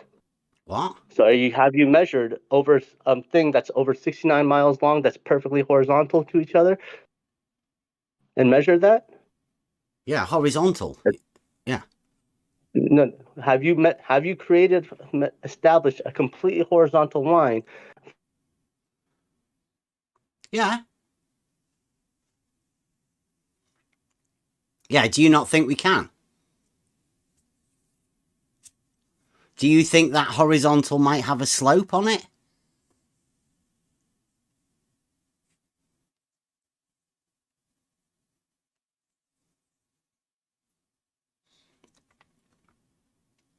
You have to keep cutting your mic off, don't you? Because somebody's coaching you. No, my phone keeps shutting it off and keeps cutting off. All right, because it goes on like, lock screen. So my question to you is, so for 1 degree on a globe, it takes 69 miles to shift 1 degree from that vertical, from parallel. How have you measured Are you talking about horizontals being 1 degree? No, I'm not talking about horizontals. I'm talking about the vertical do you have your camera lines. on? It might be No. killing his screen. Okay. No, basically what happens is my phone goes on lock and it shuts me off. Like, it locks everything out. There you go. Turn my screen off, my video. Yeah, so basically whenever my phone, because I have to keep touching my screen, otherwise my phone goes on lock and my voice cuts me out. Mm-hmm. So on a globe, those parallel lines that you claim, if it shifts 1 degree, it takes 69 miles of distance. How have you measured that it doesn't do that? What shifts? Sorry, say that again. So on a globe, it takes 69 miles for it to shift 1 degree. What shifted 1 degree? The vertical line will shift from parallel 1 degree and 69 miles. Sorry, how do you know that one? Sorry, the vertical will shift. On a straight, yes, because that's how the circumference of the Earth works. What do you call? Measured that? What do Have you measured call? that on a globe? Wait a minute. What do you call a line that's 1 degree off vertical? That's vertical for the local vertical. That's how the globe works. So my Sorry, thing say is that again. Say that again. So what do you my thing call is a line that is 1 degree off vertical? What do you call that? the local vertical. So the whole point Vertical. is right now is that the vertical from my position is supposed to be is a different angle than a vertical for or different degree of angle than someone 69 miles away from me, and it's going to shift 1 degree. Okay, so what do you call a line that's 45 degrees from vertical? It's if you're going to go an eighth of the way around the Earth, that's going to be 45 degree shift. That's going to be local vertical for that position. Okay, we could do that with anything, really, couldn't we? With you at the minute. How would you measure that, though? What would you call a line that's 90 degrees from vertical? The local horizontal. Oh, right. Well, on a globe, it's not uniform. There's why no couldn't the universal 45 degree plane. be a horizontal as well? Because if you go to that position, it's going to be 90 degrees to your position. It's only relative to my position. Could it also be a vertical? To the local person, yes. The horizontal could also be a vertical. But the thing is, you got to realize there is no universal horizontal or vertical. You came in here asking for what we were talking about, and we're talking about the global horizontal paradox. And I think we've just found it out. You think horizontals can be vertical. You think a 45 degree from a vertical can also be a vertical. Don't you? Yes, he does. Mm-hmm. That's the horizontal paradox, mate. You can wrap it up in a vertical paradox as well if you want to shift it from one to the other. They think that they can take a plumb bob and make a so-called vertical that goes to the center of a ball. Vertical for me is not going to be vertical for someone else. Excuse me. Don't be so rude. Don't be so rude. Wait, sorry, my phone just cut out again. So yeah, sorry, Paige was talking. Just a minute. Let Paige finish, please. My bad. My phone cut out, so I lost connection. Okay. They think they can set a so-called vertical that goes to the center of a ball with a plumb bob. That, the next one they set will be tilted from that first so-called vertical. But then they take that same tool and use it to make verticals that are parallel. It's literally impossible. Wait. How much should they deviate? Dude. They shouldn't. They're parallel. But if you're going to say they're not parallel, how much should they deviate over a distance? You're saying they're not parallel, dude. Parallel. So I am saying they're not parallel, but I'm asking you, how have you measured that they are parallel? Because they're perpendicular to a horizontal. But you haven't established a horizontal plane. Dude, we live in Euclidean 3-space. Euclidean geometry is a practical geometry, which means you can use it.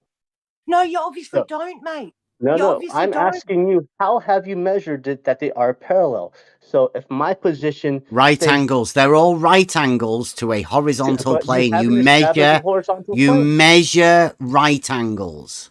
What do you mean you haven't established a horizontal plane? Water level on a canal. My thing is that it takes 69 miles of a horizontal plane for you to have a deviation of 1 degree. How have you measured that? Because that's how it is on the globe. That's how the whole 60 nautical miles per degree. Have you measured that on a globe? Have you measured that on a globe? What geometry do you use to draw this out on paper? What geometry do you use to make your verticals not be parallel? Because in Euclidean geometry, they must be. But that's what. That's why they want to throw the parallel postulate out. Don't you understand that? What I'm saying is vertical is depending on the person's position.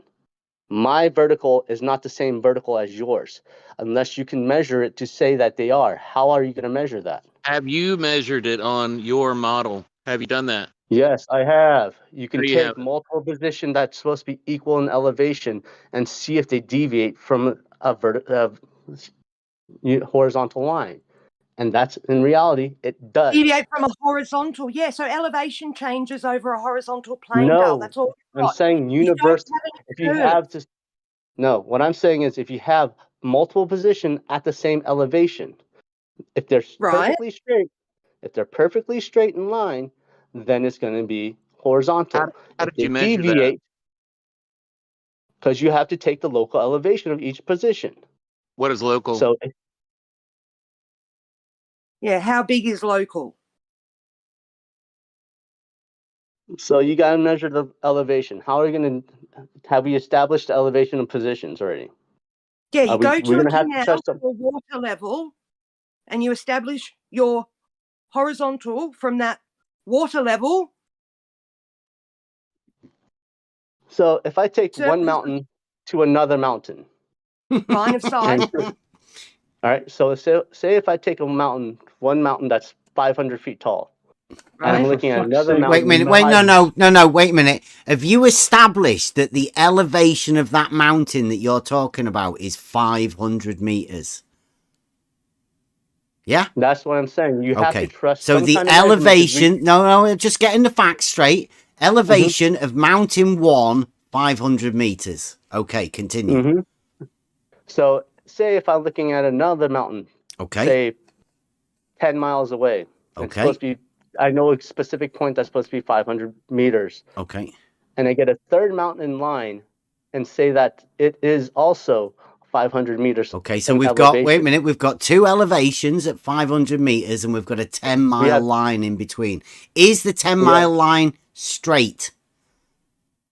That's what we're trying to figure out. What? All right. Well, no, you've just said it's 10 miles. Is it a straight distance or is it a squiggly distance? Wait, hold on. Wait, you're not listening to me. No, I'm just trying to establish the facts. I know. But so is 10 miles 10 miles? What is it? Can I talk first? You got 3 mountains, say 10 miles apart from each other. So mountain A to mountain B is 10 miles. Mountain B to mountain C is 10 miles. Okay. So from mountain A to mountain C is equilateral triangle of 10 miles. Nothing. I haven't said anything about triangles. I haven't said anything about horizontal. You've got 3 bloody points at 10 miles apart. You've literally made. But I have not made a point yet. Can I talk? Keep talking. Go on, I'm just trying to keep with you. Yeah. So we have 3 mountains that are 500 meters tall. Okay, correct? they're all the same elevation. 20 miles apart from A to C, and they're about 10 miles apart from each other. I got it? Say that again. So from A to C, mountain A to mountain C is 20 miles. Okay. And B is right in the middle, 10 miles between them. All right? Okay, an isosceles triangle. Haven't said anything about triangles yet. Haven't said anything. 3 mountains, 20-mile baseline, 2 10-mile other lines, for fuck's sake. Talking before you're making any kind of assumptions. What's the shape? What's the shape? Is the shape a triangle or is it not a triangle? No. It's not a triangle. Will you guys let me talk? Oh, it's not a triangle. So what's the shape? Okay, go on, Matt. Go on. God, you guys keep us putting your assumptions. You're not letting me finish. So do you have mountains? Go on. Lame. You got mountains. Yeah? All right. Can I finish? Because you guys keep cutting me off and making your false assumptions, saying what I'm trying to, putting words in my mouth. You got mountain A, B, C. So if they're perfectly horizontal, will those peaks be perfectly level to each other? Yes. So what happens if they're not? So if I line up to mountain C from my position on a level plane, what if mountain B is higher? You've just said they're all the same elevation from a horizontal plane. You've got a straight line distance. I never said horizontal plane. Now. You won't even let us. You said from the horizontal. No, I said elevation. When did I say horizontal plane? I said elevation. You didn't say plane. You said horizontal though. From the horizontal. I never said horizontal. I said elevation. I said 300 points. Did I not say elevation of 500 feet elevation, all of them. Yes. Does that automatically mean that they're horizontal to each other? Because on a globe, that's not true. Of sight. hold on. Okay, you said there are 3 mountains, Geometry. right? Hold on, P. You said, right, there are 3 mountains, A, B, 500 C, feet right? tall. Yes. They're Sorry? each 500 feet tall on a globe. Okay, Those right. won't be And level to each other or horizontal to each other. On a flat Earth, it will be horizontal to each other. And you've just said they're all 500 feet in elevation, so they're all the What- same. Level but is horizontal, though. Like, level doesn't curve. Elevate on a globe, we don't take No, we're not talking elevation about the off globe. of We're talking about reality. I know, but Actual real we've life. got to we have to test for reality. We So have. you Water have. level. So how have you done? Yeah. Water level that doesn't exist. Have How a have look- you Have a how look have at you how measured any water level canal from is one built. position to another? Shared have you straight line segments. How have you measured a Shared straight line? straight line segments. So if I measured one mountain that's 500 meters and another mountain that's 500 meters and another mountain 500 meters. How did you and they're measure not the level- How did you measure that the mountains did are you use a straight 500 line? meters? How did you do Or that? did you curve it? How are you going to measure their 500 meters We tall? measure the elevation. It's a vertical distance above the mean sea level. 500 meters, every one of them. They're So all what happens measured if they're 500 not meters. level You to said each other? that. Do you know how they measure how- an elevation? How would they? What happens if they're not level to each other? It's a vertical change from the said mean this sea all level. Have you measured this? Because what happens? No, if they're you not said level to they'd each other? measured it. You said They it. measured from mean sea level. Does that mean that the mean sea level is horizontal plane? No, on a globe it's No, not. wait a minute. Let's stop again. Right, let's start from the beginning. Look at my camera. Just make sure that that's what you've done. A to C, 20 miles. Then you've got B, which is 10 miles away from A and C. Now, all 3 mountains are measured, you said, 500 meters elevation. Okay. Right. So Good. on a globe, is the mean sea level a horizontal plane? Yes. You tell me. It's not. It's your imagination. Your globe is your imagination. Because you don't. No, you don't know how they measure elevations. So they measure it off the mean sea level. Well done. On a globe, it's not a horizontal plane. It's if those 1 peaks are not point. It's horizontal- 1 point. What happens if we measured those peaks to not It's be 1 horizontal planes? point. All 3 of those mountains are 500 meters above vertically 1 point. A single point. All 3 of the mountains, 500 meters vertical distance above a point. Do you understand that? Not My 3. thing is that 1. we're talking about a test. So if we find a place that has positions in line at a certain elevation, and we measured those points to not be horizontal plane to each other, what does that say? Then you cannot check verticals because if local vertical is perpendicular to local, as you say, horizontal, therefore you cannot compare this. You are begging the question. You cannot produce proof for your globe. If you have different verticals and different horizontals, you cannot produce proof for a globe. Why not? Because you are referring to different perpendicularities.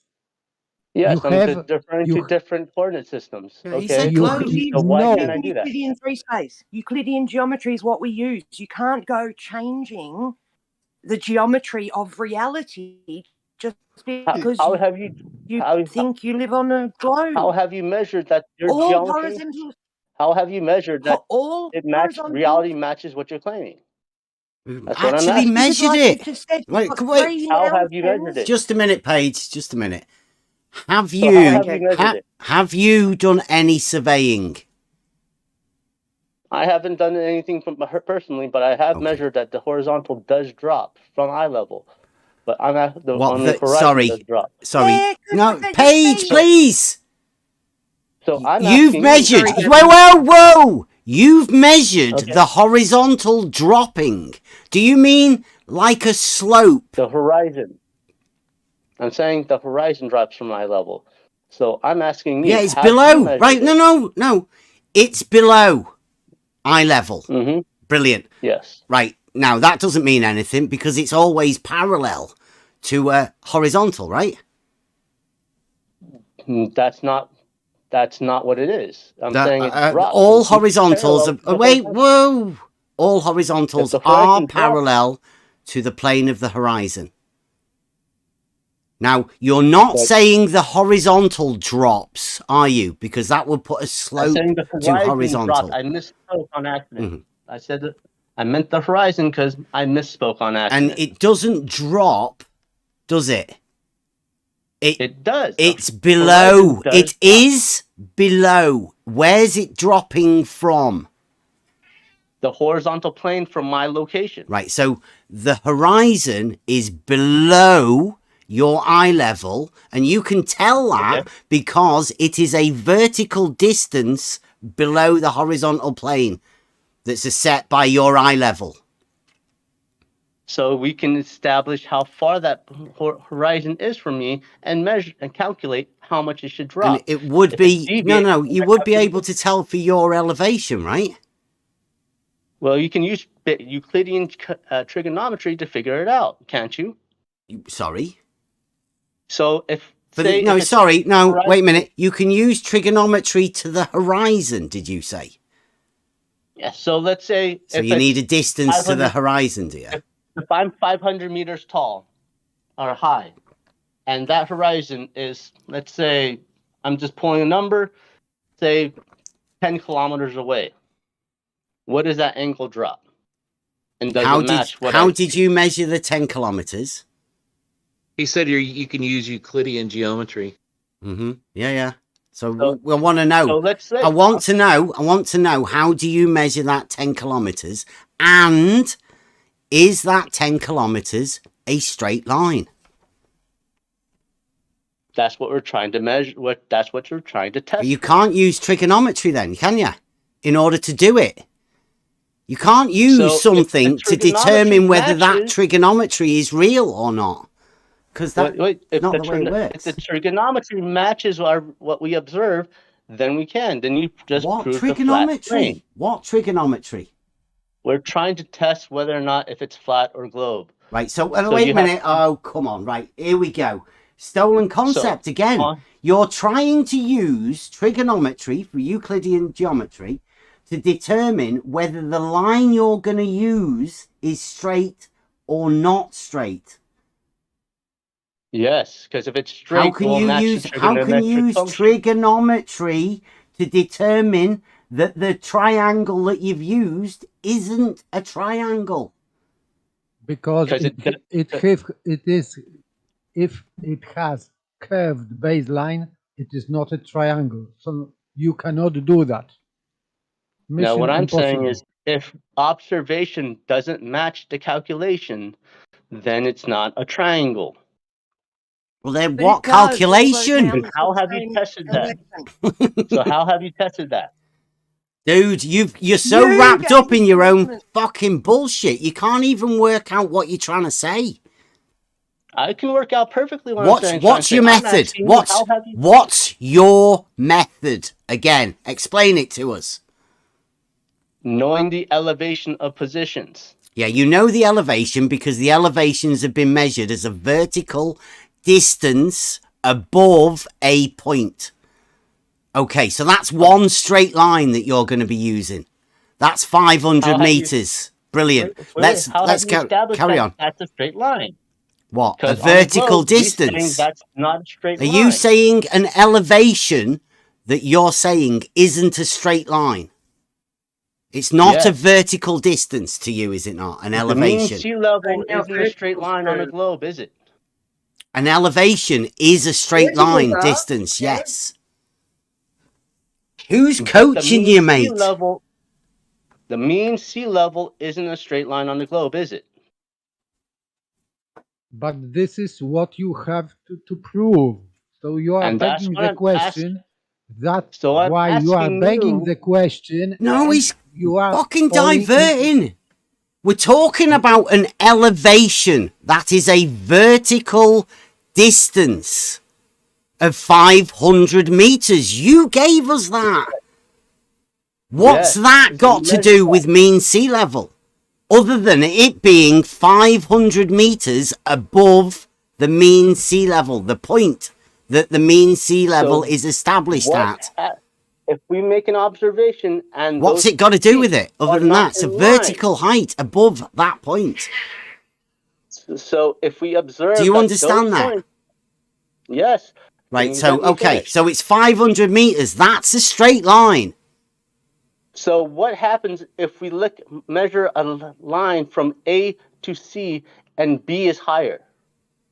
Dude, we've got one line now. It's 500 meters and it's a vertical line. What else are we going? Let's go. Carry on. 500 meters. So we got 3 mountains. So if I do a line from A to C. Is that the 500 meters vertical height that we've got and we've just established? Yes. That one line's vertical. On a globe, would B not be higher? Which is B? Where's B? Is B at the top of the... Right, so is A at the bottom, the mean sea level, and B the 500 meters above it? 500 meters tall. You're getting lost, mate. We're still on just one line. 500 meters, straight vertical height. 500 meters tall. Okay, so we've got 3 vertical lines of 500 meters. Brilliant. So where do we go from here? On a globe, would keep B saying, not be you at keep a saying that, point? mate. B, which is B. We established it's in the between the 3 mountains. They're all in the middle. Well, they're all 500 meters, aren't they? Yes, on right. a globe. So are you saying higher then? Why you are saying on the globe? I'm just saying 500 meters in reality, right? Mountains. 500 meters. I'm trying to talk.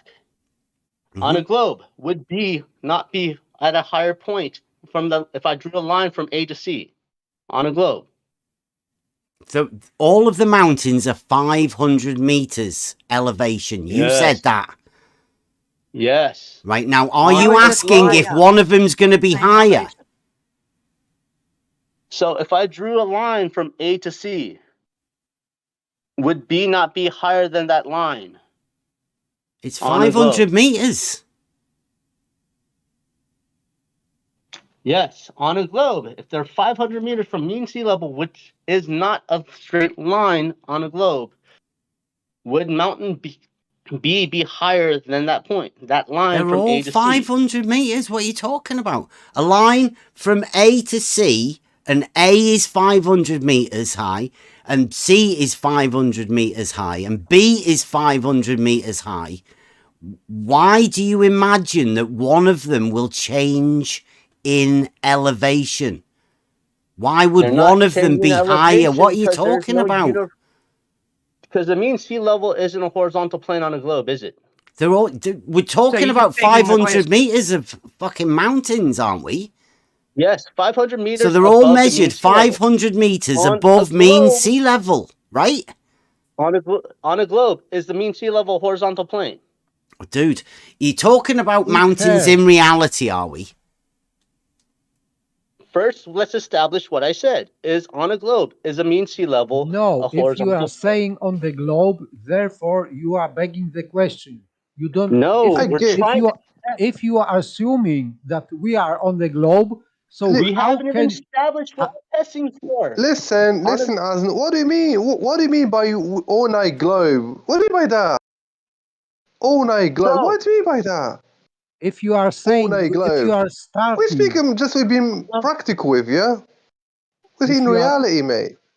If you are talking about if you're crazy. we are on the globe, then why you are trying to prove globe if you are already assuming that? We're gonna test for it, and we haven't even gone to that point yet. You are begging the question. Should we sort some elevation profiles out? I'm trying to establish a baseline between the two different models.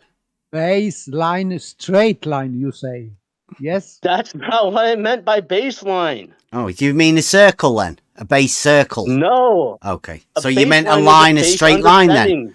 When you say line, you mean the geometric mathematical straight line? No. I meant baseline as in a basic understanding of what we're trying to establish. No, we are talking about baseline. What are you trying to establish? Tell us. Repeat yourself. Horizontal line. What are you trying to establish? On a flat Earth, all those lines would be perfectly horizontal to each other, those points. On a globe, they will not. Correct. Yes or no? But in both cases, you have to establish horizontal line to measure.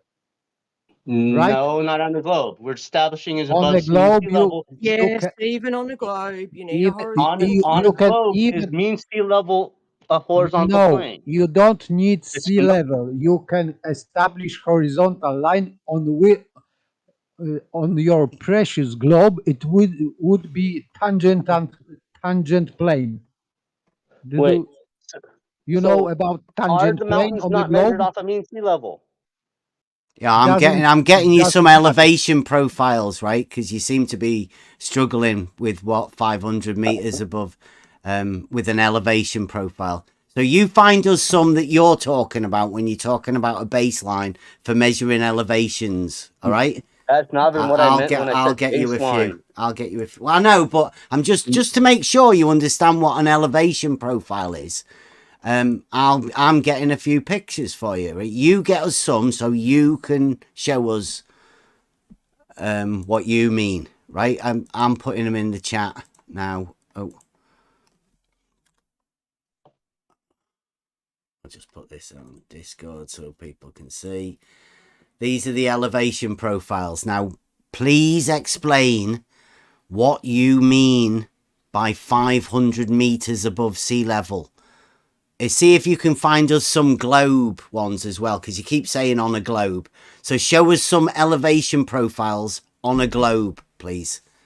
I'll keep finding just average, like, reality elevation profiles that we use in reality.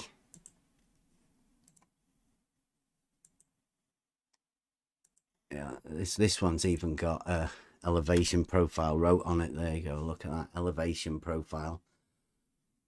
500, it's 800 meters, there's 600 meters and 400 meters on that one. Is that okay for you? They're like mountains. Three of them 500 meters apart. Have you tested that they're all 500 meters? Have you tested that they're all in the horizontal plane? The elevation profile. Have you? No. Have you tested in reality? Tested what? The elevation. Yeah, I've measured elevations. Yeah. So you measured 3 points that are going to be completely horizontal to each other. Absolutely. Yeah, we've done more than that, actually. So you've done it? Yeah. So you measured 3 points that are in line. Yeah. They're supposed to be. All right. What position?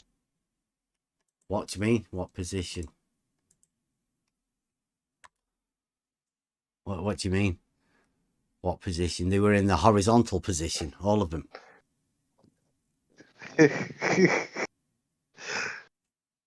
Have you never seen a tool in reality that we use for establishing a horizontal plane of reference?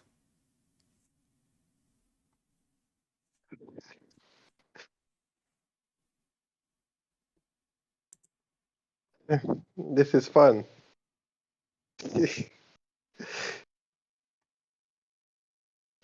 Maybe he is struggling again because you are streaming. No. Is this one? This one's a good one. This is Mont Blanc. You like that one? That's a good elevation profile, isn't it? Yeah. The mountains. Yeah. You like them? Yeah. Mm-hmm. Which one do you So reckon would be higher on a globe? So if you're going to say, so have you measured that it's going to match that profile? No, the elevations have already been measured. Yes, that's Yeah. how they can Have you draw have you that measured picture. on reality that they're all on the same plane? No, Yes, they're because measured you from elevations. That's the elevation But have profile you of what measured they in measured. reality? Yes, in that's where they So we reality measured live in them, for reality, fuck's don't sake. we? you Yeah, are have you measured in measuring. reality that they're on the same plane? Yeah, when they measure You've them, measured it yourself? yes. You've measured it yourself? I That's have mathematically- done some elevation measurements, yes. I've What- not done what every distance have you done? elevation measurement, no. What was the distance? What was the distance? How far were they from each other?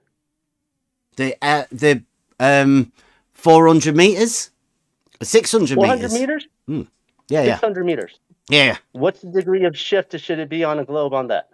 Because like I said, 69 miles or about 111 kilometers equals 1 degree of shift. Oh. Yeah, well, we do measurements.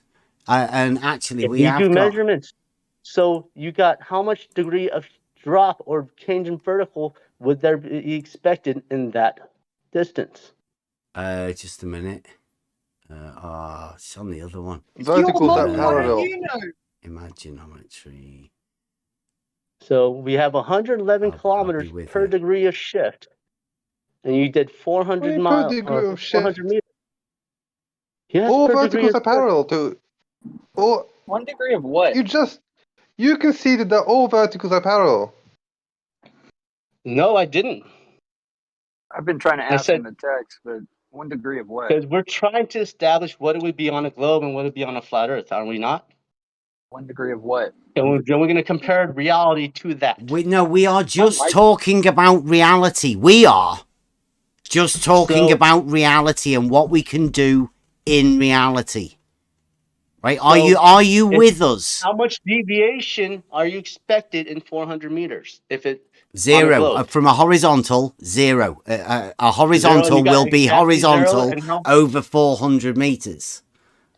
And how did you establish it's perfectly horizontal plane on that? We use the tool that establishes a horizontal plane of reference. What tool was that? A water level. Water level. So you did on water level 400 meters in sight. It's 600 meters we did together. We did 600 meters we in did sight. 2 400-meter water levels with an overlap of 200 meters in the middle. Right? Have a look in the chat there. There's your numbers that you're on about, right? The drop numbers. The drop from horizontal numbers of the water level. Slice Barkane's numbers, they are, for Slice Barkane's test. So when you guys say, you want to have your model, they're the numbers that you require, the drop numbers from horizontal, starting at any point you're at. Because you require a drop, don't you, of the water level? Yeah. So you've measured it because Slice Barkane said it's not level. It's not parallel to each other. Slice Barkane didn't do his test. He doesn't know how to sort it out. He doesn't even know how to stop it from fucking leaking. He tried to get water to go uphill because he doesn't know what level is. But he says he's imagining that the water drops in the distance. But that drop is a measured vertical drop, which means it's an elevation change. Because we know how elevations are measured. You don't. Your model clouds your mind. How did you establish that the water mean sea level is horizontal? The mean sea level is a point. A point. It's not a point. Yes, it is. It's a plane. No. Do you want me to get it? I'll fucking get it for you. Where do you live, mate? Oh my god. Where do you live? It's not a point, is it? Where do you Mean live? sea level isn't a point. Do you live in England? I live in the United States. Okay, right. Even on a flat Earth, mean sea level isn't a point. Where It's a is plane. it? On a globe, Oh, dude. it's a three-dimensional shape. Do you want to have? I'm gonna read this. Look, I'm gonna read a clip for you right here. This says the UK National Tide Gauge Network, the UK Fundamental Benchmark. The Tidal Observatory was established to determine the mean sea level, that is, the starting point for levelling in the UK, the starting point. This brass bolt is the benchmark for the whole of the UK. That is, all heights are referenced to this point.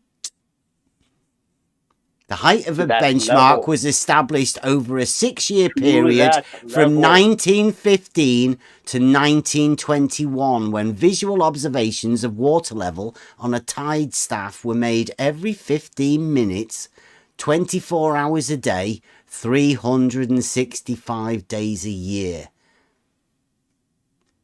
From the data collected over this period, mean sea level was found, and this vertical level transferred to the head of this bolt. Okay. So, on a globe, something 500 miles away, how are we going to establish that is on a horizontal plane to that? You tell me. Why you are speculating? You tell me. This is what we're testing for, are we not? This is what the whole basis of this whole thing is it not? I don't know. Wait, I'm saying they're all referenced vertically to that point, and that everybody seems to think so in the UK. It's been well established, and it still goes and stands to this day. So what is it you're saying? Actually, if you actually talk to fucking actual surveyors, they're going to tell you it's a reference to the level, which is not a horizontal plane. On a globe, this is what we believe. Have you actually talked to surveyors? Have you? I have. Good. So how have you established that it's all horizontal to each other? What horizontal is horizontal? What are you talking about? Horizontal to each other? On a globe, if it's a flat Earth, this will be all on a horizontal plane. Are you obsessed with flat Earth, mate? We're talking about horizontal. What's up with you? Are we not trying to figure out if it's a globe or flat Earth? No, we're talking about a global horizontal paradox, which you're showing us very well. You've got a problem with horizontal. You go all parallel to each other. You're freaking out. All horizontals, all horizontals are parallel to the plane of the horizon. How have you established that? Logically, they are parallel to each other. How have you established that? That all horizontals are parallel to each other. Because all horizontals are parallel to the plane of the horizon. That is literally the begging the question, because you're assuming that this is what your claim is, and you're assuming it's true. It's a logical statement that follows. Do you not think it does? No, I'm asking how have you measured it? That's literally the begging the question fallacy right there.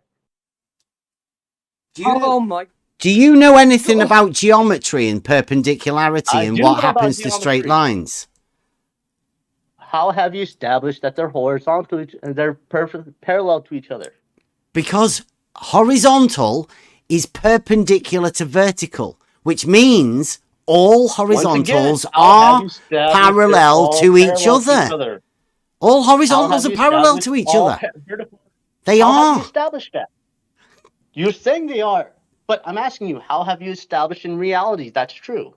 Normally, I go off how triggered people get at a statement of geometry fact. And you still haven't explained how you measure that they're all parallel to each other, that all verticals are parallel to each other. How have you established that? We're talking about horizontals, mate. How have you established that all horizontals are parallel to each other? Because horizontal, mathematically, defined as being parallel to the plane of the horizon. So logically, you can use reasoning and geometry and geometrical processes to find out that all horizontals will necessarily be parallel to each other. Okay, that's amazing because we can see stuff drop behind the horizon. So that kind of debunks what you just claimed then, isn't it? No, that reality doesn't match what you claim. No, it means that geometry doesn't support globe. Wait. If we observe something dropping behind the horizon, shouldn't they all be parallel to each other? How does it drop behind the horizon? Perspective, it's completely dude. We've got other eyes. topic. Perspective is based on geometry. Can you draw me this? Can you draw me what happens? How perspective works? It's based on geometry. How does a flat surface block? Take an art class. Girl. Take an art class. You are establishing horizontal line with Can a you draw tool, me the geometry? with a Can you tool draw me called the level. geometry on Hello. how? Can With you a draw me tool the called- geometry? Hello, you can establish horizontal plane parallel to horizon using tool called level. All right. So what happens if the horizon isn't level to the It to the eye doesn't level? matter because you are measuring your further measurements are based on this line you established by level. But the horizon shouldn't be perfectly eye level at that point. You should not and worry. also, No, Mac, the how does something horizon is drop? at your feet. So The how does- ground is at your feet. The sky meets the ground at your feet. The So horizon is how- at your feet. how does you're something- 6 foot tall. If you're 6 foot tall, your eyes aren't going to be at your feet, are they? There is a gap, a difference. A difference in any elevation. Why would you think the horizon should be at eye level? That's what perspective is. It appears that way because of how we see. All right. Then you say perspective causes something to drop behind the horizon. Can you draw me the geometry of that? Dude, shut up. Do you know what you're talking about? Look in the chat, will you? I do know what I'm Look, talking about. look in the It's funny that chat. Look in the You can't chat. draw me the geometry of perspective. That's Look in the chat. Draw Now, me the perspective that you claim. perspective and perspective, projective geometry. Now, you want me to draw you the geometry? I don't need to draw it for you. Yes. It's Euclidean. Oh, you don't need to draw it. No, it's Euclidean geometry. Then how? Then It's you can draw it. Show Euclidean. me how does- what Euclidean happens to the light from the geometry. bottom Do you of know the what that object? is? Do you know what Euclidean Yeah, I do. geometry is? Hey, Right, hey. well, there you go. So it's Euclidean, so you should easily be able to draw it. Let's see it. I've got a picture here for you that may explain it for you. No, we are talking about measurement according to established level plane or Now I'm level asking you level to draw line, me. which has nothing to do with shape of the earth, because you So are right taking now, measurement. you see Why you are objects interrupting? Why you are interrupting?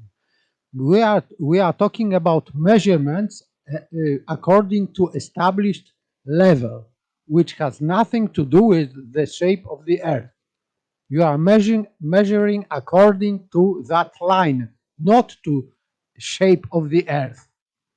There you go. Have a look, please, and look in the chat. Perspective and projective geometry. You are just projecting a shape onto a plane using Euclidean straight line principles. That's it. So I don't know where you're going with it, but that's what you're talking about. Take it wherever you want, but that's Euclidean. You're not going to get away from that. Now, do you understand what perspective and projective geometry is? That didn't answer my question right there. Your question was, You're- draw me the geometry.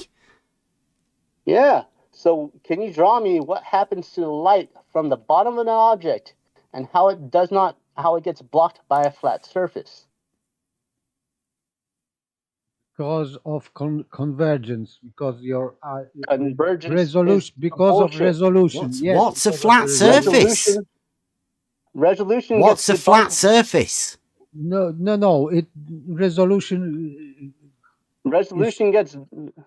Yeah, you can you're use explaining optics him and now for resolution. something about a flat surface. What's the flat surface that you're talking about that's blocking something? You keep claiming that the water's a flat surface. Who do you claims not? that? You do. I claimed that a water level was a Rubbish. tool for establishing a horizontal plane. So you're saying that the water should be a horizontal plane, isn't it? In you say a that sea water level is a level, horizontal yes. In a water Did you level, not say that? yes. Did you say is mean sea level a horizontal plane? The mean sea level is a point established at a point. What didn't you understand about that? Off of that point? So how do we measure the vertical from that point? Vertically. Asking questions. Vertically. You measure it vertically from that point. Yeah. What's up with you? How do you measure a vertical from that point? You measure using a ruler vertically.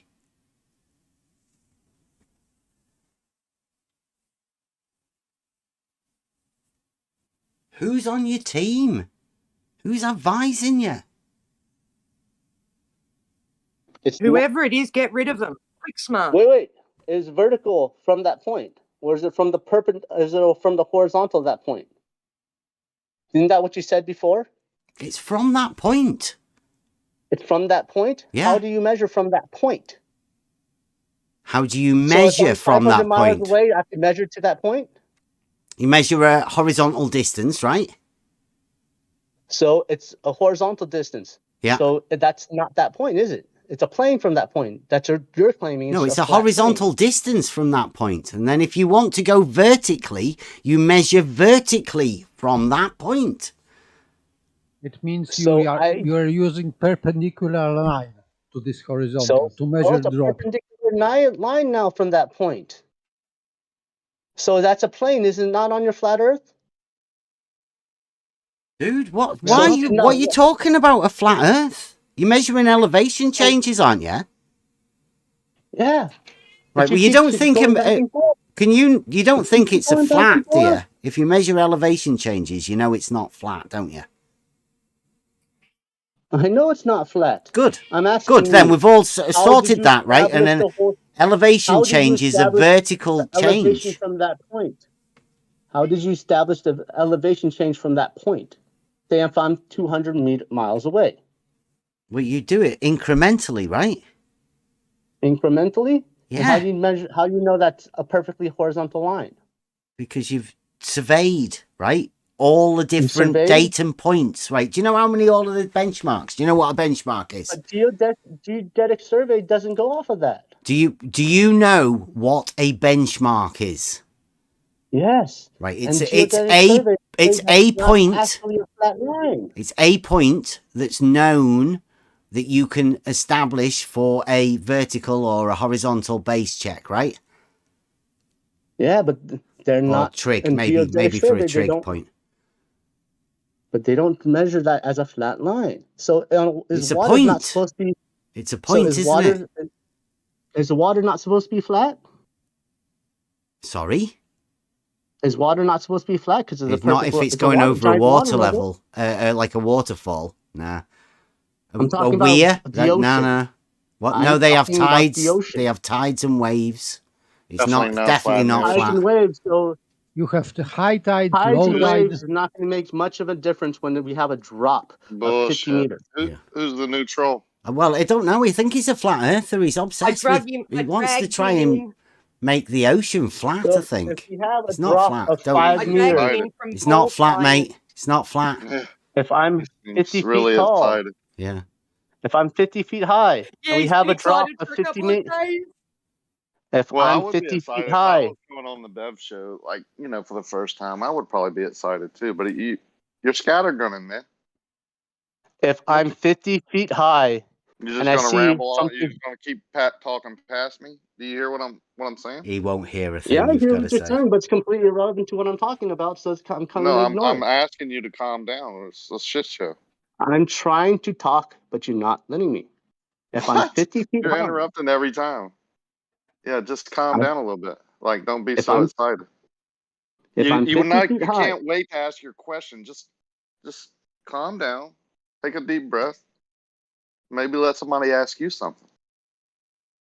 ask me something. Yeah, 50-foot vertical. We've got it. Like, so there's a line 50 feet vertical. All right, and the horizon, let's say, is I don't know. Can't measure 10 it. miles out. You can't. I don't care how far exactly it is. Well, yeah, because you can't measure it. There's no way you can measure to the horizon. So stop saying you can and don't pretend you can, because you can't. You're living in fantasy land. You're living in fantasy land. You cannot do it. I'm not trying to measure to the horizon. Okay, well let's just say we'll make a triangle then. One line's 50 foot and the other line is what, 10 miles? Say the horizon. No, let's just say it's a line and it's straight and you've got a 10-mile line and a 50-meter line, right? That's it. A right angle. We've got those two lines of a triangle. Can you show me what happens to an object that is dropping below the horizon? No, we've got a triangle. What's that got to do with the triangle? I haven't said anything about the triangle. You did. No, you're trying to establish a point, and you've got 50 meters and 10 miles. I'm trying to establish straight lines. reality right now. Oh, I see an object that has dropped below the horizon. Can you show me what happens to the light from that bottom of the object? You see an object that's dropped below something. Are you X-ray vision or something? How you check I can that see this the is top of the below? object, and the bottom has dropped below the horizon. No, it is not No, below. it's not below. It is merged, visually merged with horizon. You cannot check Visually it. merged? How Yes. come the top? How come the top and the middle part didn't visually merge at that Because your point? angle's different. Because the angular size is the exact same size, and that's what the radius is. You're taking it off into the weeds now. We're talking about geometry here. You're trying to weed it off into how we see in the atmosphere. He's the one, but he's the one who brought up the Rayleigh criterion. He's the one who's talking about it's merged. He's the one. Why doesn't the with part? horizon? Yes, bottom first. He was trying to explain to you what you brought up. So why doesn't the middle part? Why doesn't the middle of the You mean object he's playing the merge with top of game the with object? you? Is that what you mean? Yeah. You're picking somebody who's willing to play the game with you.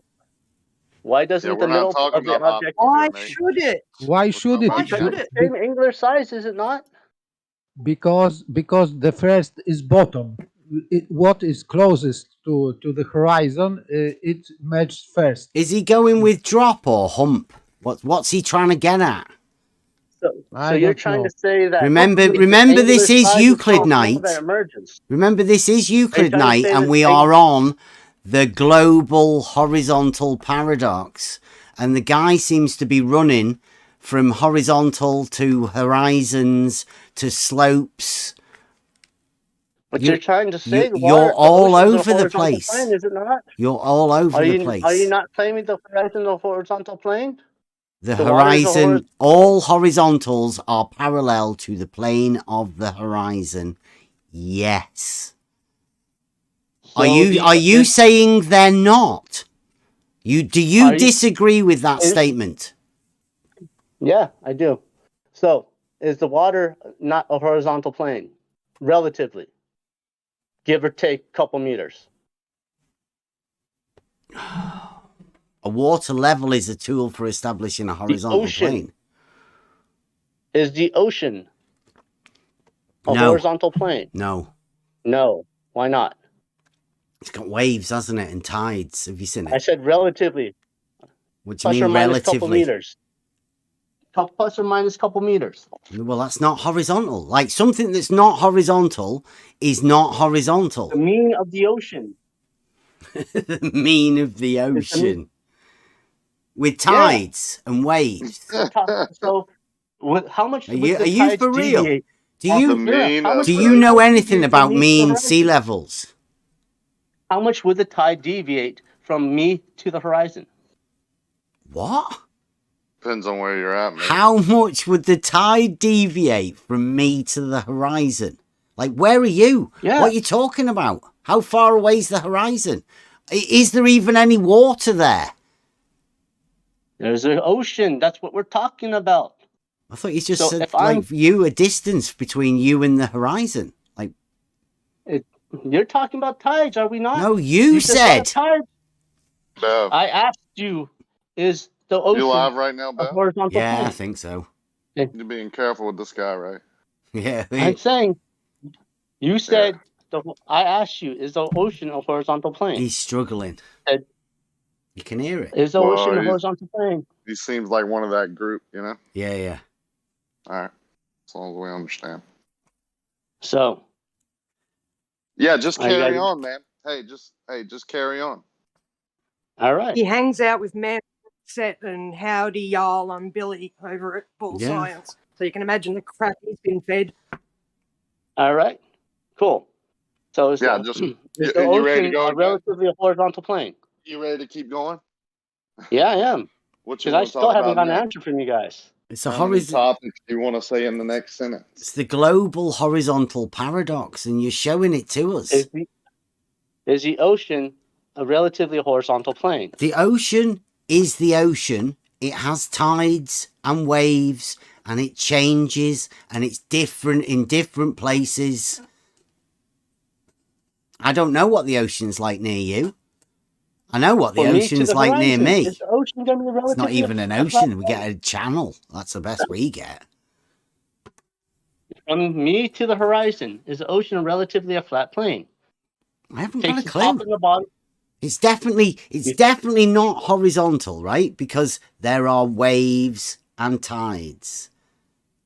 So, But the tide is that not pretty good enough irrelevant for you? because It's the tides are irrelevant. pretty irrelevant, is it not? Because the tides Not for it take to be thousands of horizontal. miles Yeah, to they're move. pretty relevant because they're what makes it not horizontal. Now, if you want to talk about a canal in between locks where there are no tides or waves, then it's a different matter. Do you want to talk about a canal? How about a lake? Do you want to talk about a canal in between locks? How about a lake? Like, what's up with a canal? Because I actually know a lake that you can see a drop behind the horizon. You can from see a drop? Lake Tahoe. Yes, from the horizon. You So can- is a lake relative? Is a lake? You can see a drop from the horizon. Is a of lake the a lake. horizontal plane? Is a lake a horizontal plane? Sorry, why is the drop from horizontal? Make a Establish, difference. Is a lake a horizontal plane? Is there any flow to it? No, it's a lake. Is there any elevation change? It's a lake. Okay, So Lake Tahoe. nice. So You answered the question yourself. No elevation change. You answered So- it yourself. So it's a horizontal plane then. Then how does a building from the other side of the lake drop the line below the horizon? Can you draw It's me how what we happens? see. Can you draw me what happens to Back the to light from the bottom of the object? Dude, there's billions of videos and shit out now. Go look. It's For not fuck's sake. dropping. It's asking you to merging draw with me the horizon. geometry of this. You say convergence, but the convergence would affect the middle of the building to the top of the building because it has the same angular size as the middle of the building to the horizon. Yeah, No, what the because- atmosphere is doing to your information that's trying to be reflected back to your eyeball is not geometry, sir. What is the atmosphere doing exactly to the light? It's distorting the information trying to get back to your eyeball. How is it being distorted? What's more turbulent near the surface, and when you decrease your angle, you lose the information. Can we move What back if to there's- geometry now? What if there's very little turbulence? Do you know how What to happens- establish an elevation change or a horizontal plane to start off with? Do you know how to do that? Yeah, we measure it off of mean sea level, which is based on the globe. So. No, the mean sea level is a mean average of the tide. It's not based on anything other than the tide going up and down. And it's the mean and average. Yeah. Yeah, it's got nothing to do. It's got nothing to do with the globe. Based on the local position. It's a local point that they establish as a zero. The local point for my position. How have you established mean sea levels at horizontal plane? What elevation are you at? I don't know, like 500 feet. So you're 500 feet vertically above zero. Where's zero to you? Where is your zero set at? Have you established that in America? Where do you in America get your zero sea level from? Mean sea level. Where's it come from? Based on the globe. How do you get it in America? Where is it for you? Your mean sea level.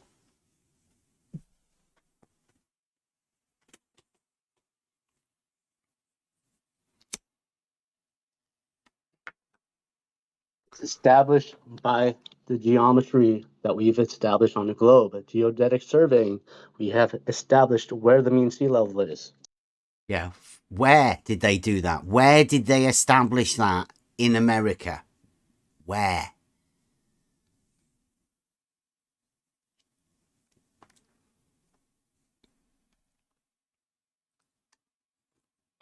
I'm looking it up. I don't have this memorized. It's not my claim. Well, you've come into a place. It seems like you're talking about horizontals and levels and all sorts of things, but should have had some sort of a clue about it somewhere, shouldn't you? Mean sea. You might be surprised. In the mean sea in our world means it's rough. It's mean. Not nice. Angry. It's angry, mean sea.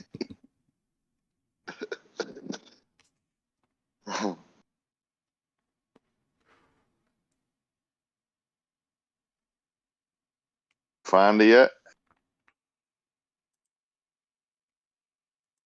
Should I have a look? I'll do a quick Google search. It just memorizes. It has something to do with the Great Lakes. I'm not sure. Boom.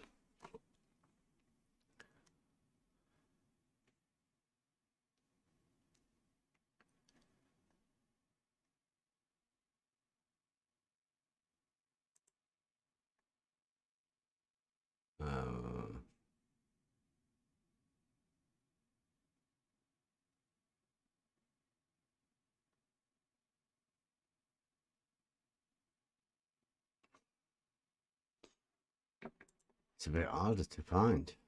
Model charts from North America.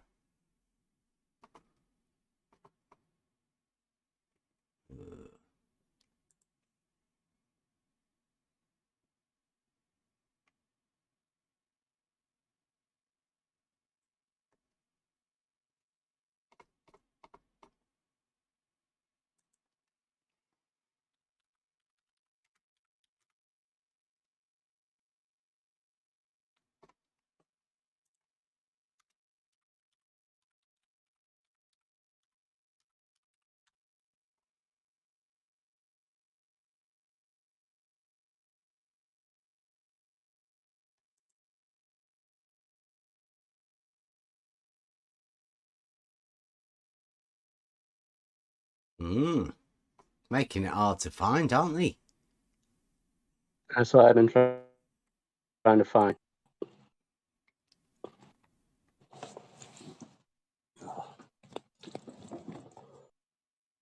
How hard is it for you guys right now?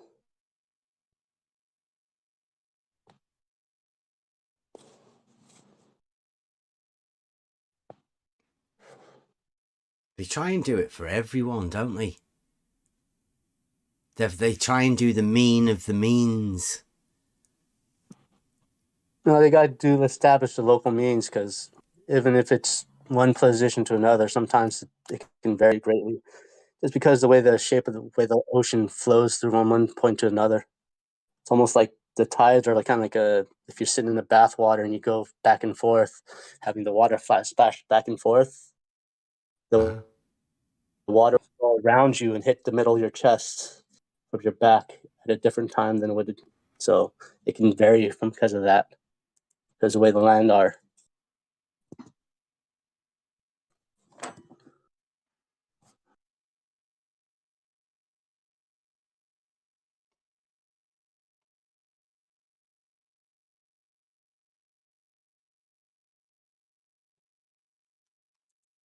Yeah, it says there the sea level on the west coast of North America is usually about 8 inches higher than the sea level on the east coast of North America. So now if you worked a mean out from those, and then you came from one side of America and the other side of America, when you met up in the middle, you would have an 8-inch difference. So that's why they only take it from one point.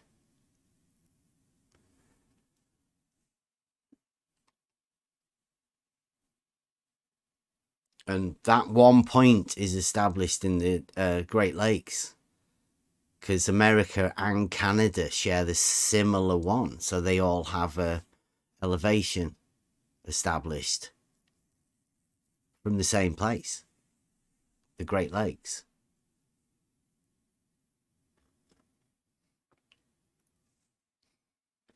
Because it's easier to take a mean from that.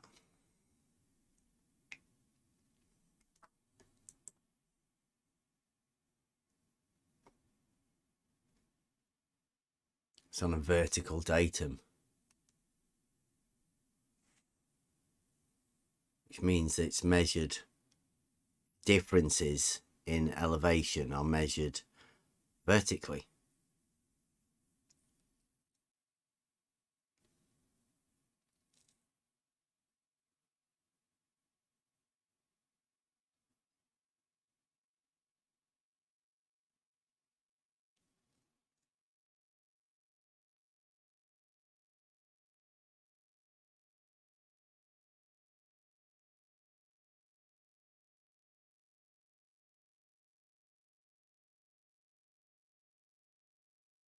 What is Asmak's argument again?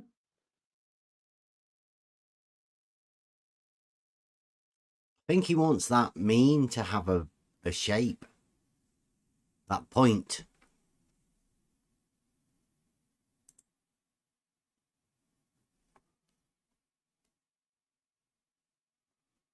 Anyway, every surveyor is establishing horizontal plane. Whatever, if it is a globe or not, he establishes a horizontal plane for measurement.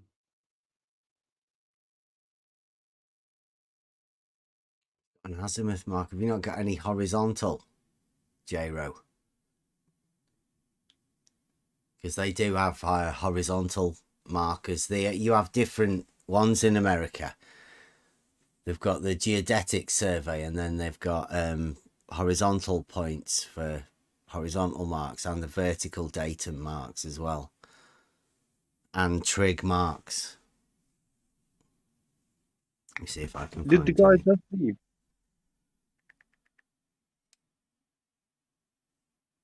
What did you say? Yeah, okay. Did he leave the server? Yes. Seems so. Oh, he's gone, has he? Yes, he's gone. Oh. Did somebody upset him? Knew he was going to leave. He had nowhere to go. It's thought good, he was going to cause good a to talk scene. to somebody new, but I don't understand what his point was, where he was trying to go to. He always was starting with word if. So he was already assuming his outcome. So begging the question all the time, nothing to argue about. How can he prove globe if he is starting with premise that we live on a globe? You cannot prove this. You will end in circular reasoning. Yeah, but they want you to just agree with them, right? They go, assume it's a globe, and then the moment you play that game, they've got what they want. What? Yes, that's called circular reasoning. That's Yeah. why you cannot prove anything with that. So why one would assume sphericity? It's weird. It's a paralogism, right? It's been placed in their heads. They can't get out of it. Eisen also always started on a globe. Just imagine on a globe. What do you mean by fucking hell? You know, a globe.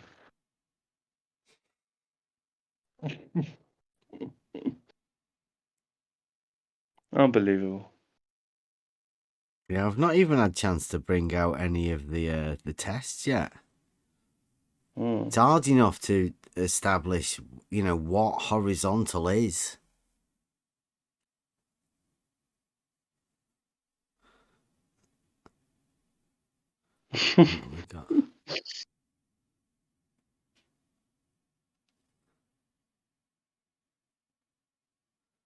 Hilarious.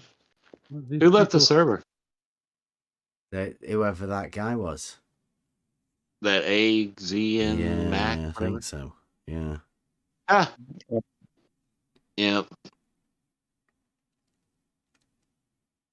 You establish a horizontal plane. Done. Mm-hmm. That was Cleary on a voice changer. We know all your tricks now, Cleary. Yeah.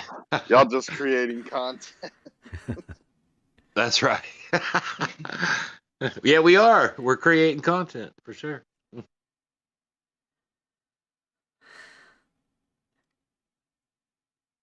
We have had those sort of arguments, though. How many times? I mean, but where was the point in the argument? Where did we ever get to establish anything? It seemed like he was asking questions, but he didn't want to hear the answer. He didn't want you to try and explain the point.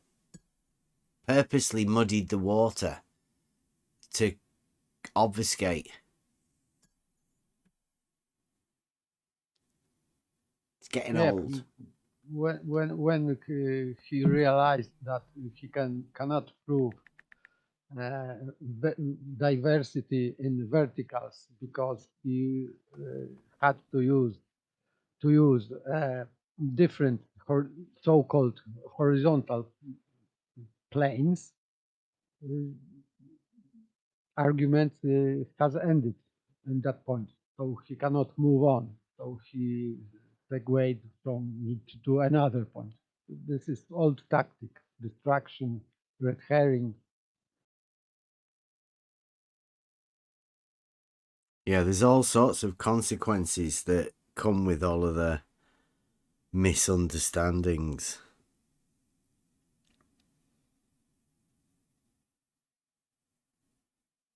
Check. You didn't realize that if we are comparing local vertical to local horizontal, he cannot prove anything with that. We have to have one horizontal plane or line to compare diversity in vertical only. What kind of paradox did you just post right there, Bev? That's old school shit, that. Did loads of them back in the day. You think, like, what we do now is triggering. I mean, look at that. Even Yeah. did it in fancy colours and all of that to make it all hip and trendy. Yes, this circular reasoning will end anyway. If the globe was a globe, therefore it would be a globe.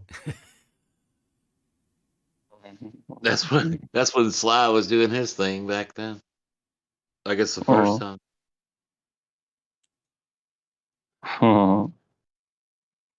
The bendy water level. That back in 2010, right? Or 2020, yeah. Yeah, Oh, I've got back in 2016. No, land the image Bev just posted. Oh, okay. Yeah, I did. You know, there you go. Infinite water level.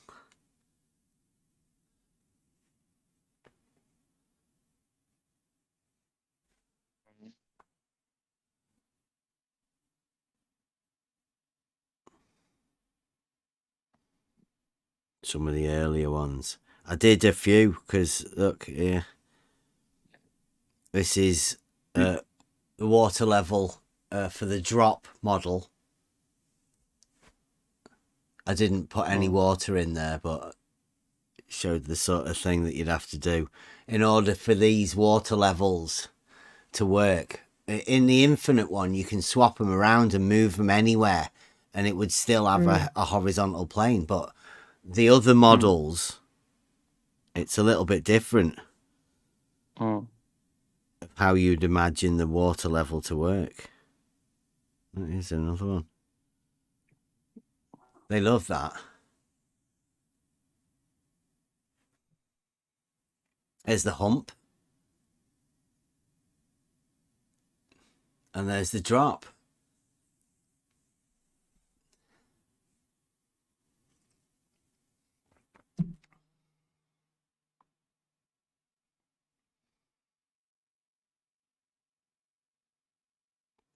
It triggered the shit out of them, to be honest, and they got really upset.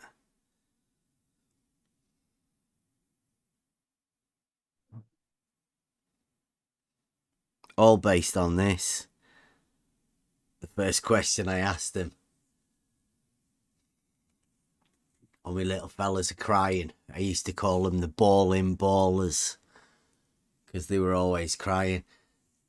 Two different models, the hump and the drop. Which one do they imagine? And it's fucking amazing. You go into the ballers and say, which model do you want? Half of them will go for A and the other half go for B. It's a paradox. They can't agree on it, what they want.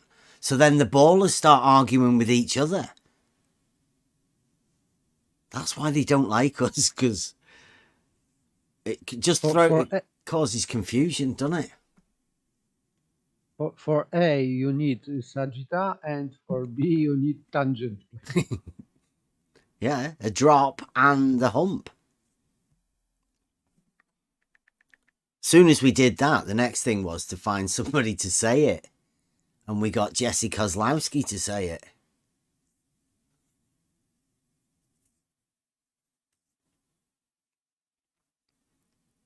I wouldn't have come into this if somebody hadn't have called me a child abuser. Literally, I wouldn't be here. But I already know this stuff, and I know nothing new other than all of the stuff I've learned from everybody that's around us here. I've learned tons, but not about level being horizontal. That's the basic truth. It doesn't take long for you to work that out.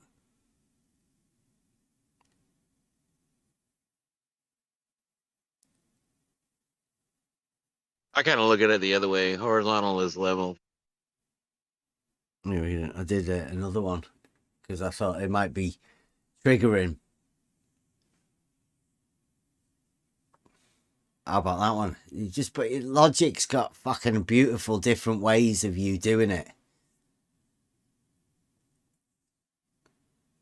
If water level curves, P, then water level cannot be horizontal.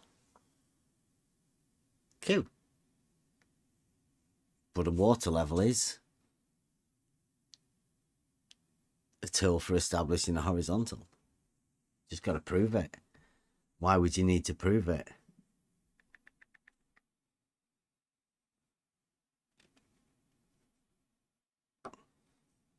Because they can't prove their model. Well, you can only They prove want- it to yourself. Yeah. But they won't even have that. You're like, they can't have you proving shit to yourself that you know's an obvious truth. And then you get this sort of shit like this.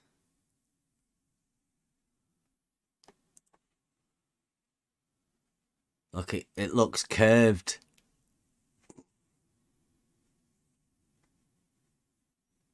It's got a curve in a pipe.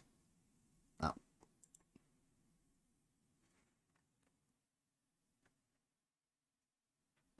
People like that guy that's just come in here, I'm pretty sure that, you know, they are a bunch of people that are just out for trolling.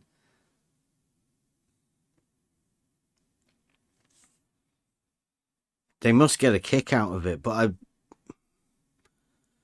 I got the idea that that fella was a little bit heated.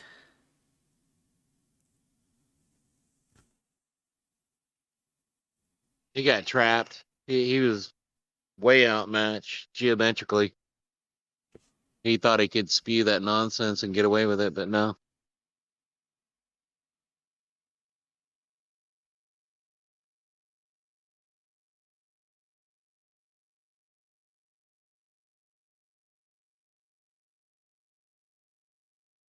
So, you know, this is what they did.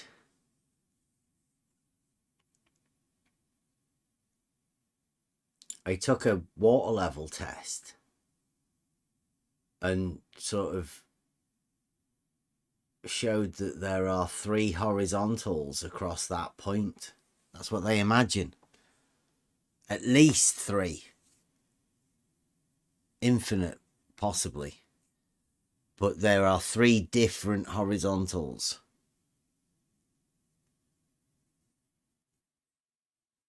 And that's back in the old day when they did have horizontals. Yes, but Don't even have them with anymore. with these they cannot prove globe. They cannot prove globe with that. They think are they've not- already proved it with that. They think that's the outcome of what people have proved in their misunderstanding of how people measure elevations and how the job's done, how geometry works. Right? It's not geometry because some clever mathematicians wrote it down. Geometry is geometry because reality is reality.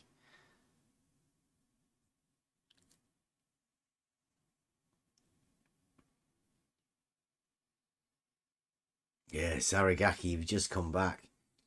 Listen to the beginning bit of Mobius and then imagine him redoing that with perpendiculars and some logic in the background, visuals. With that soundtrack, it should be good. So yeah, we've got a project on Saragaki and Mobius. We might even be able to tempt Blue over to have a word with Mobius at some point. He might get brave.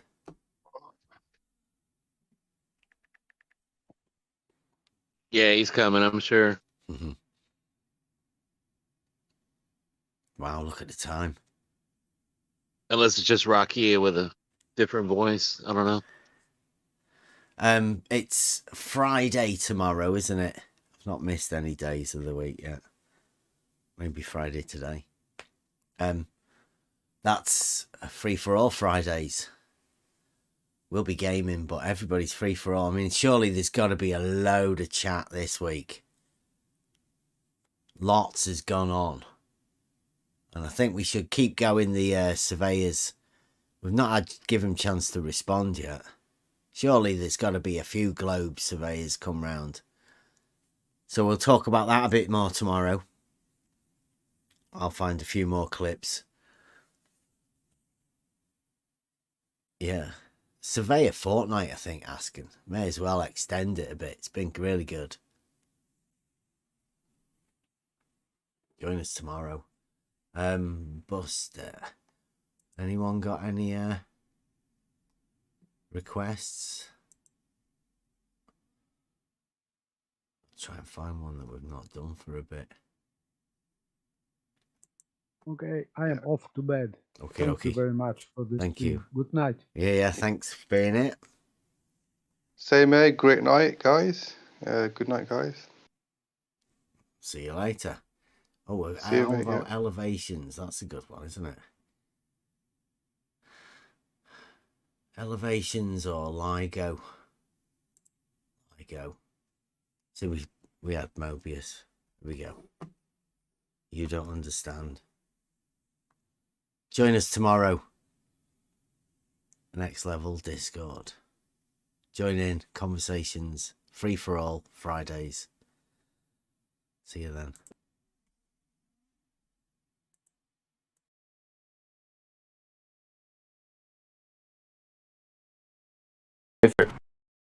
Yeah, if you were to put a bubble level on like the intersection of LIGO, that would be leveled.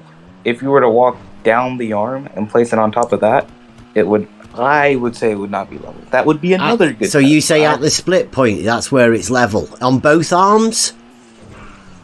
Yeah, I'm pretty sure that's where they leveled it. So. And what are the arms? What are the arms? If the center is level, how do you envision? No, he said no, not the center. The apex where they both meet. Oh, the apex. Yeah, it's different. Yeah, it's changed. How do you envision the end of the arms then? The other two ends. They're just gonna go straight, and this is in the engineering. The end of the arms. At the end, you have the apex, and you have two arms running along, right? Yeah. How are they? Are they in the same level as the apex, or how do you envision them? Higher, lower? So at the ends of the arm, they had to pour more concrete because it was at a higher elevation. It's not what I asked you. It's not what I asked you. When the job was done, you have your apex, it's level. Mm-hmm. Either arm, how are they in relation to the apex? They're flat. They're straight. They're straight. Yeah. Are they also level? No. They are.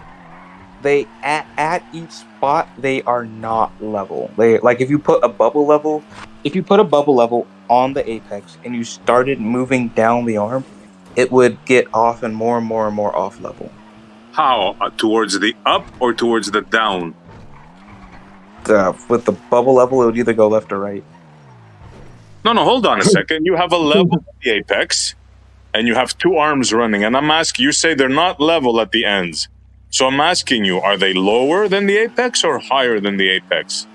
They have a higher elevation than the apex. So they're higher than. Wow. So the horizontal raises in elevation for you. No, you said it would be higher. Hold on. The horizontal plane that was established at the apex will diverge from the surface of the earth. The horizontal plane stays straight, but the level of water starts diverging from the straightness. What? How do you envision that? You envision level water diverging from straightness? Yes, I do. Wow. How is that possible? Because level is a curve. And water is level. That's my model dictates, right? No, that's just reality. But as I was saying, like, if we go back to the straight line test, you would be able to see which one's true.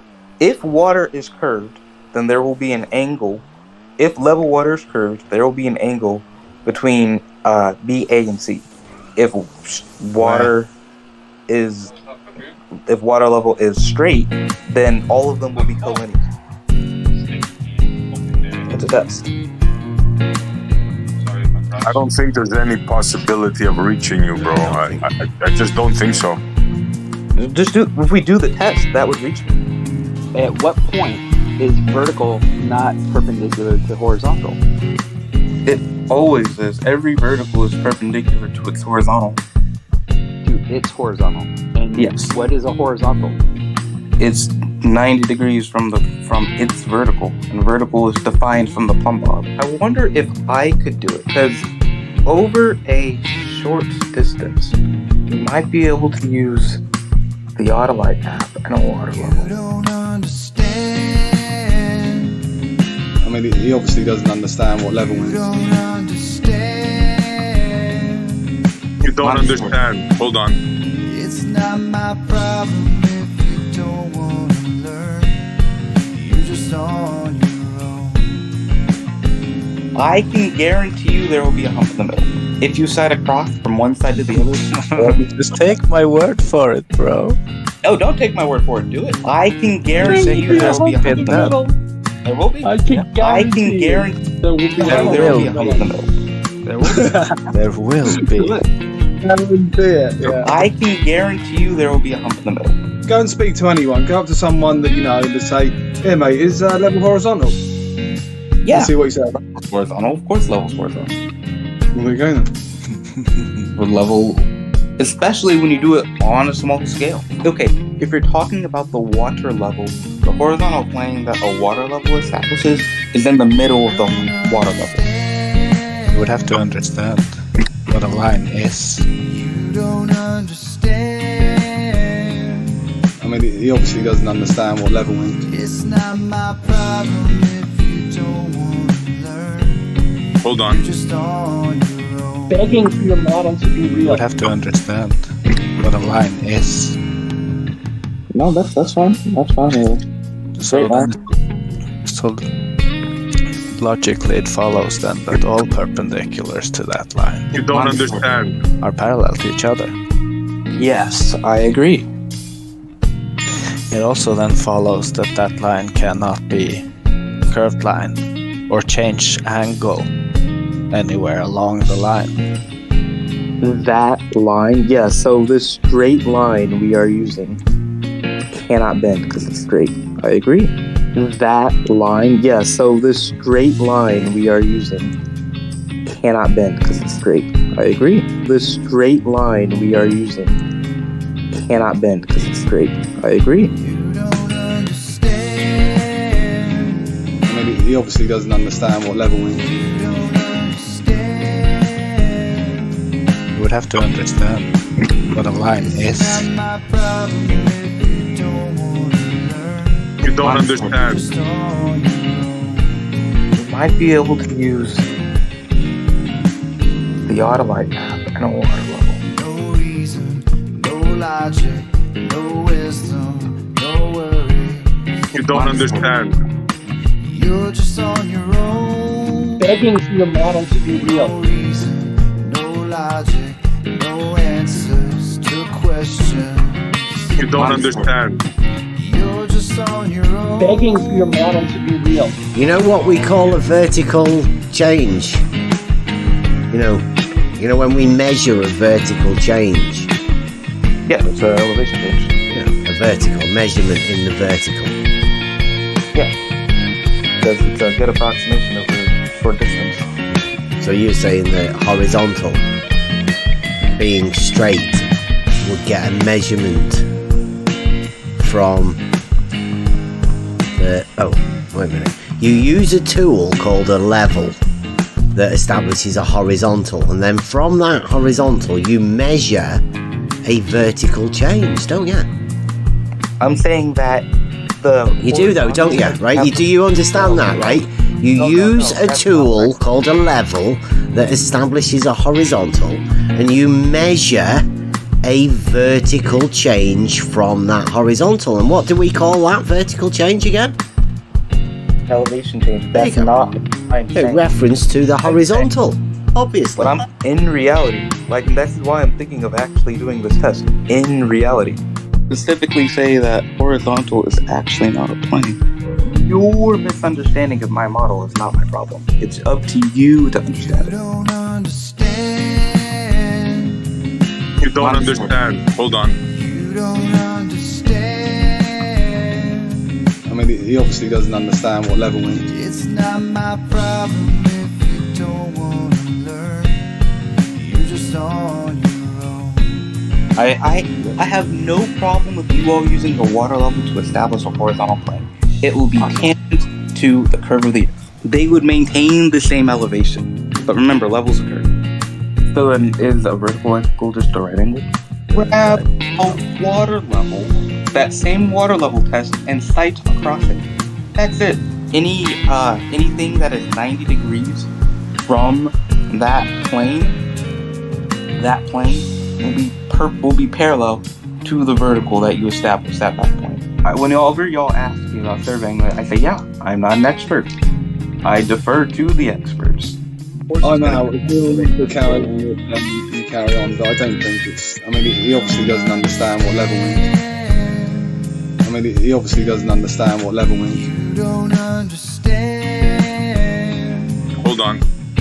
You don't understand. It's not my problem if you don't want to learn.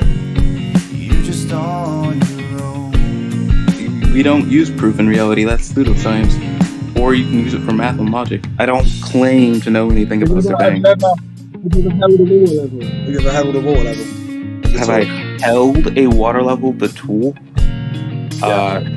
No, but it's a pretty simple concept. Say, they're even so bold over there, you guys. They believe horizontals are parallel. Yeah. Have you ever heard of proof before? Like real proof doesn't exist in reality. It only exists in math and theoretics. With your picture, then. Thank you. No, I'm not trying to prove anything. Hold on. No, I'm showing you evidence that the Earth is a globe. Prove stuff. No, I'm bringing evidence that the Earth is a globe. Hold on. Why would I try to prove something? That's pseudoscience. We don't use proof in reality. That's pseudoscience. That's pseudoscience. Hold on. You don't understand. I mean, he obviously doesn't understand what level we're in. It's not my problem if you don't want to learn. You're just on your own. My God. 22 years old. They're on the fucking internet talking to people about begging for your model to be real. It's bizarre. You're just on your own. Begging for your model to be real. No reason, no logic, no answers to questions. You don't understand. You're just on your own. Begging for your model to be real. He thinks the zero pressure state in the water is an arc instead of a straight line. Yeah. I'm not laughing at Tom. I'm laughing at the theoretical conversations. Hey, there's some people who think level is horizontal and they want you all to talk about. And also, yeah, parallel and vertical being 90 degrees from one another. And in math, typically when you establish a horizontal plane, in math, yeah, it's just one horizontal